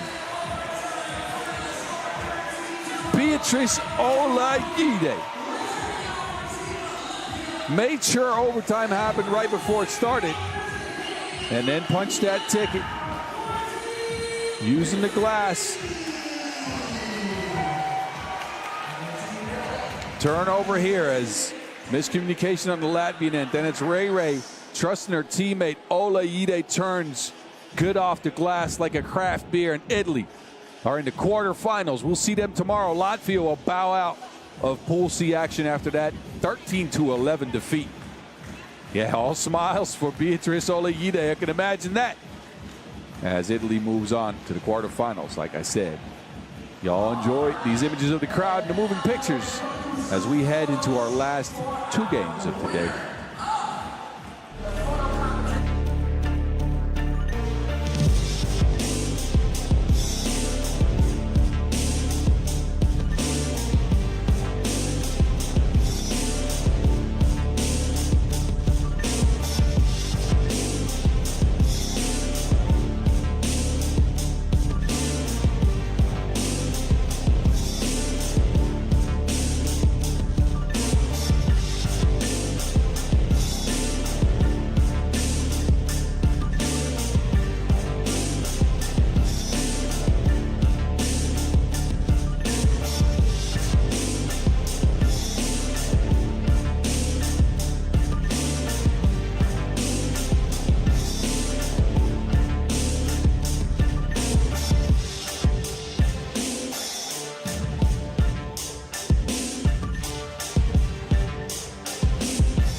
Two more 10-minute sprints left as we have Pool B and A to wrap up. We'll take care of Pool B first. Puerto Rico and Ireland up to the plate.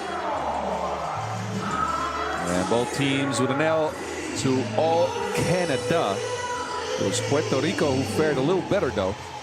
They stuck close in that game to right around a 10-10 score at the 5-minute mark. And then Ket poofs it up. And bye-bye Puerto Rico for that game. But look, they played a hell of a game. Alicia Penzo. And Tera Melendez coming out next. 2 points, 3 rebounds for her. But this was the main offensive weapon. Ashley Torres. 8 points, 4 twos knocked down, all from the same spot, I might add. And she was a flamethrower in that game. Puerto Rico is going to need some more of that if they want to go into the quarterfinals. Winner of this game will face the Netherlands under 25.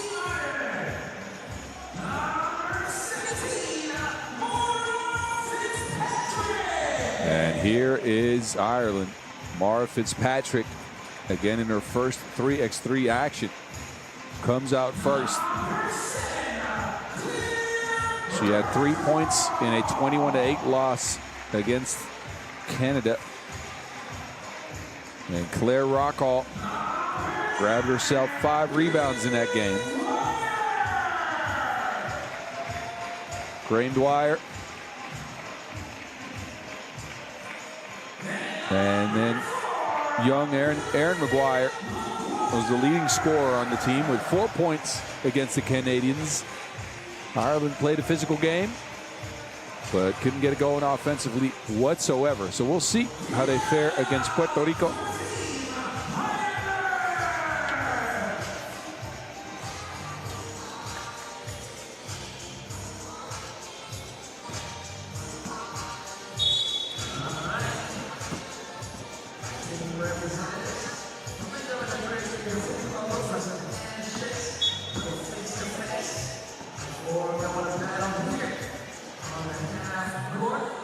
So these two teams have never met up before.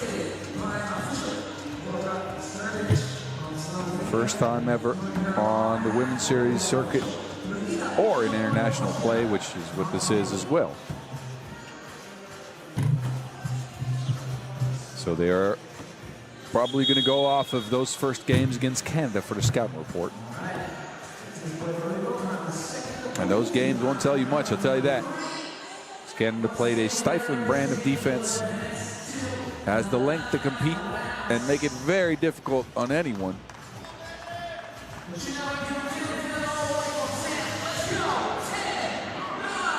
So win or go home yet again as we head into the last stretch of games here from the Dam Dam.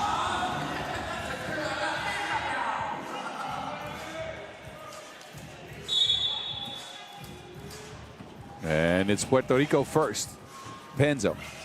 They get it to Torres.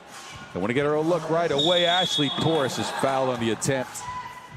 And we'll head to the free throw line for 2 easy looks at Puerto Rico's first score.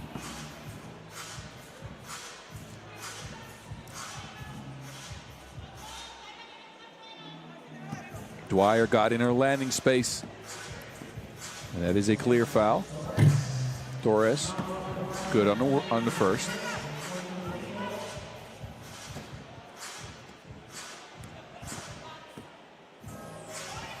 And Torres continues her stellar play here. First 2 points, Puerto Rico, and then a turnover on the Irish. The luck's not with them for the start of this game.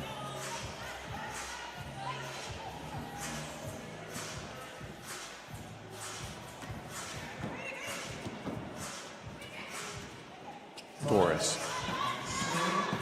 This time opts for a drive. Fades. Good defense by Dwyer. Crane. Torres just takes her cookies. Melendez. Scoop shot up and in.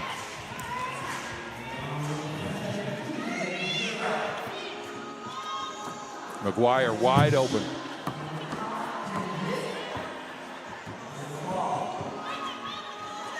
Torres left by herself. No connection on the shot. The Irish snatched the board. McGuire to Dwayne. That was supposed to be Dwyer, of course. I got my names mixed up sometimes.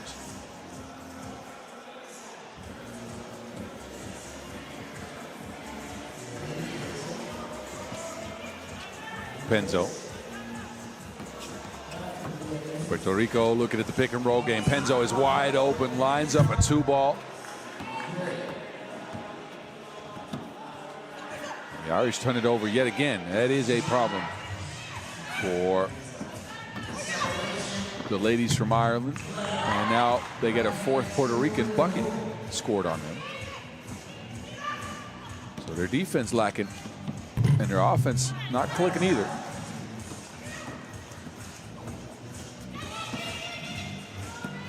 Melendez, bully ball.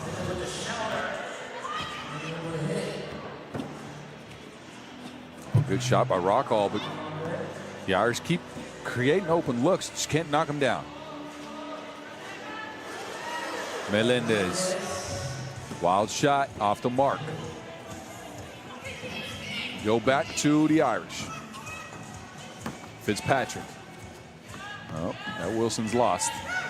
Somebody has to take a shot here. Rockall undershoots that one.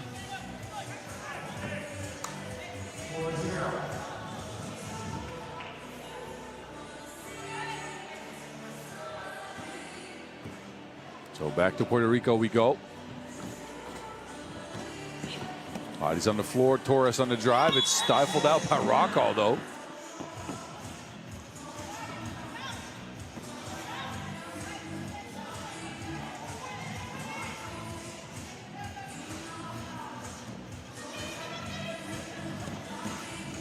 Torres. No magic from 2 just yet for her. Now it's out of bounds. Penzo, I think touched that last.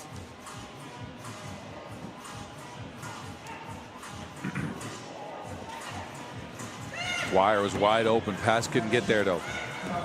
Dwyer now. Down to Rocco.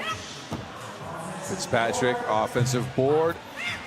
And it is very difficult for the Irish to get a shot to go down. There is a lid on the basket for Ireland. They're getting good shots, good looks, but look at this. Fitzpatrick wide open for the righty hook, and it just rolls off the rim. Rocco, though, is fouled. She could put her team on the scoreboard here after about 2.5 minutes, and she does just that. 4-1. Torres. Torres behind her back. Up and under for Torres. Hanks can't hit. And they're scrapping for the rebound. She saves it to the Irish. Dwyer. Front rim.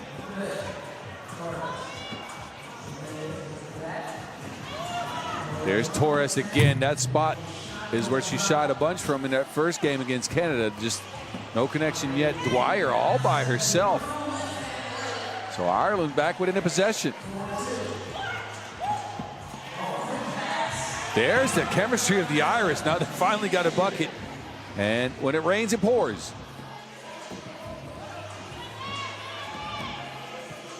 Torres to Melendez. Melendez on the drive now. Euro steps, but it's off the mark. Fitzpatrick, quick trigger two, no.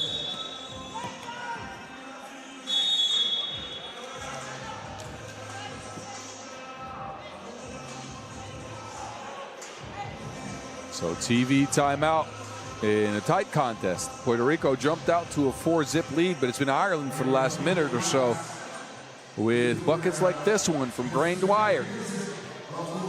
Easy drive with the drive, finished with the left, and then finds her teammate underneath the basket for a quick score. Both teams obviously want to make it to day 2 here in Amsterdam. And as I mentioned, it is the Netherlands under 25 waiting in the rafters.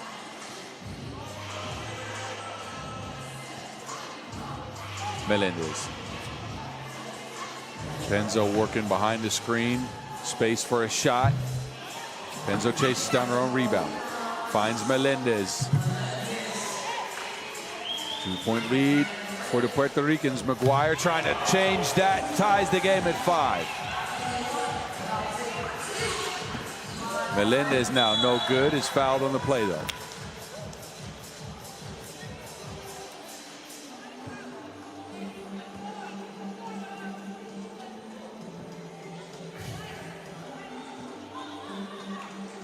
So Ireland scrapping to stay in this one. We're approaching the halfway mark. Scores tied at 5. Penzo gets another open look. Can't connect. Dwyer. To Maguire. Maguire stepping back from the mid-range. Pass didn't get there, but a push foul called. That is the second one on Puerto Rico.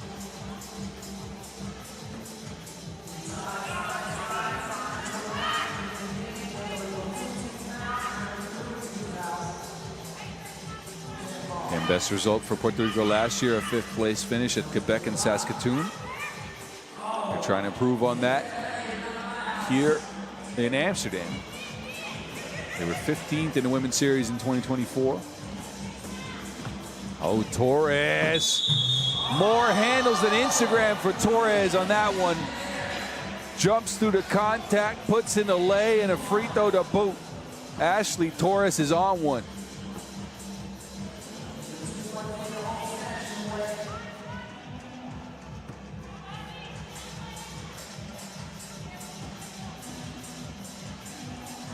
And Torres finishes up the 2-point play and puts her team at a 2-point lead. Maguire. They go looking for Dwyer underneath the basket. A push shot is good. And again, Ireland, after that tough start, they couldn't score for almost 3 minutes. And they've been unlocking their offense as of late. Melendez, though, off the rebound just in time. That counts. Maguire, Hanks can't hit, blocked by Villarini. And there's Torres, a quick pull-up. Ashley Torres What are you doing, man?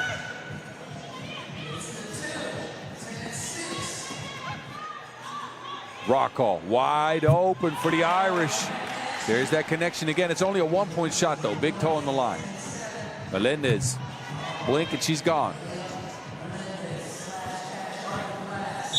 Rockall's pushed. Foul number 3 on Puerto Rico. Torres will take a seat. Penzo comes back on. It's Fitzpatrick, Rockall, and Dwyer for the Irish. We're looking at a 4-point deficit for the second time this game. Jump ball situation, though, and that will go to Puerto Rico.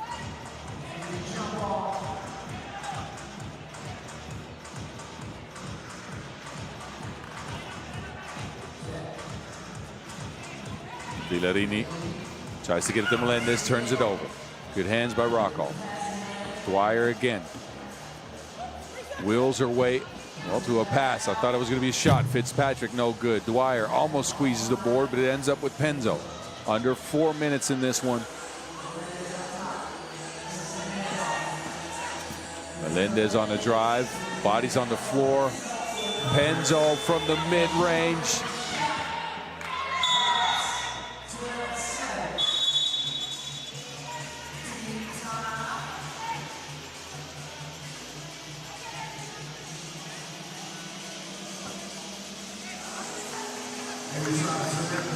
So Melendez here, fighting on the boards, getting that shot to go down last second, and Torres has been all that. Hitting from all 3 levels of the court. And this, Penzo pulls up, splash ball from mid-range. And Puerto Rico are in their duffels, not just bags. That man's in his bag as well, though. DJ Loss. Olympic DJ for us out here, present in Amsterdam. Only a short train ride or a drive for him, but the man opted not to do that. He got here by other means. Torres, same spot. Saved inbounds. Fresh 12 for Penzo. Torres, spin move, fading on the shot. That's pretty. So Puerto Rico with a commanding lead here as the luck of the Irish is about to run out. Ashley Torres is torturing the Irish defense. Puerto Rico back in possession, a 6-point lead with 3 minutes to go. Torres again left wide open this time. Fouled on the shot. Free throws coming up. And Torres putting the team on her back like Atlas. Yeah, that's right. I put some Greek mythology in there. Who knows about Atlas? Anyways, Torres, look at this. Landing space impeded. Contact on the shot. 2 free throws coming up.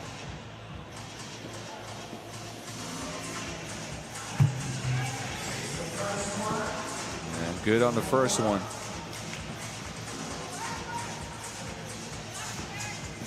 Puerto Rico in prime position, step into those quarterfinals. Can Ireland mount a comeback here with 3 minutes to go? Dwyer on the roll. No connection. Puerto Rico, 8 seconds on the shot clock. Melendez somehow saves that inbounds. Everybody is hustling for the Wilson now. Turnover after turnover. It's hot potato. Torres finds Melendez underneath. What a pass. Rockall, no answer for the Irish. So Puerto Rico, a big commanding lead here. 15-7. And it looks like the Irish are out of luck. Look at Ashley Torres.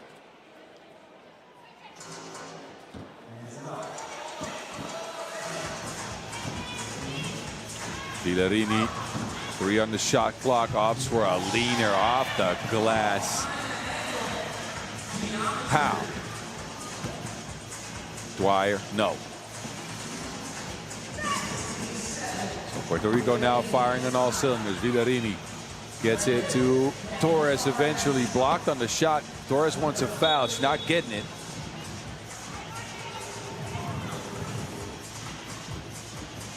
This Puerto Rico team is grittier than sandpaper, I'll tell you that. They have been grinding all game. Offense was tough to come by at first, but now it's going. Although that shot is off the mark.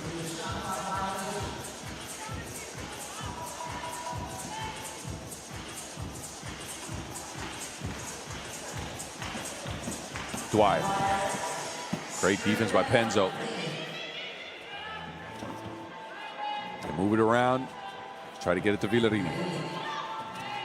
Melendez can't get the ball in the crowd. Wanted the foul.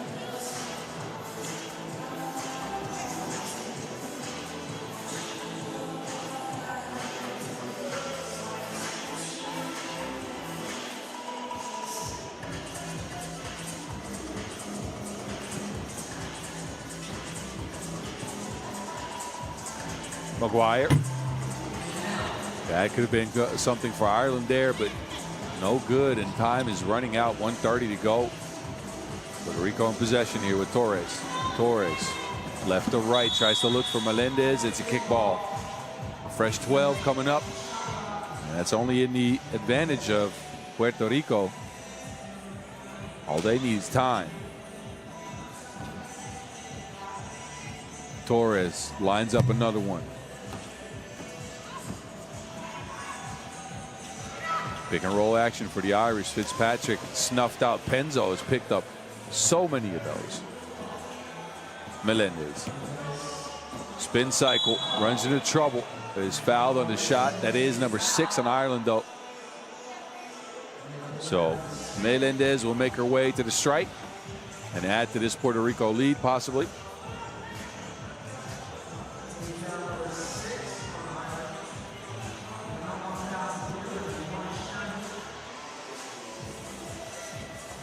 Tera Veronica Melendez, 31-year-old.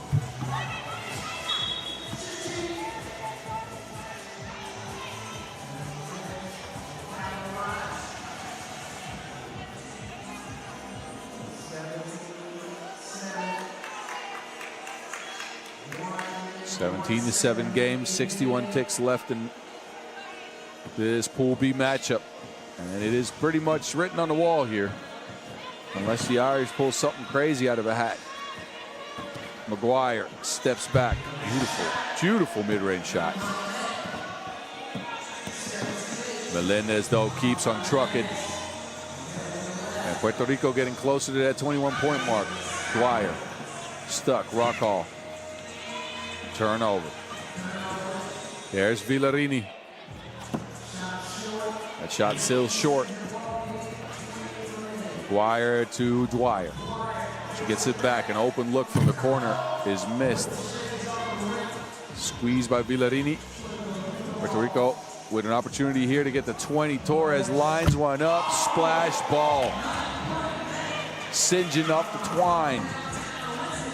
Torres has been shooting the covers off the Wilson in this game. It's 20-9. Puerto Rico can close it out here. Torres behind the line. No, Melendez. Last second, and Puerto Rico gets the 21 points and take down Ireland right before the limit. What a scrappy game. A 4-zip lead to start things off. And Melendez finishes it off with the 21st point. Ireland, they did fight back after that 4-zip start, but could not get enough offense against this Puerto Rican defense and the rebounding prowess. So we'll wave goodbye to Ireland, and Puerto Rico will face off with the Netherlands under 25 tomorrow in the quarterfinals. We'll see that and more tomorrow, of course. First, take a look back at the pictures from this one, and then we'll get to our last 10-minute sprint of the day.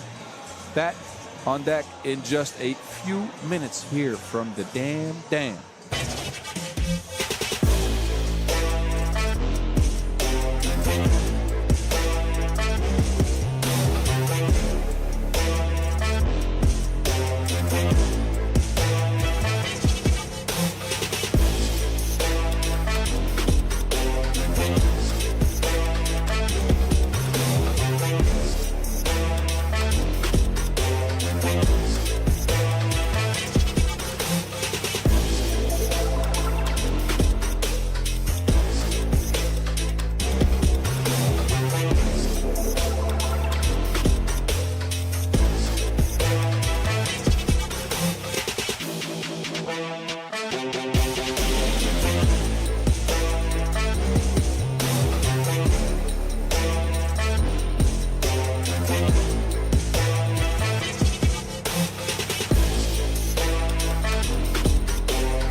One more, please. Yes, we got one more game coming up as we have to finish out Pool A. Gyor and Chile meeting up in this one. Both of them losing to the Netherlands in their first pool play game. It's Gyor coming out first. They lost 22-14. That game closer than it looks like on paper. Claudia Pop in a return, 3 points.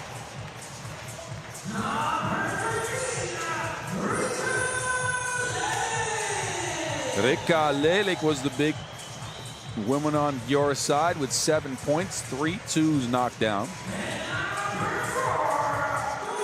And last out, Dorotia Budakchik.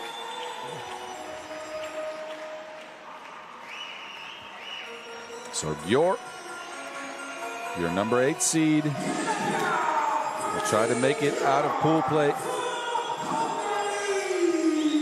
They have to go through Chile to do just that.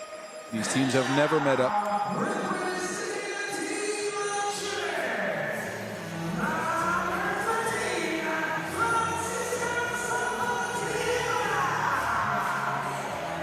Francisca Salvatierra is first at the pitch for Chile.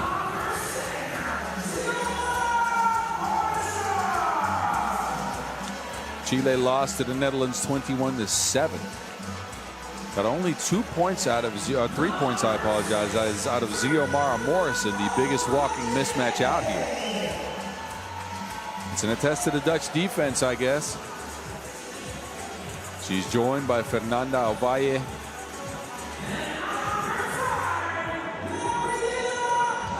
And last, Gabi Ahumada, a Chilean woman. Looking for a quarterfinal berth here. They're coming in as your 9 seed.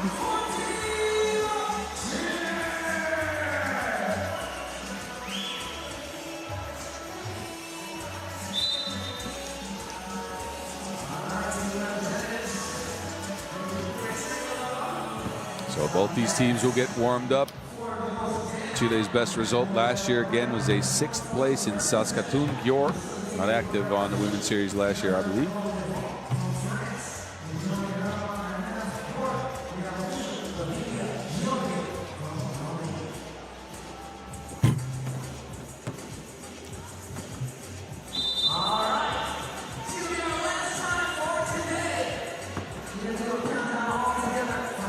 Actually, I apologize. Gyor obviously active on the Women's Series, but with a fully different squad last year.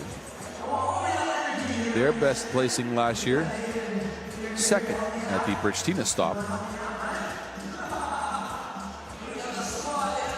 But that squad featured a fully different team with Fanny Zabo and Orsolia Tot. So a new look Gyor and another opportunity to move on to tomorrow. Win or go home in our last 10-minute sprint of today's action.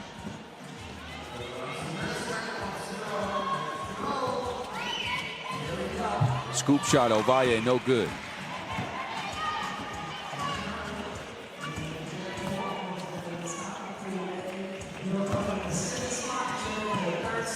Oh, everybody down on bended knee. So we good. Possession back to Chile.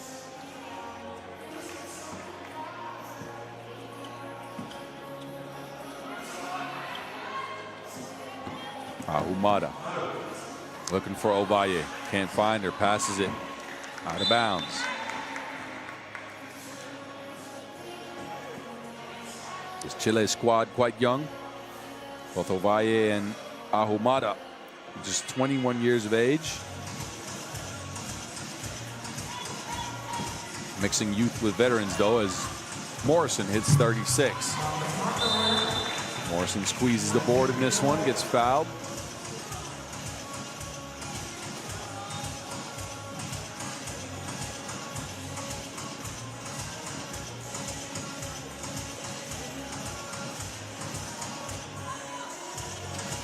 Ovalle catches it underneath, an easy layup. As a result, Chile on the board first. And you know, here in the Netherlands, we say the first punch is worth about $2.50, I'd say.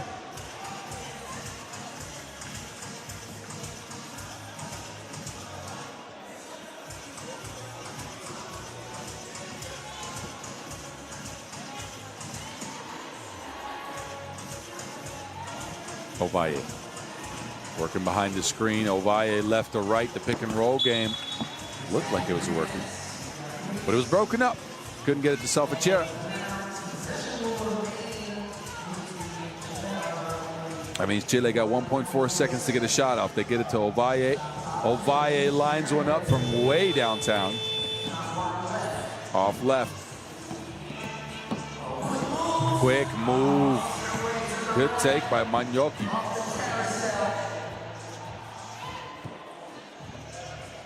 Ovalle again stops.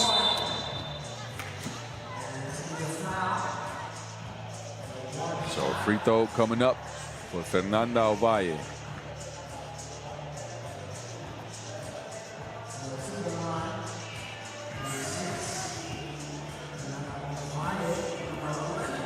Ovalle in that first game against the Netherlands, good for 2 points and 3 rebounds. It's a tough game to measure things by, as the Netherlands played extremely well. That also worked out extremely well. Manioki.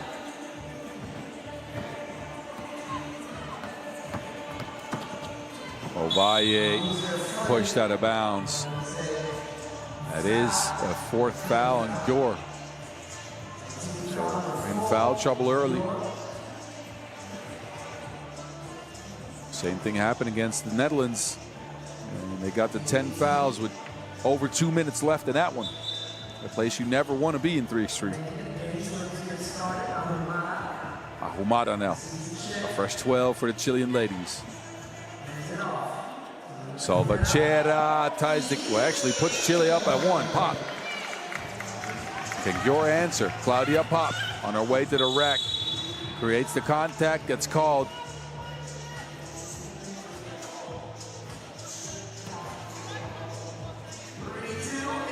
So Paparazzi on the free throw strike.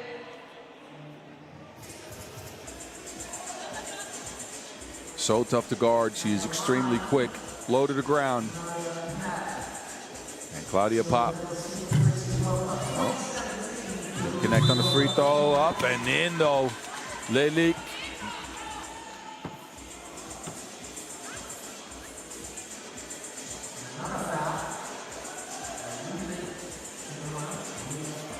So Reka Lelik.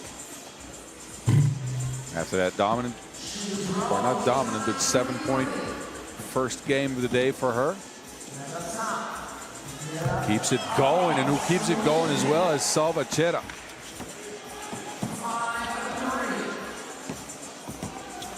Manioki. Lefty lay. Salvatierra's second 2 of the game, though, puts Chile up by 1, 5-4.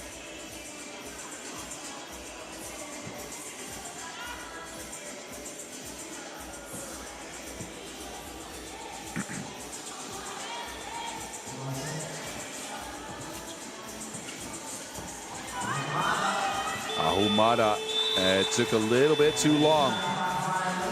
That Baudet shot clock will creep right up on you.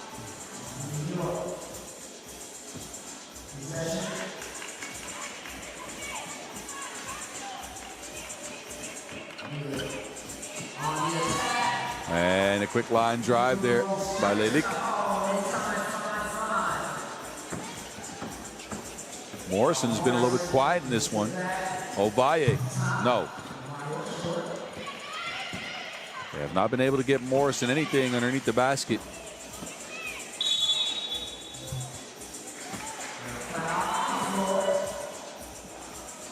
Foul on the floor. In a tied game.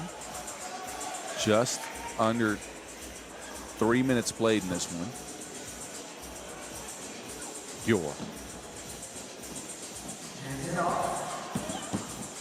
Lelik stops. It's Ovalle wide open. That one sails right. Zamora saves it. Salvatierra gets it back. Try to get it to Morrison. No go. Oh, Manyoki to contact and to make. Gets to the basket for the score. Manyoki with the contact and the finish. Advantage Gyor. We're now up by 1, and Manyoki can add to it from the stripe. It's been Salvatierra though for Chile with 2 long-range shots from the same spot.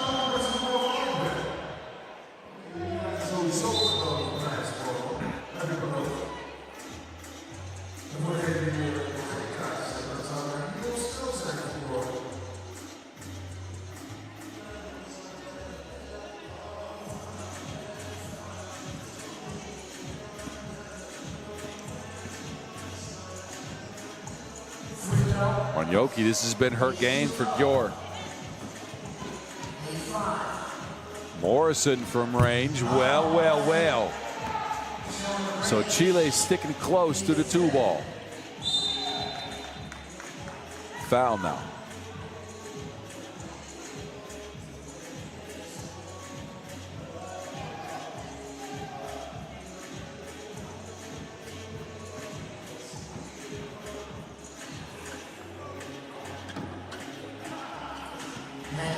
Manyoki again this time. Tries to get some space. Manyoki, no. And that one out of time. Shot clock runs out. And possession back over to the team in red.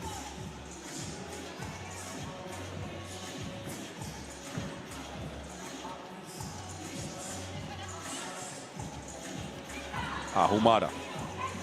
Open for the shot. Ahumada lines one up. Side Ryan. Morrison saves it. Ovalle somehow gets that Wilson. How?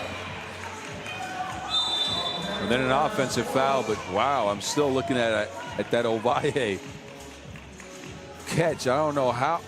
Look, Morrison saves it inbounds, and somehow it ends up in the hands of Fernanda Ovalle. I'm sure they meant it that way.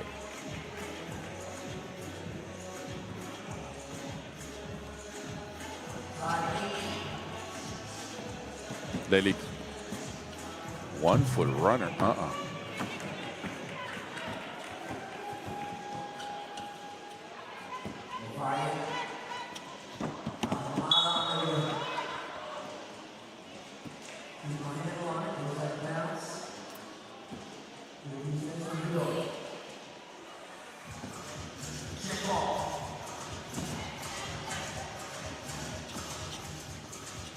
Pop. Stops. And now a foul on the rebound. Budakci. Gyor has to be careful there at 5 fouls. And Morrison lined up at the free throw stripe, but that definitely wasn't the case just yet. 5 fouls to 6. And it's an 8-8 game. Ovalle. Good pass. Squeezed that through. And Salvatierra rewarded here with the score. Threatened the needle for Nanda Ovalle. Lelik. And that's a foul.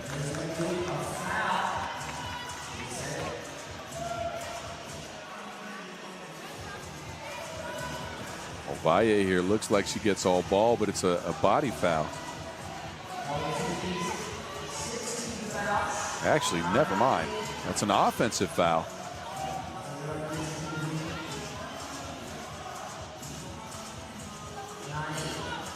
So 6th foul and Gyor. No free throws coming up. A 1-point lead for Chile still.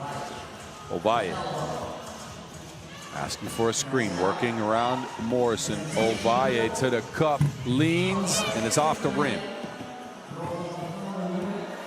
Lely, all by herself, stops and drops. Both teams have gotten just enough in a low-scoring contest. Morrison, her second two of the game. Big shot to put Chile up. Budakcic answers for Gyor.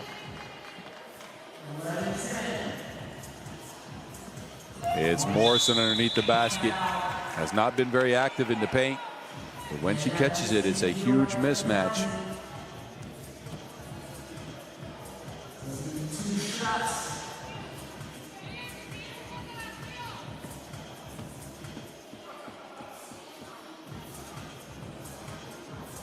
So Morrison on the strike for two, as Gyor is now in the bonus.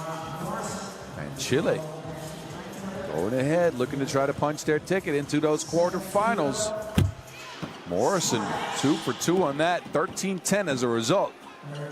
Gyor looking for an answer. Budakcic moving some furniture down there, but too much moving. Offensive foul.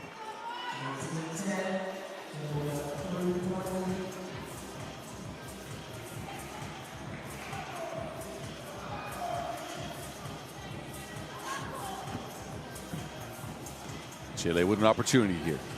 They could go up big. Oh my goodness, Ovalle. Dialing it up from long range. Pop can't answer. So Chile in the driver's seat now.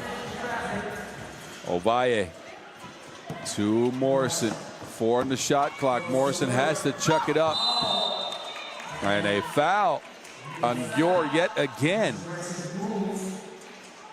And Xiomara Morrison, she'll step to the line. Gets hounded here on defense, and then a little bit too much on Manioki's shot block attempt there. The wheels are coming off for Gyor here with 3:51 left in the game. They're at 9 fouls, 1 more, and they're in the double bonus. And they're looking at a 5-point deficit. Morrison will step to the stripe for 2 after this TV timeout.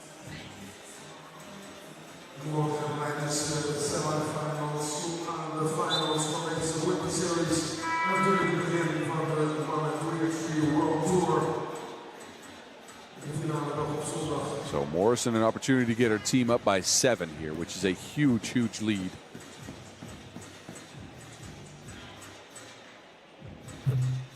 Cashed in the first.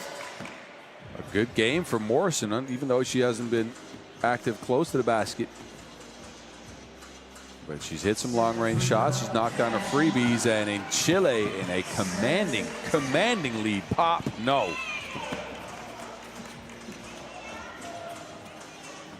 They get it back down to Morrison. Morrison with the footwork, blocked by Budakcic. Pop, quick pass by Claudia Pop. What a turnaround, transition. Morrison now working from the low post. Ovalle. Fernanda is on one. It is 19-11, and Chile looking for game point right now. Morrison gets it to Ovalle. Ovalle travels. Well, you know, just a step too many. That happens. So Gyor need a miracle here. They need to get some defensive stop, and they need to get some points on the board in a hurry here. Pop steps back. Claudia can't do it. They go to Fernanda Ovalle, the 21-year-old. She's been really good this game. Ovalle down to Morrison. No. Manioki. Oh, this is what Gyor needed. Back to a 6-point game here.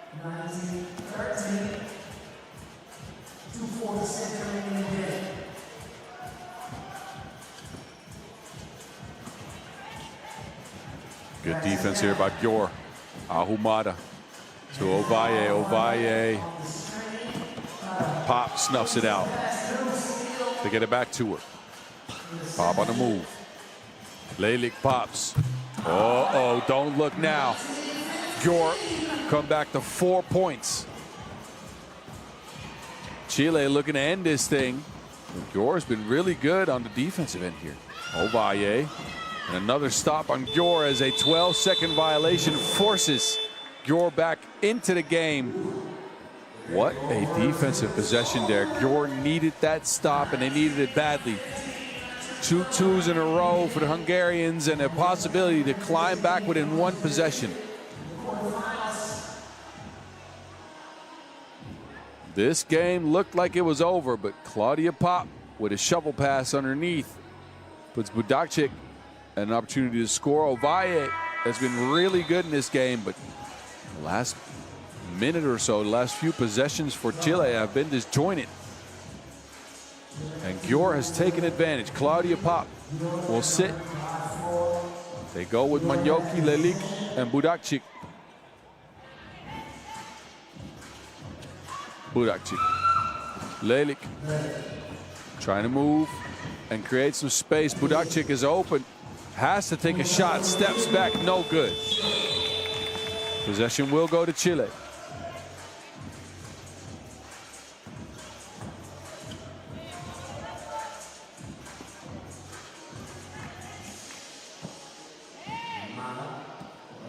Ovalle. Screen from Morrison. Ovalle to the cup. Ovalle hangs and hits. Chile's at 20. Only 1 more point separates them from the quarterfinals.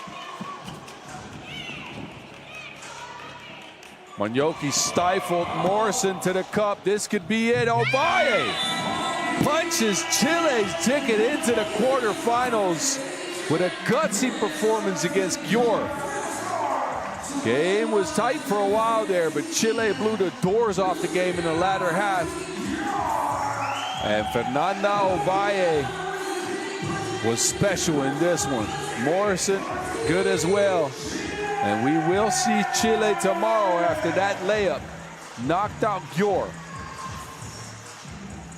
So Chile will meet up with the winners for Pool C, which is, of course, Poland.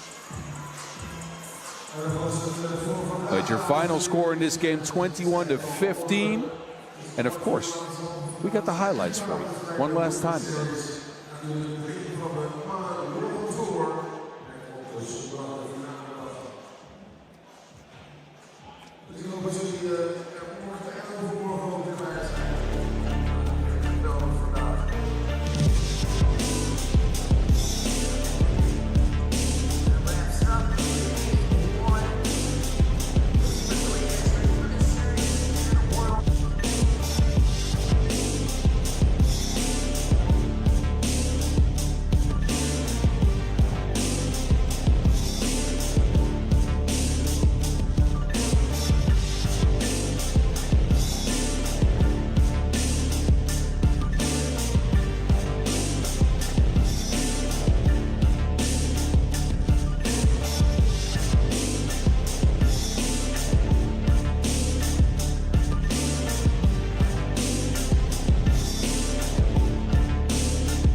Oh, what a day from the dam.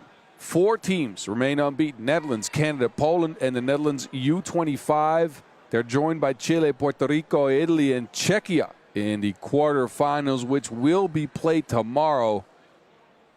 What a day of action from the NDSM Wharf here in Amsterdam. Yeah, you know what it is. This is your knockout brackets for tomorrow. Netherlands meeting up with Italy. The Netherlands under 25 face off with the Puerto Ricans, Canada, and Czechia in a matchup that we've seen at the World Cup before. And Poland and Chile. We will see all of the action starting here tomorrow at right around 1 o'clock The men's games will start at 11, though, so tune in for those as well. Check out the FIBA 3x3 YouTube channel. And for tonight, this was Boz Rosendahl, a.k.a. The Mountain, signing off. Thank you for watching.